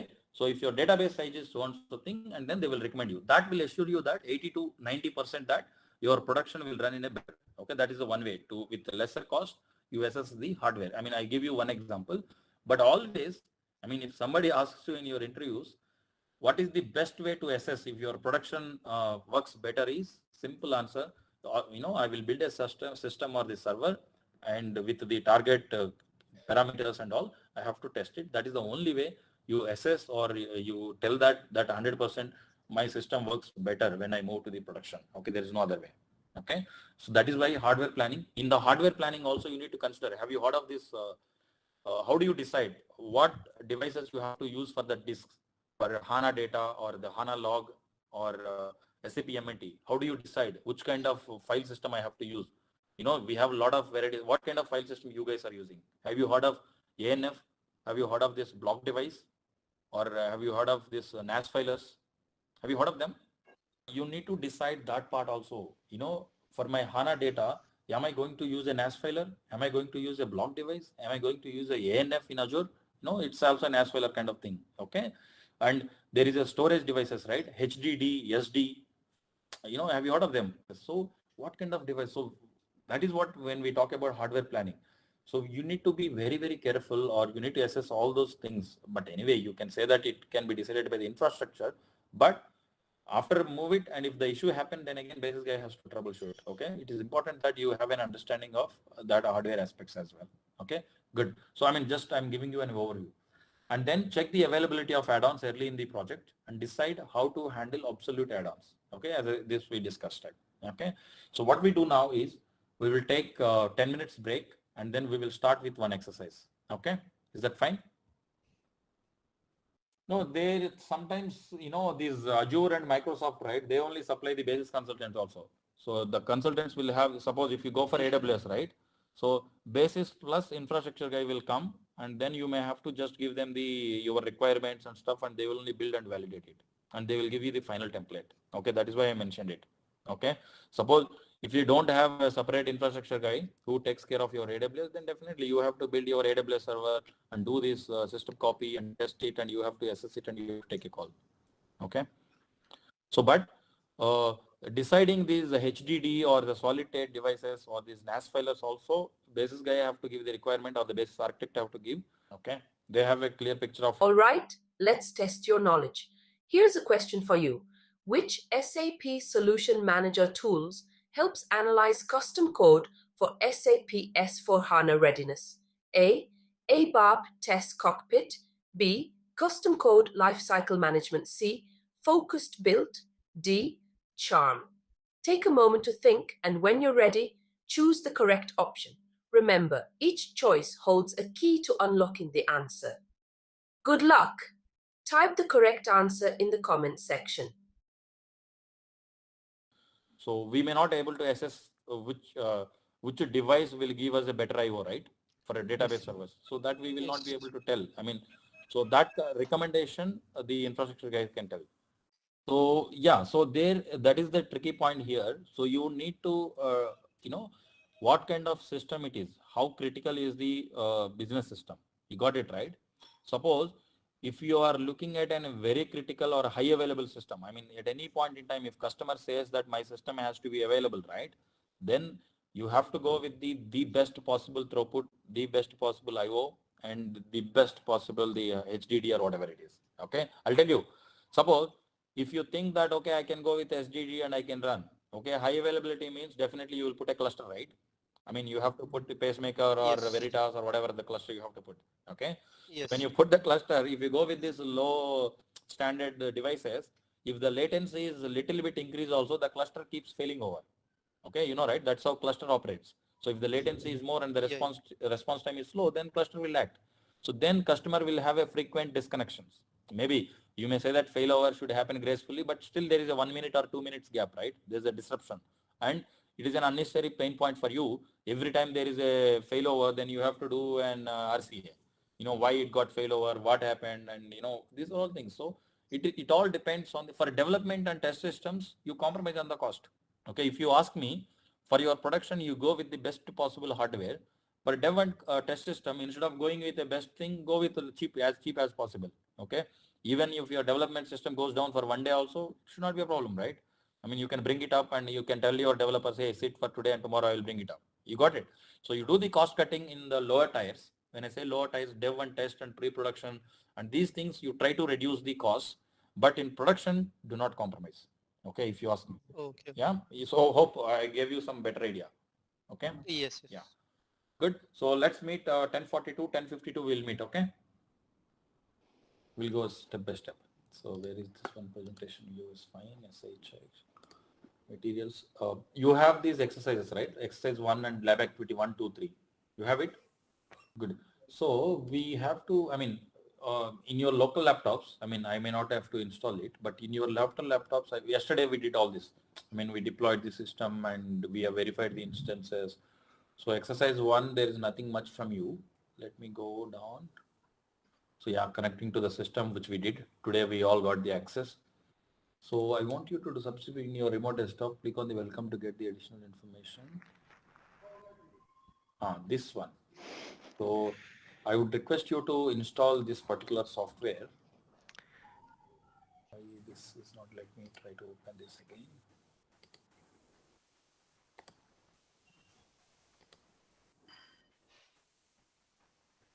Yeah, 401.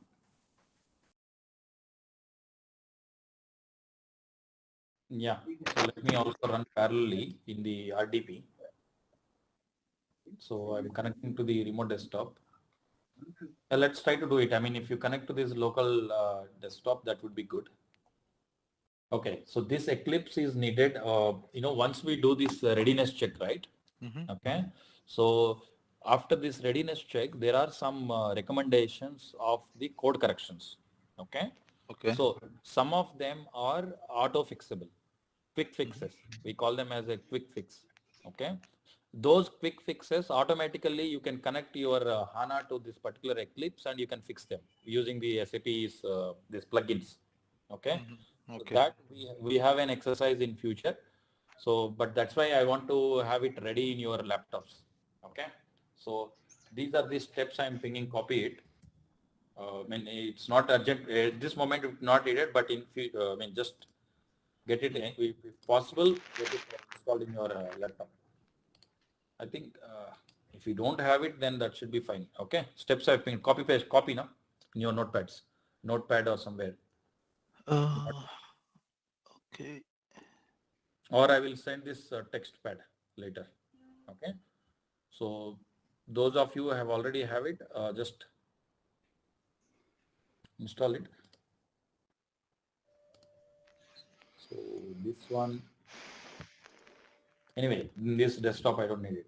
Okay. So you got it right. Just try to install whoever has the, you know, permission or access if possible.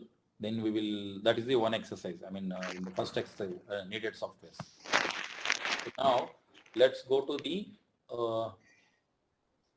okay. So then exercise lab 1 is done. That's it. I mean, we verified the system. And Putty, you have access. So guys, please try to have this Putty. So let's close this one. You know the link where to install the Putty. I will ping you. Mobile XTAM also fine. Anything is fine. Okay. So anything is fine to connect to the OS level. I mean to say SSH connection. Yes. Got it right? What I'm trying to say. Yeah. In order to access the OS, you need the Putty or thing. And WinSCP, I don't think you, I mean, I can copy behalf of you the files and stuff. So nothing you need, you don't need it. So Putty, try to have it. I mean, to just have a glimpse of, you know, when we do the technical conversion, right? So you may have to look into the some folders and the content and stuff, the file structures. So that just to have, I mean, even if you don't have it, I will give you the URL of some. I mean, these days, I don't know if you have executed recently the some tool, you can get logs and everything from the browser itself. Okay. Yes. So, but still it is good to have it. So, but anyway, good. So lab one is nothing but guys, try to install the softwares given in the exercise, Eclipse and see you have this, these are all documented here. Just try to do it. If you are able to do it, that is well and good. And if you are not, then, we will use the remote desktop what I have, one by one, or I will show you in the class itself. Okay, anyway, good. So, perfect. Now let's go to the exercise 2. Lab activity 1 is done. Go to this one, materials. Lab activity 2.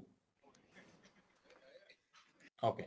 So what we are going to do today is we will run the sizing report from the source system to the target, how the target database assessment on our existing ERP on Sybase database. Okay, just know that, and verify the SAP readiness check for SAP, verify the SAP notes for simplification, and notes all the prerequisites. Okay, so from the conversion guide and from various sources, or the preparation from the previous project or the exercises of SAP trainings.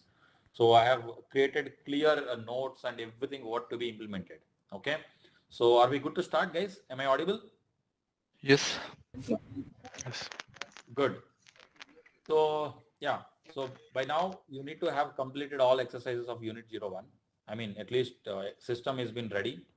So user ID, each one of you have your user ID, and then password, master password we know, and your client number 100, and you know the password. So we are using this ERP source system, which is our first system source, which we are going to convert. So execute the sizing report. So this will take around 45 minutes for the report to run. So objective, I mean, again, I have put the theory wherever is necessary so that you will have clear understanding. SAP HANA sizing is important for any customer who wants to switch to SAP S for HANA. So SAP HANA memory size is determined by the data footprint of the system. So we discussed about how to reduce the data footprint. What are the ways to reduce the data footprint? Either you archive it or you do the regular housekeeping and ensure that whatever the data you have it is clean and in good shape. Okay. So which consists of two main areas. Column store contains all business data. Row store contains mainly the metadata like data dictionary and some system tables. Okay. So did you get this definition, these terminologies? Can somebody explain what do they mean? What do they mean by the column store and row store here? So column store or, where there is a lot of reading, right? I mean, where you run a lot of BW queries and stuff, where you need reading or aggregations. So such kind of tables are defined as column store, and row store is nothing but the transactional tables, in ERP where OLTP.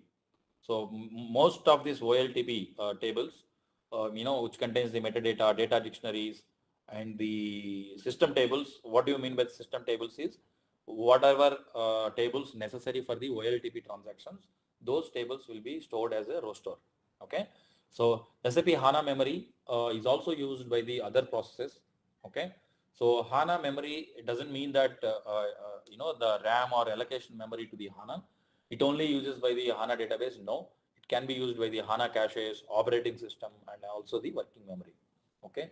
So if the customer runs SAP ERP systems on any database and wants to change to SAP HANA, the HANA sizing report, also known as the AVAP sizing report. Earlier they used to call it as an AVAP sizing report. Now it is the HANA sizing report. Is the required tool to use. Detailed information and the prerequisites are described in this particular note, guys. Okay. So if you're able to download this, you can download it. So in this exercise, preparation activities are completed. So in this system, we have implemented this particular node as described in this particular node. Only execute the HANA sizing report and check the output. Okay, because implementation of these nodes and all and then issues, it's unnecessarily we waste time. So that's why the prerequisites or the, I mean, what does it mean? This report, what it will bring, it is nothing but it will bring the report, I mean the HANA sizing report. Okay, so yeah, this is the main note, 2170 note. Prerequisites for SAP HANA, you would typically have to follow the this note, as I said, this has been already done for you. Okay, now start the HANA sizing report. So go to the SC38. So let me, or you follow my screen. So, or I will use my, yeah, I don't need to use this remote desktop. Let me close all these things. /n SC38. Okay. So, and then the report is SDF HDB sizing. Okay. /SDF /HDB. Yeah, there is a report. Okay, this one. So what it says. So and then execute it.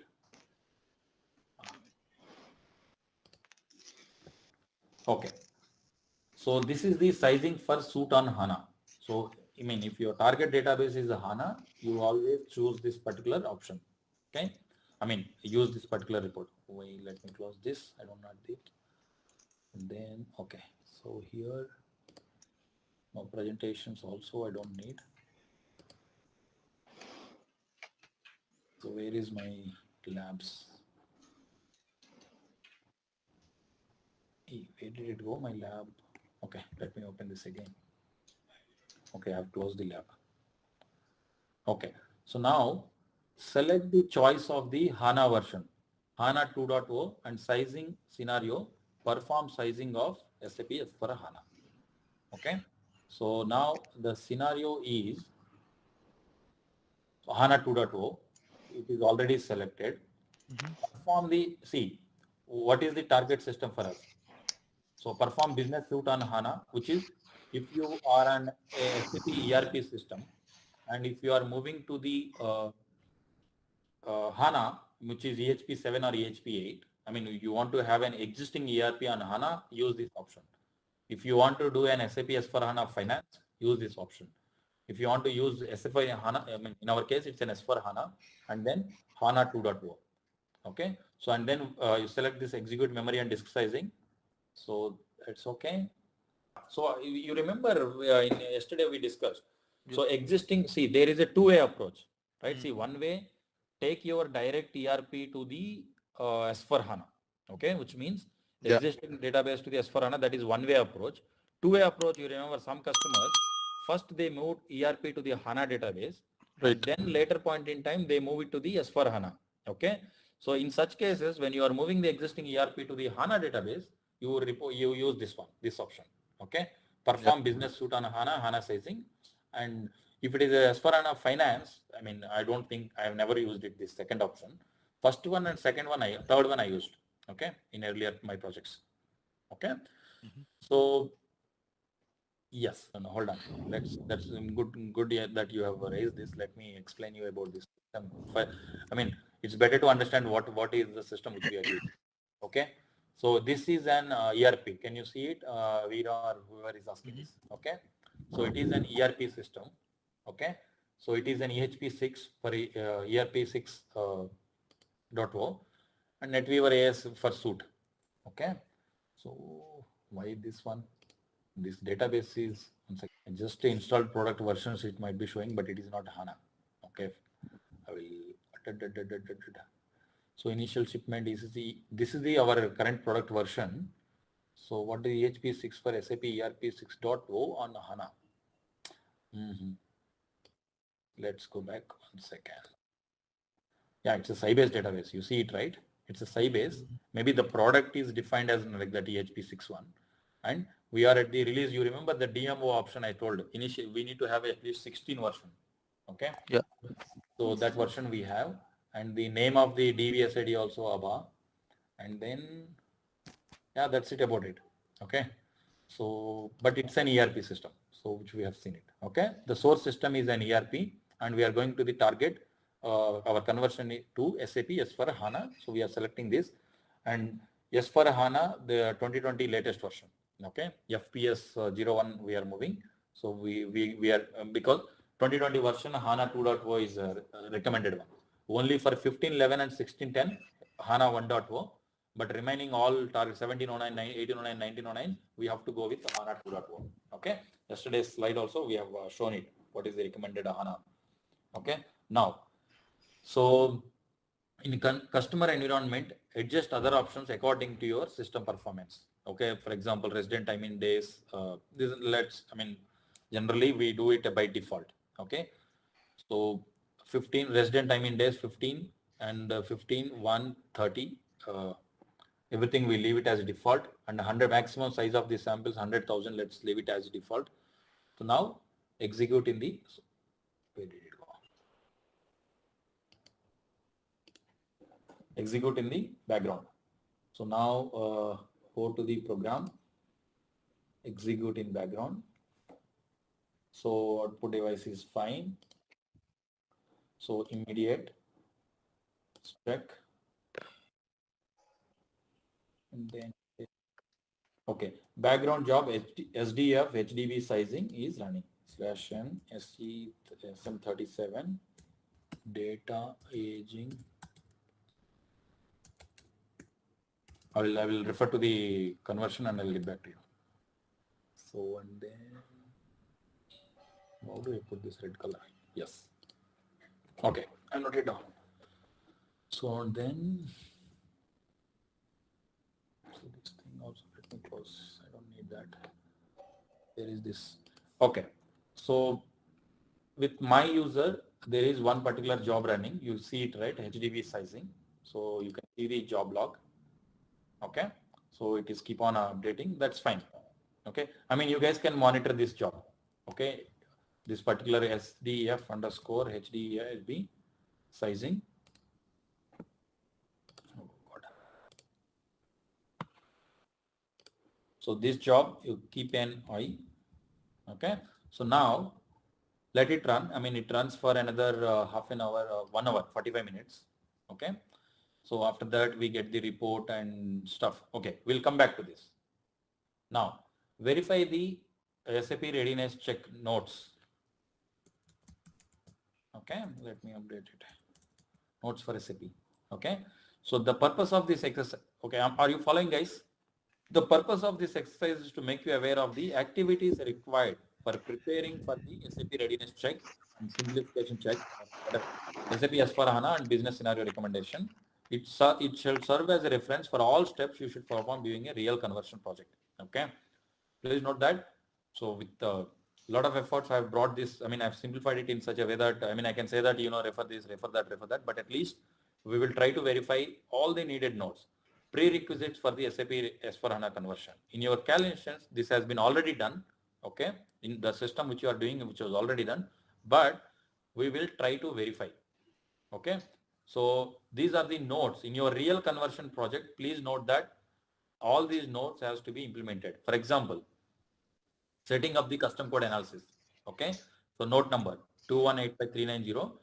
This note is a prerequisite to find the relevant custom code topics for the SAP readiness check of SAP S/4HANA.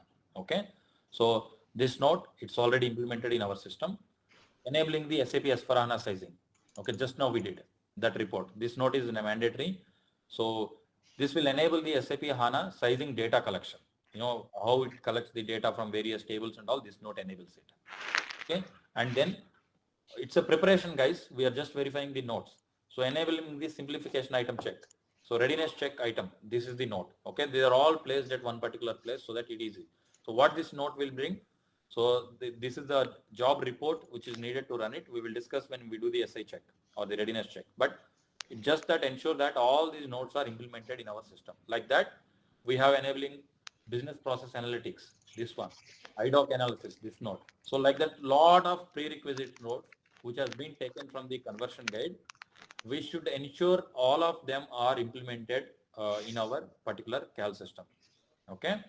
So verify the version of this node, SAP node content for the SAP in our system. Okay. Anyway, we will do it all of these exercises now. So let's go to the system. So this is what we have to know. Okay. I mean, what I'm trying to say, go through it later. All these nodes we should have in the system with this particular latest versions. 25 version, 21 version or 59 version of these nodes, we will verify it once we get into the system. Okay, so go to the SAP system. All of you can do it. I mean, there is no /n s node. Okay, so you can see in processing or the new and inconsistent. So follow this. Go to SAP node browser. Go to SAP node browser. Okay, SAP node browser. So please ensure that these nodes are existing in your in existing or available in the system. Okay, so let's say this one. Let me remove these commas so that I can copy paste them directly. So yeah, follow those instructions and verify. I will show you in all in one shot. I'm just removing these commas so that I can do from the clipboard copy. So whatever the nodes I have mentioned over there, we are verifying, cross-verifying if these have been implemented or not. Okay, I'm just selecting these nodes. So go to the system, SAP node number. So put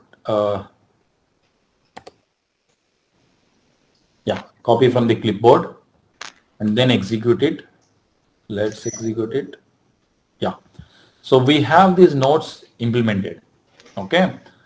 Okay. One thing is, can you see? Hello? Can you see my screen, guys? So one important thing, what you have to focus here is when you are implementing these nodes, can you see this version? 140, 83, 35, 44, 49, these versions. Okay.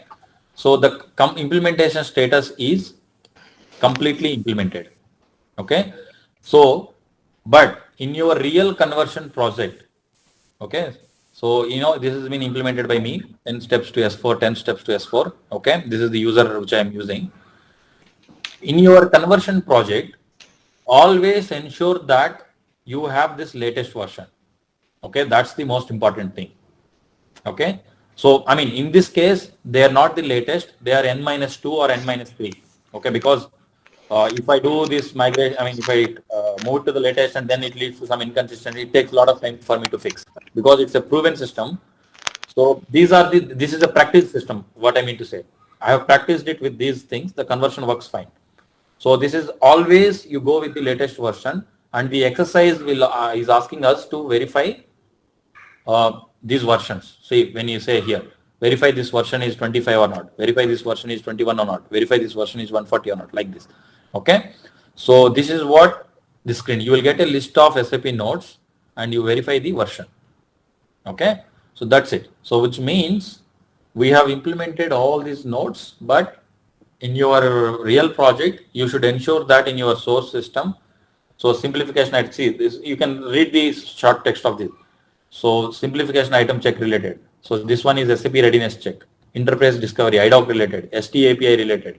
So these are all nodes you should implement in your production system or source system before you move to the, before very well advanced, I would say. I mean, when you are planning phase itself, because all other tools are dependent on this particular task, okay, to enable the reports and stuff. Is it clear, guys? So what nodes to be implemented in the system as a prerequisite in order to start with the checks? Clear, right? Hope this gives you better understanding. So this is the list of nodes taken from the conversion guide. Okay, so or let me put it in this sequence only here so that people do not have to remove these comma full stops. Good, very good. So now this exercise is completed. Now with this, you got a clear picture of what all nodes to be implemented in the system and which are already implemented in the system, and how do we run that HDB sizing report, which we triggered it and we are monitoring it. Okay. Now verify the SAP. Go to node browser 218539021855390. Yeah, it's absolute. So then it would have been yes. So there would have been a new node. Yeah, Okay. we will see. In the next exercise, it would have come it. It's absolute.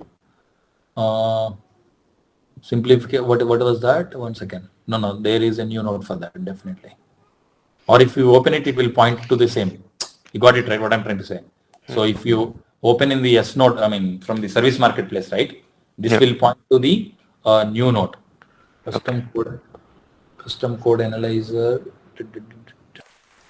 simplification item check. So this is for the simplification item check. Again, this verify these two nodes also, similar to the what we have executed. So this custom code analyzer, definitely it is readiness check, it's part of this thing. They would have merged with some other node, okay? Or I will download the note and show you. Okay, just give me a moment. So SAP node number, this one in process, custom code analyzer, you want to perform this one. Reason, once again, the reason and prerequisite, this one is VM underscore this.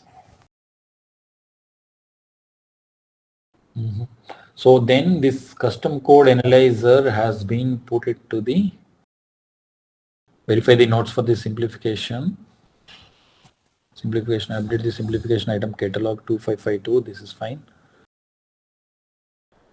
Yeah. So in the lab activity 3, here we have these relevant nodes. Okay. So this is part of this readiness check.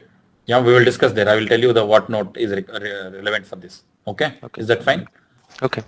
Yeah. See, familiarize yourself with the SAP Readiness data collector. So this will come with this node. Okay. So 2913617. Okay. And then we have, yeah, we'll discuss this there. Download the analysis data, inspect the collected data. Yes, this is part of there. Okay. So what happened to our this one? Okay, we are in the, let's not go forward. We will be here. Cancel one second. So these notes are verified, right? All of you got clarity? So these are the prerequisite notes before we move to the, so we now what we did, because I just want to see the HANA sizing report and then verify the SAP readiness check for SAP and then verify the SAP notes. Okay. So now where is it? Our system, let's go. SIM37. Yeah, it's still active. Okay, good. So exercise 2, we got clarity. Now let's proceed with our, yeah, all of you done. Good, right? Now you got some fair idea about the preparations, right? All right, let's test your knowledge. Here's a question for you. What transport request category in change request management should be used when importing correction notes? A. Workbench. B. Developer. C. Correction. D. Project. Take a moment to think, and when you're ready, choose the correct option. Remember, each choice holds a key to unlocking the answer. Good luck. Type the correct answer in the comment section. These notes, what will they do? What are the notes, what we have talked, prerequisite notes, what will they do basically? See, these preparations are nothing but, so they are bringing in the reports needed to run the sizing report or readiness check or simplification item, because it needs some reports to verify the system, right? So mainly they are bringing those reports and the logic to calculate. Okay, HANA sizing report. Okay, so majority of the notes are like that. Okay, so and they're ensuring that all the needed programs are available in the system to do that logic.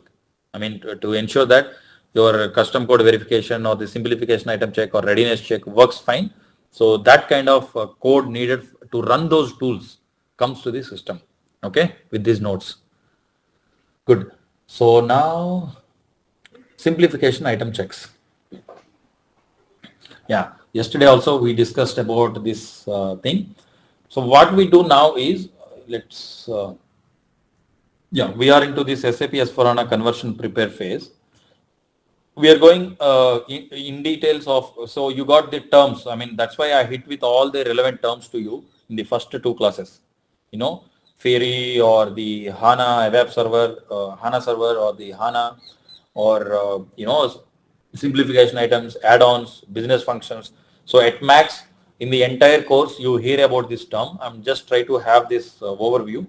and then then we will deep dive into each of these topics. So now the simplification list. So the simplification list is a collection of simplification items. The definition looks ridiculous. So the name itself will tell, but yeah, that is how it is. A simplification item documents differences in application functionality, changed, replaced, or removed between SAP ERP 6.0 or SAP S/4HANA. Yes, please try to understand this. Again, it's a web thing, but for basis guy, it's good to have this understanding. What it will give us is, when you move from the ERP 6 to the SAP S/4HANA, what has been changed? Okay. Or if they have replaced that functionality with a different thing, what has been replaced? Or the complete functionality has been removed, and they put it somewhere else, completely removed. So that clarity, a functional consultant will get with this particular simplification list. This is a simple understanding of this simplification list. If somebody asks you what is a simplification list, and this is the documentation, this is the exact definition. A simplification item documents differences in application functionality, changed or replaced or removed between ERP and your target S/4HANA. Okay. So a simplification item also provides information about the potential impact of this change for the customer.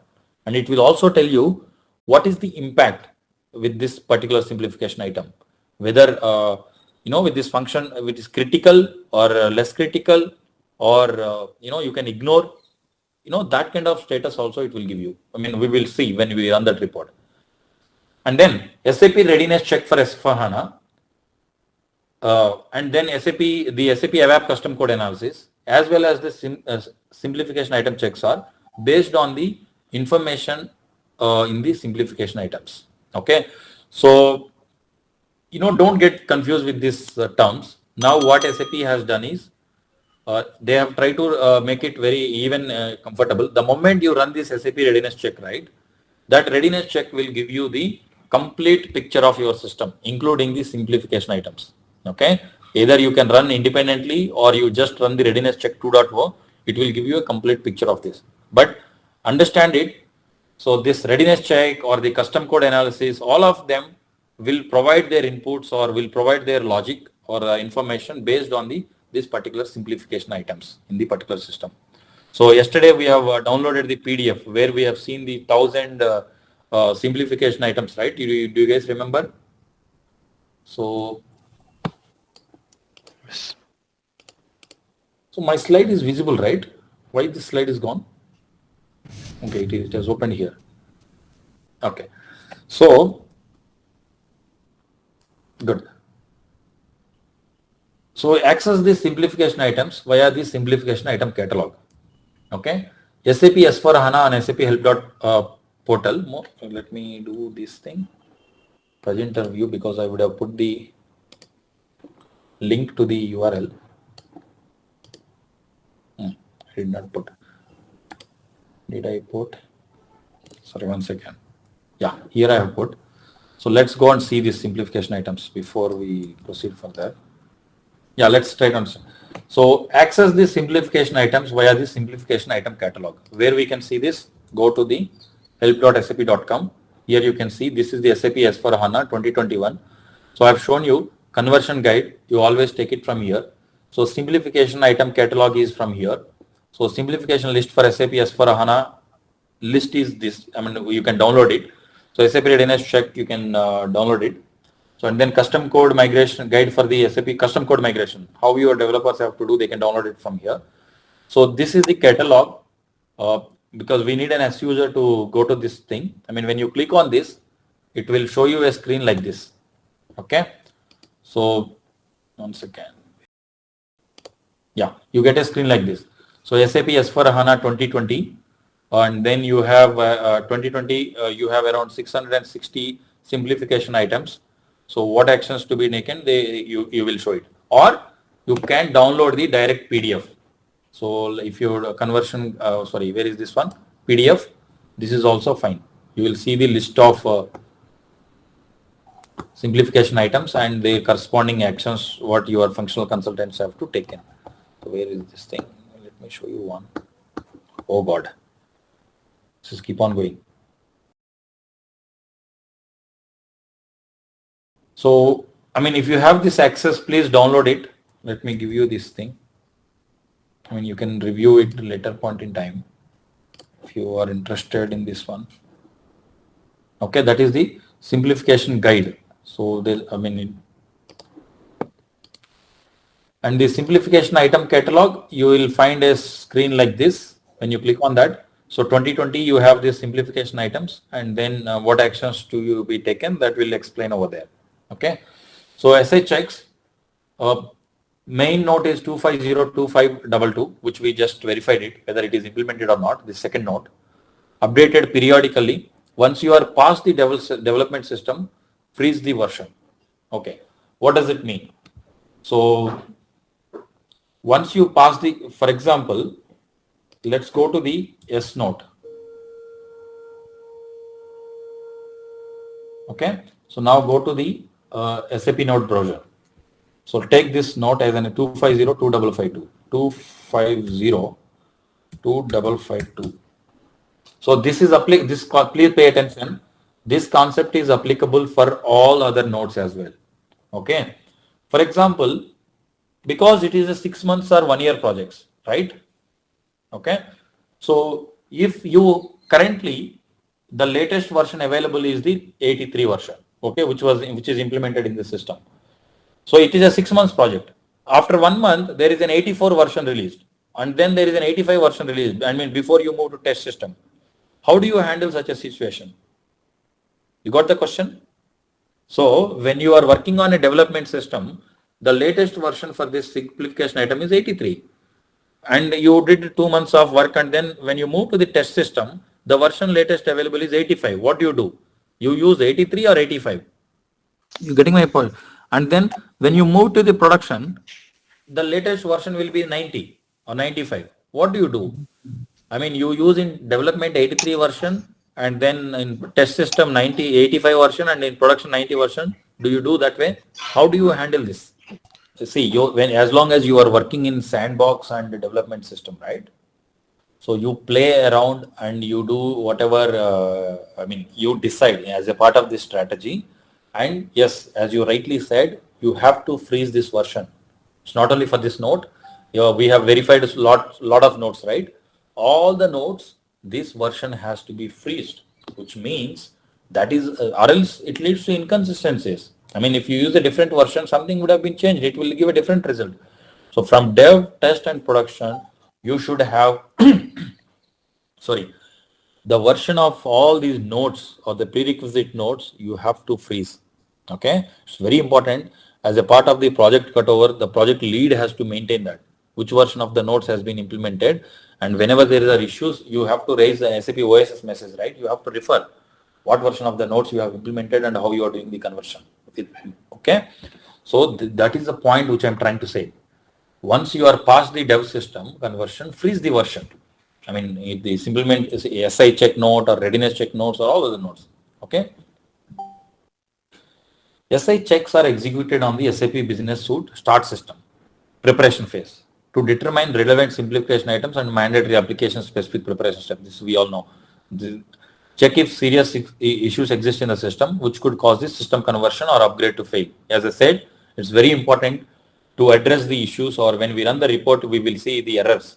Okay, those errors has to be addressed, or else it may lead to the inconsistency. As I said, some tool will run this check, and if it sees the issues, it won't proceed further. Support not only system conversion to S4 HANA, but also upgrades within S4 HANA. So the simplification item check is applicable. It's not only from ERP to the S4 HANA. It is also when you are moving from S4 HANA 1809 to 1909 or 1909 to 2020, whatever, with upgrades also. So you should also freeze the check content of the simple catalog once you are past the development system conversion. This is what I mean. This is very important because these tools, or whatever comes to the system, right, they have the dependencies on the version. Okay. So it is very important once you do the dev system conversion, freeze. These are my notes, and this is what I'm going to use for my entire project. Okay. And moreover, don't run the project for 1 year or 2 years. Okay. This conversion project. So if you want to do it, You build sandbox and put as many resources as possible. That is why, yeah, it's a drawback also for SAP. See, it's a kind of project where you need a huge number of resources in a short time, because you have to close it in 6 months or 3 months, right? So it's very costly. So that is where the customers are struggling to move. And if it is 1 year or 2 year, they can put 10 members and then they can run slowly, and that way they can manage with existing resources. But it is not like that. Conversion means you need at least 20 to 30 people, very senior or, mid-level to senior level, dedicatedly focusing on this project. I mean, for one system. Imagine if a customer has 10 to 15 as for ERP systems, and if he wants to move there, then it's a nightmare. Okay. So, I mean, one by one system with these existing resources they have to manage. That's why, the adoption of S4 HANA is slow, I would say. So this is the master note 2502552. So it will give you the what all steps you need to do. I mean, it's just simple download and implement kind of steps. You just do it. I mean, check it out, this note, when you have time. So, I mean, it's just an enablement, this note. Okay, that we already done. Okay. When you run this one, I mean, we have an exercise, don't worry. So when we run this particular report, let's run this SDF. I mean, you get a fee. So let's do, okay, this one done. What happened to our job?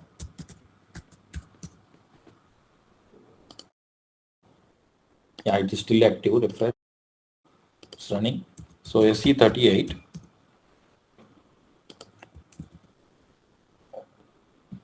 Is this the one? Yes. SDF RC start check. SDF RC start check. This is the check. Let's execute it. Okay. So SAP readiness check for SAP S4 HANA simplification item checked. So I mean, it looks as simple as it. Target SAP S4 HANA. You have to give what is your target. In our case, let's use the S4 HANA 2020. So 01 FP. So new check in online mode, so online, or new check in background job. Display the last check result. Okay. So update catalog with the latest version from SAP. Upload simplification item from file. Download current simplification item catalog. Okay. So what does it mean? Upload simplification item catalog from file. Okay. So if you go to this particular note, right, where is this? Sorry, 2502552. It will have the latest version of the simplification item catalog. You download it from that note and you upload it. Okay. I mean, download the file and upload it. Let's see. So upload it catalog from a file. That's it. You give the file name from that note. Okay. You getting my point? So, I mean, just to update, but in this case, we already nothing to do. So, and then download the current simplification item catalog. Let me show you what kind of file it will show you. Yeah. So this kind of file, guys, so same file will be available in this particular S note. Download that file and update it here. Update it with the latest version from SAP, and then run it. So, or display the last check results. Let's see. So no check has been executed before for the selected target version. So let's do the initial checkmate. Oh, this one. No check. So which means we have not executed the readiness check for this one, last one.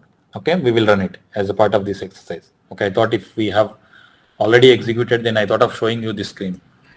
Okay, so once we run this report, it will give you the list of items we do as a part of, and then the consistency check result like this it will show. I mean, what are in the error state, what are in green state means they are in good shape. There is nothing we have to do. And then whatever they are in highlighted in critical inconsistency, we have to go and we have to correct them. So, I mean, in a bold way, this is how it is. So here, it will show you relevance check, last consistency and exemption. So relevance check is in yellow and consistency. So the ones in red color are the critical one. So, and there is a reference note or the reference documents it will provide. Okay. So as I said, you have to address these red colored ones. Whatever is reported as red, right? You have to address. If you don't address, your sum tool will stop. Without a proceeding during the conversion in downtime phase. Okay. So and then you have relevance check. So here you see the relevance check, right? So you see it. The ones two things I highlighted. Okay. The complete yellow one is the relevance, and then the consistency check is the middle one. Okay. So what are these two checks? Relevance check identifies probably relevant simplification items based on the analysis of the data in the system. Okay. Serves informational purposes, letting customers know which simplification items and related SAP notes to have a closer look at. So relevance check means it just show you that customer can have a view, and then he can take action. It is a little bit of less critical, but consistency check is very important. That's why it says identifies the critical issues that could prevent a successful system conversion and where an action from customer side is required. So, and it will prevent the software update manager from going into the downtime if not all critical errors are fixed. Okay. So if you see the screenshot, these error red ones, if you don't fix them, then it won't let you to proceed further. Okay. Clear this one, simplification item. We will do the exercise. So we will run this particular report, and then we'll see the result, and we will see this what we call the relevance and this kind of error ones. Clear, guys? Any questions? So maybe if you think that it is taking longer time and get SAP, so what they are trying to tell is so because what is more important during the conversion phase is, actually when you run the sum tool, right? So sum tool run this simplification item check. Even if it runs for 2 hours or 3 hours, it is fine. If it is taking the too much of time, then it will lead to 2 days or 3 days of downtime. It's crazy. Yeah. Okay. So then definitely, as per these note recommendations, okay, we definitely have to get the opinion from SAP, what it has to be done. Raise an OSS message and get the suggestion on these two. Okay. For runtime of these two CLS, SIC, MM and IM, ST1. And how to check this, this note explain how to skip the Kölner check. I know how to skip. See, the conversions which I executed are the very small scale. They don't have data more than 1 TB. Okay. 1 TB is very less compared to the HANA. Yeah. And then it went, the HANA server was able to handle it, and within which was done. Even we see our system also. Okay. So downtime. But if you are talking about the, British Petroleum, Nestle, okay. So because you definitely need to, we have options where to put, but I have never decided this part. Okay. Only thing is SAP tells me that, hey, these are the two things which you can skip, and in the tool there is an option. Okay. In the when you are running, right? Yeah. In the phase itself, in the some configuration steps, you can put it like skip these two. That's it. So it will proceed. Or you can also have an option to put a breakpoint. Okay, where it has to be stopped, and that particular point we can assess it, and we can change the parameters, some parameter to skip that particular thing. Okay. But apart from that, I have never assessed these things. Okay. Yep. So, okay. But good. It's an interesting point. It's very runtime optimization. What you said is correct. If the simplification item itself is taking, and the, one thing is, but it is not a kind of downtime. So this runs in the pre-processing, but still it's a painful now. Our system, the one which I just converted, this ERP system, right? So it took around 18 hours for pre-processing, believe me. So 18 hours for pre-processing, and then around 4 hours for the downtime. Okay, completing the entire. So 18 plus 4, it took around 22 hours. But if you are talking about 7 TB, so pre-processing will run for a week. Okay. Yep. So yeah, definitely you have to run for a week. There's no doubt about it. Pre-processing. Even our normal some upgrades also, because you see, there the most important thing is, if you work on the normal upgrades, right? ERP, EHP 7 to EHP 8 also, okay? Pre-processing, we cannot hit directly like completely day in and day out, okay?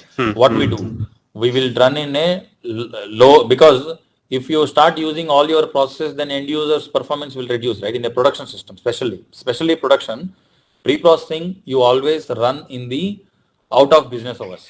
Okay. For example, if your customer is in the European time zone, so you try to run it in the APJ. You start it in the APJ so that in the 12 hours it will proceed further a little bit.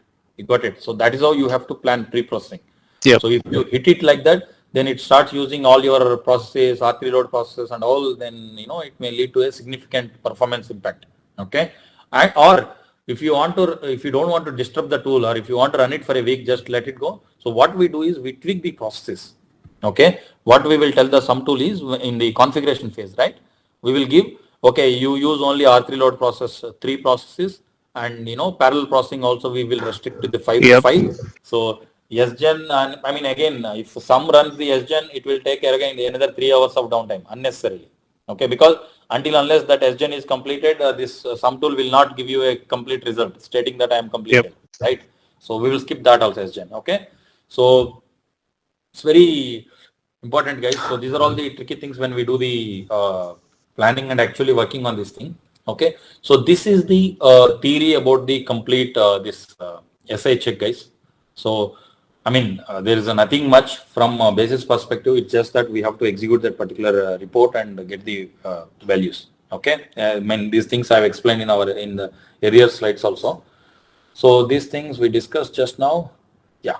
Before we move to the custom code analysis, so let's see our where we are with our job, and then we can proceed with the lab 3 also. At least for the first thing, we'll see first thing. Let's start with, do you have this exercise 3?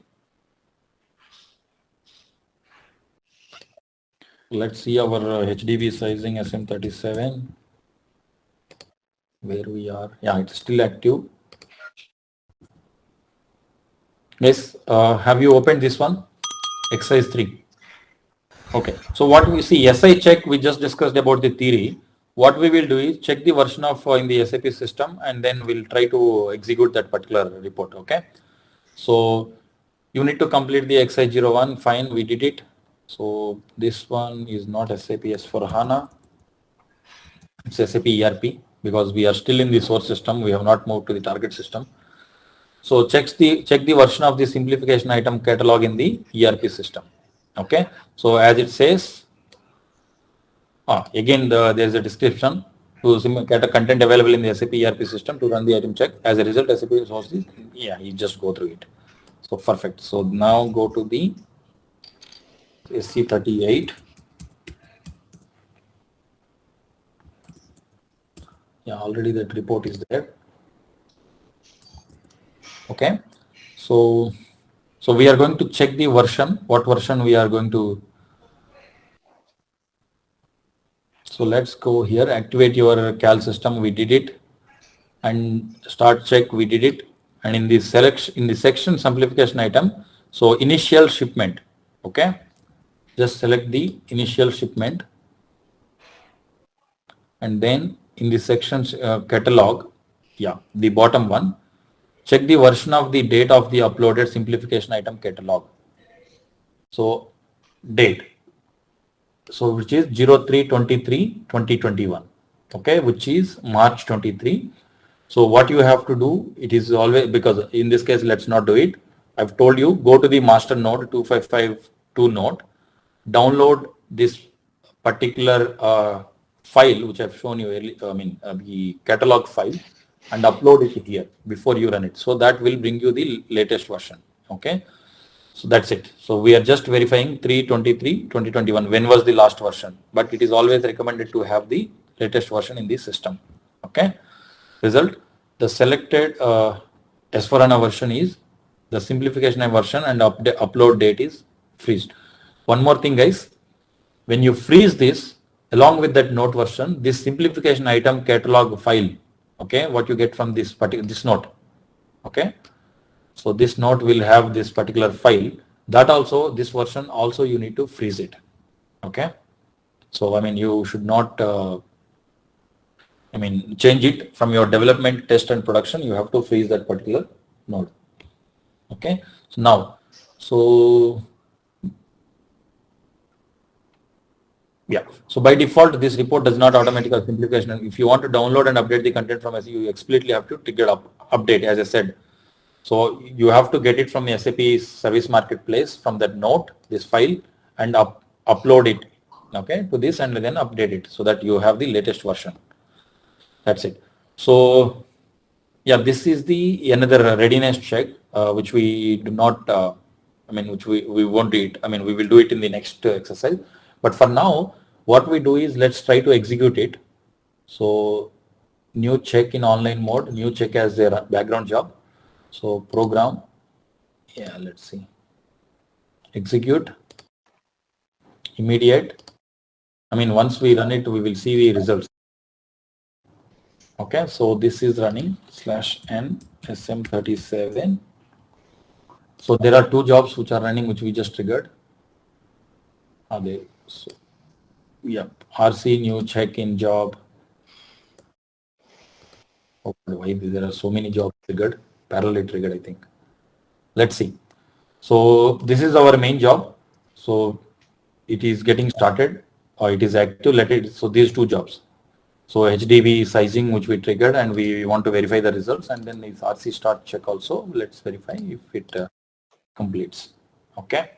So, it looks so simple to you as a basis guy, you just have, but HDB sizing is something you have to work, guys. Once you have the report, you have to assess what is your target size, or if you can do some housekeeping, running the table reorgs, the cleaning or archiving. So this stuff you have to do, or by deleting some clients, unnecessary clients.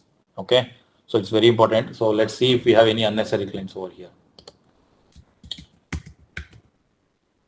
SCC4, yeah, there's no unnecessary client. 000 and 100, it's a business client. So that is fine. So HDB sizing is fine, but this readiness, simplification item check, it is easy. You can, once the results are available, it is just that you have to give it to your developers, or developers themselves can run this report and see the results. Okay. So good. Let's have, what time your office starts? Yesterday you said by 1 you guys have to get into the project, right? What is the sharply you have to go 1 o'clock? So, we can start with this custom code analysis, but let me start it tomorrow because it's a good, very important topic. And now I think already the attention levels have been dropped. So we will discuss about a light topic now because that is very important topic. So tomorrow freshly we will start that particular thing. And by now you would have exercised these things and you have got some fair idea about it. So what we do is we will start with this maintenance planner because anyway we don't have an S user. So it's more of theory, so that we will end with this on a later note. Okay. This maintenance planner is. So how many of you have worked on the maintenance planner? As we have to cover it, we will cover it. But yes, it is also an important topic. So yeah, nothing theory I will not add it. Good. Let's start with agenda for this particular module. That's right. Because we are at the end of the session, and if I start with that custom code analysis, it will be heavy, and it's very important topic. It's always good to spend fresh mind in the early morning. Okay. So SAP Solution Manager and Maintenance Planner, and plan a software change. How do we plan a software change? So then we can simply, this is our whole process of our technical steps.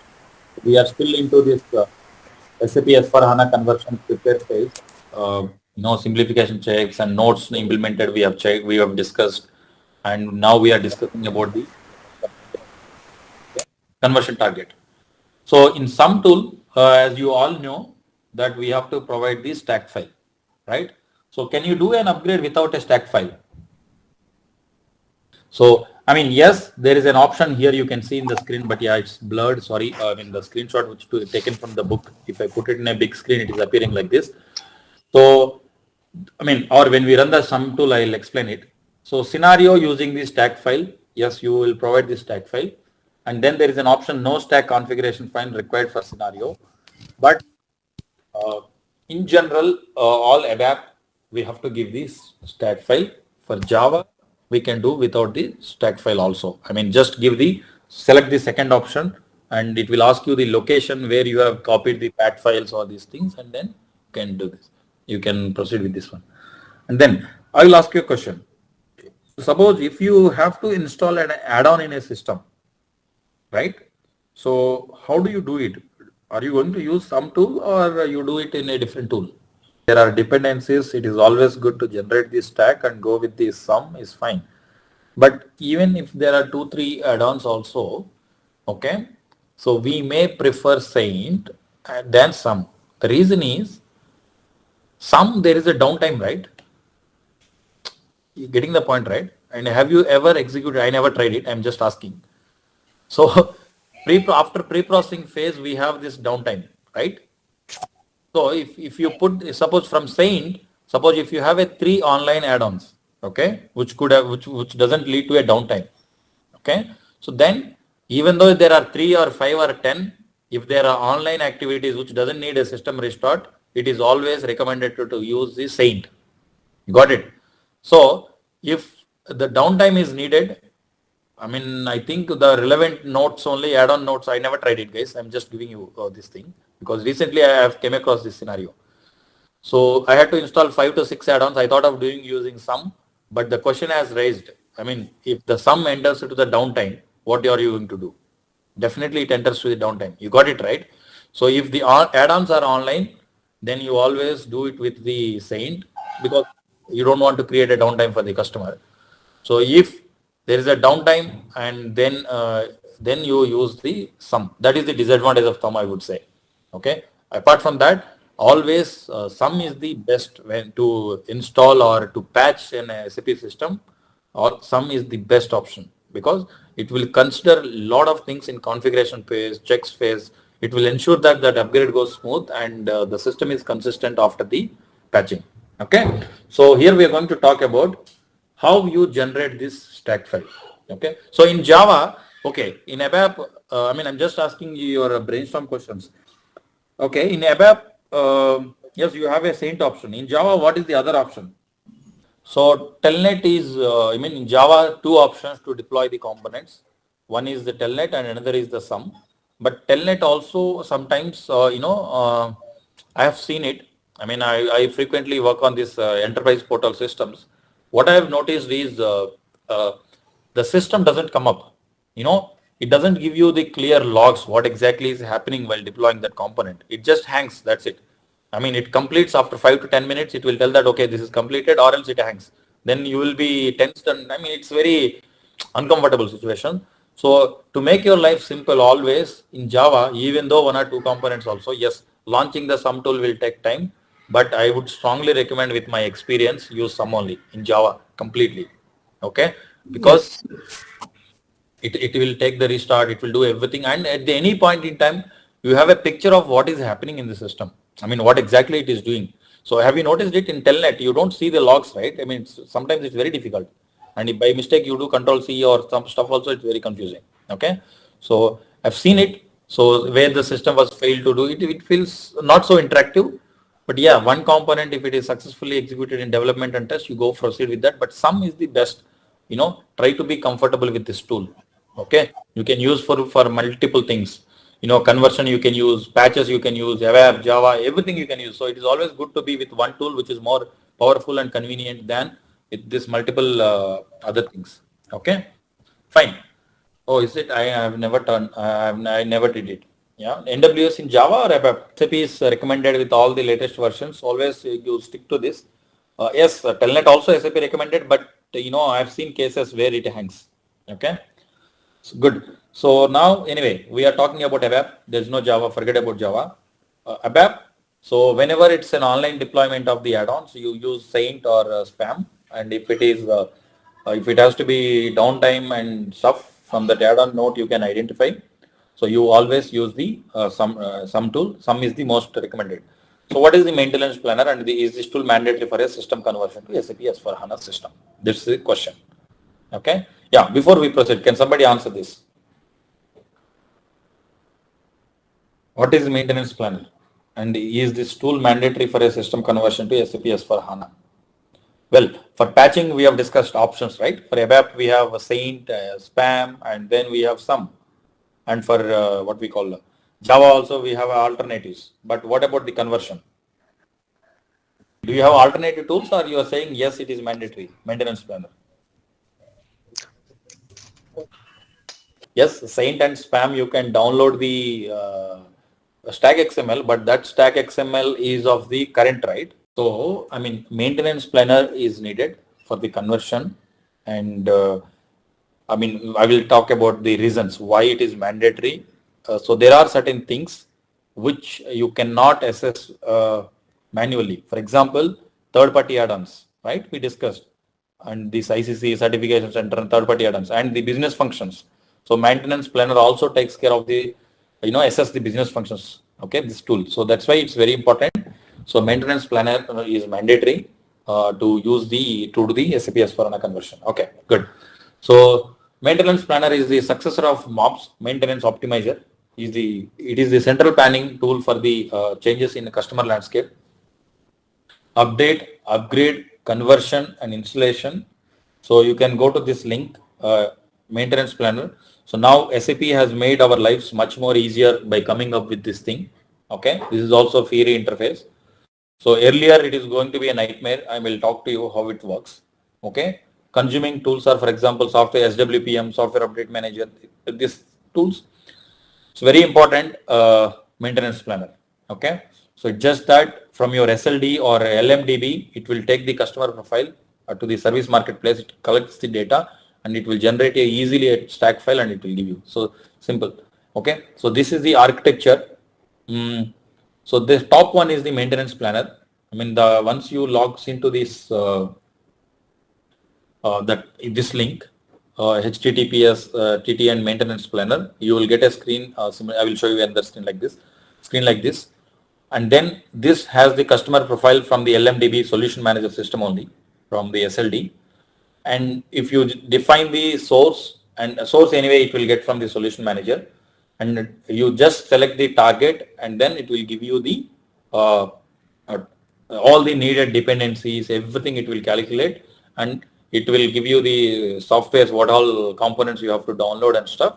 So then you can push them to the download basket, and you can download and you can use it for the this thing. Okay. So for a system conversion to SAP S/4HANA, what maintenance planner do? It checks for the installed software components, activated business functions. This is the thing I am telling. Yes, you may try to do it manually, but these things you cannot assess manually. And add-on prevents the conversion if there is no valid path to the conversion. Okay. So, which means it checks the business functions. So certification, they may ask. So what are the, I mean, when I did, there was a question. When you do an SAP S/4HANA conversion using the maintenance planner, what all things the maintenance planner will check? So obviously we will, there are three right options. So install software components, we will put it, but many of us not focus much on the activate business functions and third-party add-ons, okay, or the add-ons. Add-ons can be both SAP and non-SAP. So these are the three right options. So please, even though it looks so simple, please try to focus. And the add-on, it will give you whether it is released or whether it is available in SAP S/4HANA or not. That part, it will, the maintenance planner will decide. Okay. So when you click on this maintenance planner, you will find this slides like this: explore systems, explore system tracks, transactions, plan a new system, plan S/4HANA. See, this is what you have to select. So installation or conversion, this part. You click on this tile. So then you define the target. Okay. Then again we are define the target, and then it will give you this one. I will show you some slides. So this is again to explain about LMDB and all. Anyway, in another slide I've explained. There's nothing much to discuss in this one. Okay. So if you think that here your maintenance planner, and it will get the data from the technical systems LMDB, and which comes from the Solman systems SLD. Okay. So I mean your dev, QS, production, and all the systems data is available. See, you see the arrows. SLD pushes to LMDB, and from LMDB maintenance planner will have those details. Okay, just to show you how the maintenance planner works. Okay, now back to the slide. So starting the maintenance planner, you click on the link whichever is given and select this system. So see, from your SLD, LMDB to maintenance planner, you have all the system details. Okay, via RFC only it fetches the data. So you have select the system. I mean, here you see development system. You want to ERP. So you see the product ERP. Verification status is okay, which means it is connected. So now plan. Yeah, here you see the plan a software change and verify a system. So here in our case is plan a software change. So just plan a software change. Yeah, let's go to the, yes. So the moment you click on the plan software change, let's continue the slides. So it will convert the existing ERP system to SAP S/4HANA system. Okay.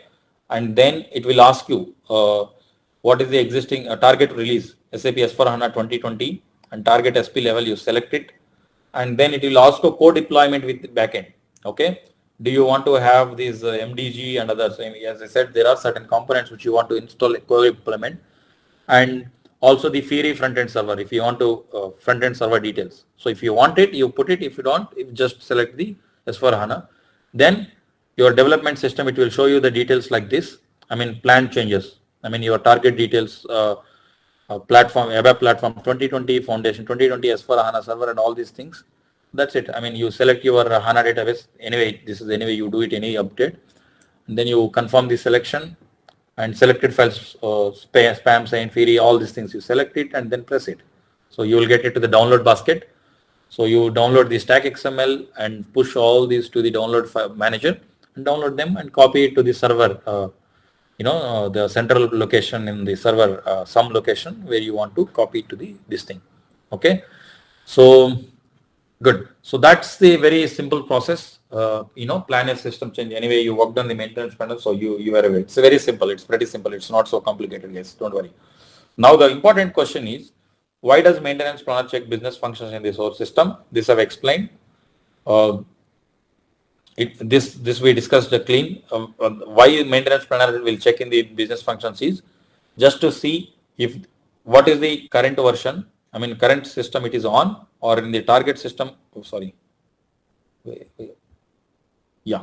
So new status is off or not. If there is a discrepancy, then it will lead to the inconsistencies. Okay. Again, as I said, we will discuss about more on these business functions detailed. There is a dedicated module for that. We will discuss there. But just for now, you understand that maintenance planner in the planning phase itself, it will tell you that whether you have to, if there are any discrepancies or if there is anything which will, cause the migration, which will impact the migration. Okay. By now itself, you would be knowing and you can act upon them. That's why it is in a preparation phase. Okay. So yeah, so like this, it will tell you. Okay. You see my screen. So maintenance planner will tell you this way. The technical system ABAP contains the following active business functions that are not supported in SAP S/4HANA. Okay. So then these business functions, you have to take action. What are these business functions and why would you need them in the target? Even though if you want it, it is not possible to get it. Okay. You aware of it? What I'm trying to say? Let's say that your maintenance planner has told that, okay, this business function not supported in the target version. What do you do? You get my question? You're generating this tag. You got this an issue, error. What do you do? What is your other alternative? I mean, so in case of business functions, there is no way that SAP will entertain in activating it. If it is not supported, means not supported. Okay. So the thing is, what your functional consultant or the developer has to look into is, so if you take this one, XLSO or BFLSO ENH, it could be pointing to, this LO MODI module, I don't know, this, it belongs to a functionality, okay? One particular general ledger, I think, GLT. So it belongs to a particular functionality. They have to assess which functionality it is going to be, what functionality it belongs to. And in SAP S/4HANA, that functionality is being available in which category. You got the point, right? So definitely SAP would have provided an alternative way as a part of another business function or another logic. Because as I told you, when SAP told that simplification of data model, right? I mean, simplification of data model means they have rewritten the code and they have reduced what we call data footprint, or the coding has been reduced, right? So that time these would have been taken out. They would have been taken out and they would have given a simple logic in a different business function. Okay. So the functional consultant's responsibility is identify that, and what else he has to do with this current ERP system. What are my functionalities getting impacted with these three, and he has to define a logic to utilize the new business function. Okay, it's very it's not as easy as what we think, but yes, functional and developers have to assess it, and post conversion, once we do the technical conversion or some tool, right? So these guys have to map it or correct that logic, okay, according to the new SAP S/4HANA business functions logic. You got it, guys? That is a functional post text after the analysis. Okay. So, I mean, post steps, what they have to do, they have to correct all these things. Okay. So, but it is a one-time activity. So they will correct the logic and they will check it out. I mean, the invoices or whatever it is, their functionality, they will run it, a demo kind of thing.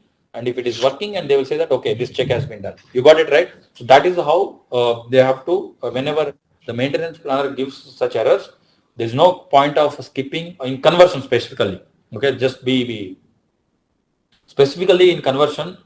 So if we just proceed blindly, I mean, we have done in one or two systems, I've done it. So, but I ended up badly. I had to restore the system and then do a lot of this golmaal, and then, don't get into that, especially in conversion.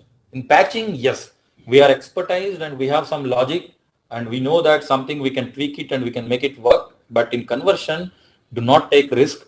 Whenever it reports an error, so even though it takes 1 month or 2 months, please try to get it corrected, guys.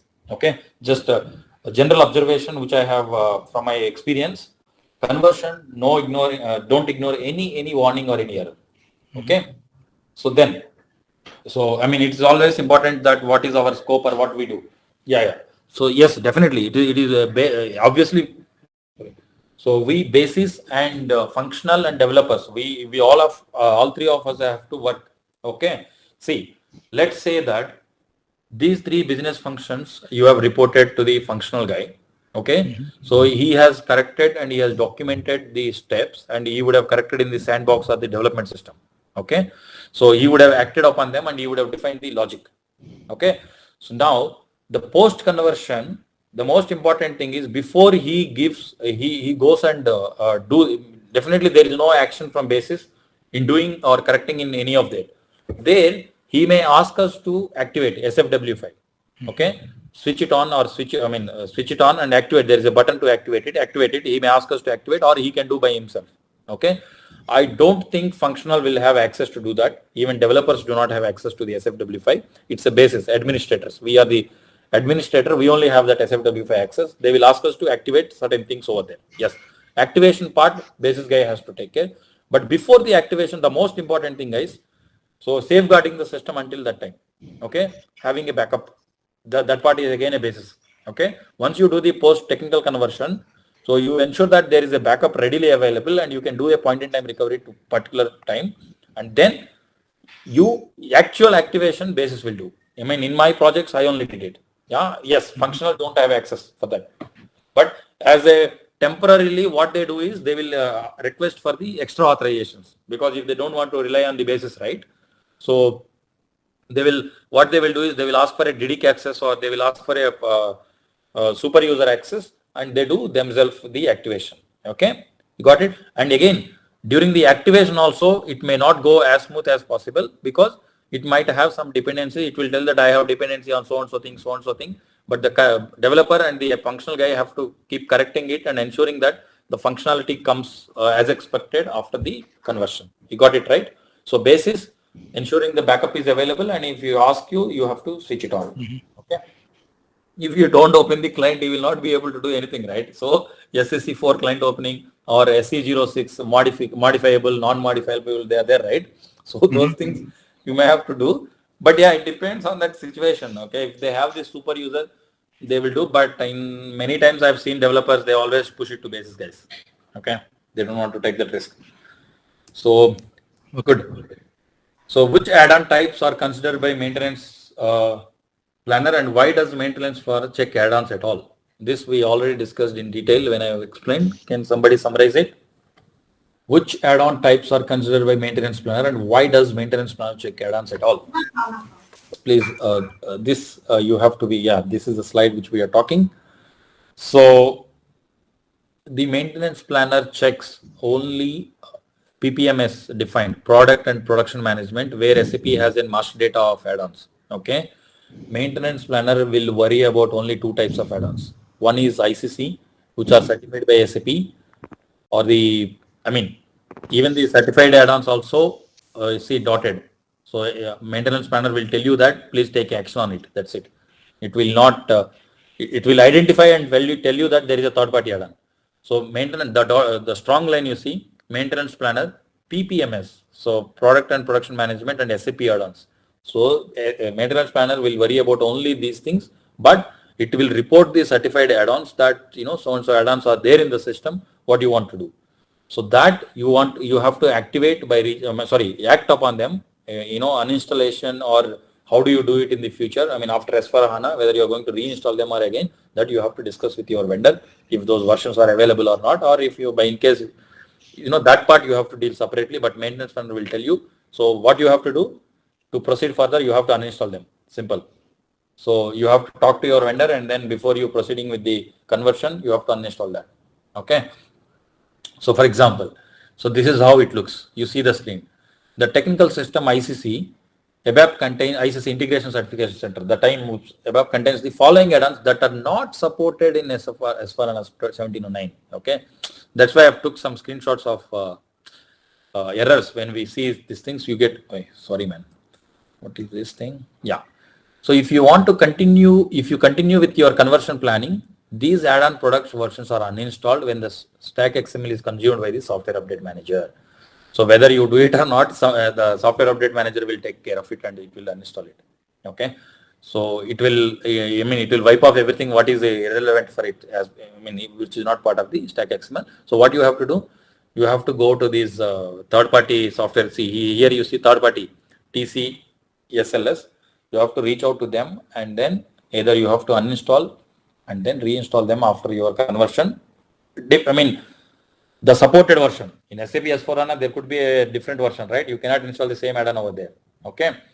So the following block describes, the bottom one, role of add-ons in breaking conversion S4 HANA, including key lessons learned. Okay. Please refer to these blocks, and it's very interesting one. Okay. Good. So what is this? Yeah, this we discussed about in detail. So there's nothing much.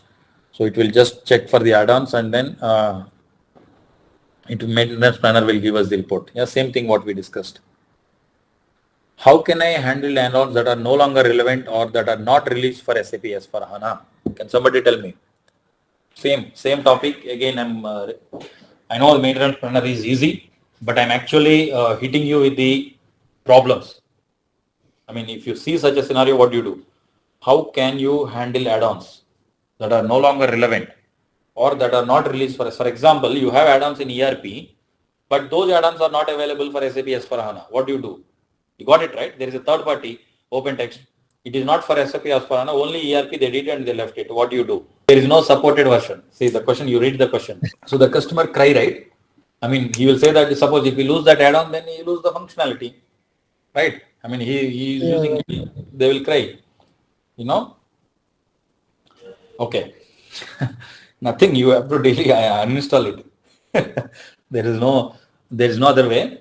So in general, SAP tools Saint or some are prepared for deletion of add-ons. Okay. So if possible, deselect add-on in maintenance plan as part of some will do the deletion. Okay. See, let me show you. Alternative, manual deletion from Saint, but afterwards associated program may have to be deleted in LMDB. Okay. So basically either you via some or either a Saint, you have to get rid of those add-ons. Okay. And you have to intimate your customer that, boss, there is no S4 HANA version is available. Or in most of the cases, what happens is, if the customer still wants to have that, they will inform the vendor, the third party. What the third party will do now? They start working on the compatible version of the S4 HANA. Okay. Okay. They developed a compatible version of the S4 HANA. What do they do next? They go to SAP and they get it certified. You got it, what I'm trying to say? So there are two options. If you don't want it, you delete it or uninstall it, or if you want it, you inform your vendor and ask him to get it certified with SAP.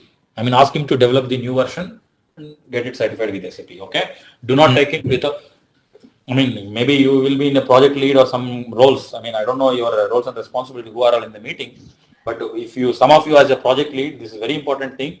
Ask the third-party add-on vendors or raise this concern. Get it certified with SAP. Okay. When they develop the new version, it is always recommended or to get certified with SAP, or else you will end up in unnecessary problems. Okay. These are the two actions. So for this question, two answers I have explained you now. Those things will be dealt in the custom code now. So yes, ATC, ABAP test cockpit, right? So when you run that ATC and it will report those functionalities. Okay, all your custom code, the SAP standard objects changes and all those things will be reported over there. And yes, our developers and functional guys have to decide and to develop the new functionality compatible with S4 HANA for sure. Okay, those we will see there. But here we are talking about the add-ons only. Okay, good. So configuration tool for uninstalling add-on. So there is one tool which to uninstall this add-on, but it is irrelevant for you. Don't to go with this one. I just put it for information. So I mean, if you are still, because there are some add-ons which they have different procedures to uninstall. So that's why I put this one. Refer this note at the bottom. SAP note 2911053. It will talk. It's a central note for the uninstallation of these third party or whatever the add-ons. So it's a central note. So please always refer to this note whenever you have to take such an action. Okay. So yeah, this is what. So what do you mean? Development.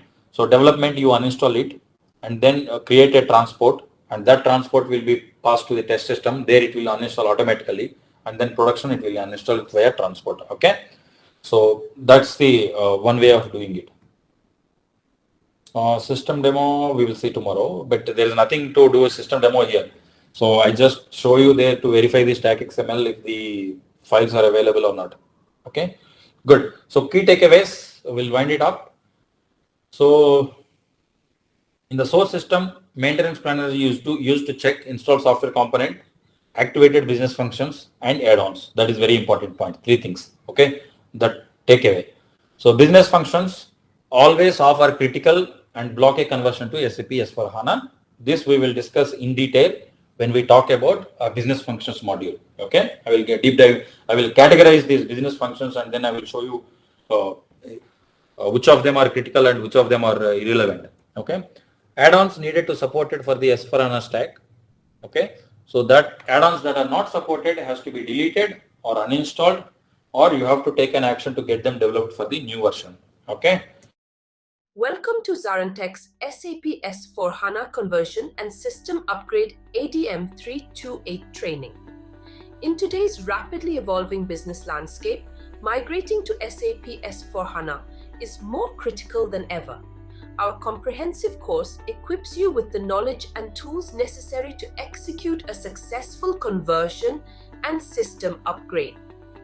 Over the years, ZaranTech has been at the forefront of SAP training, empowering professionals like you to navigate complex transitions with confidence.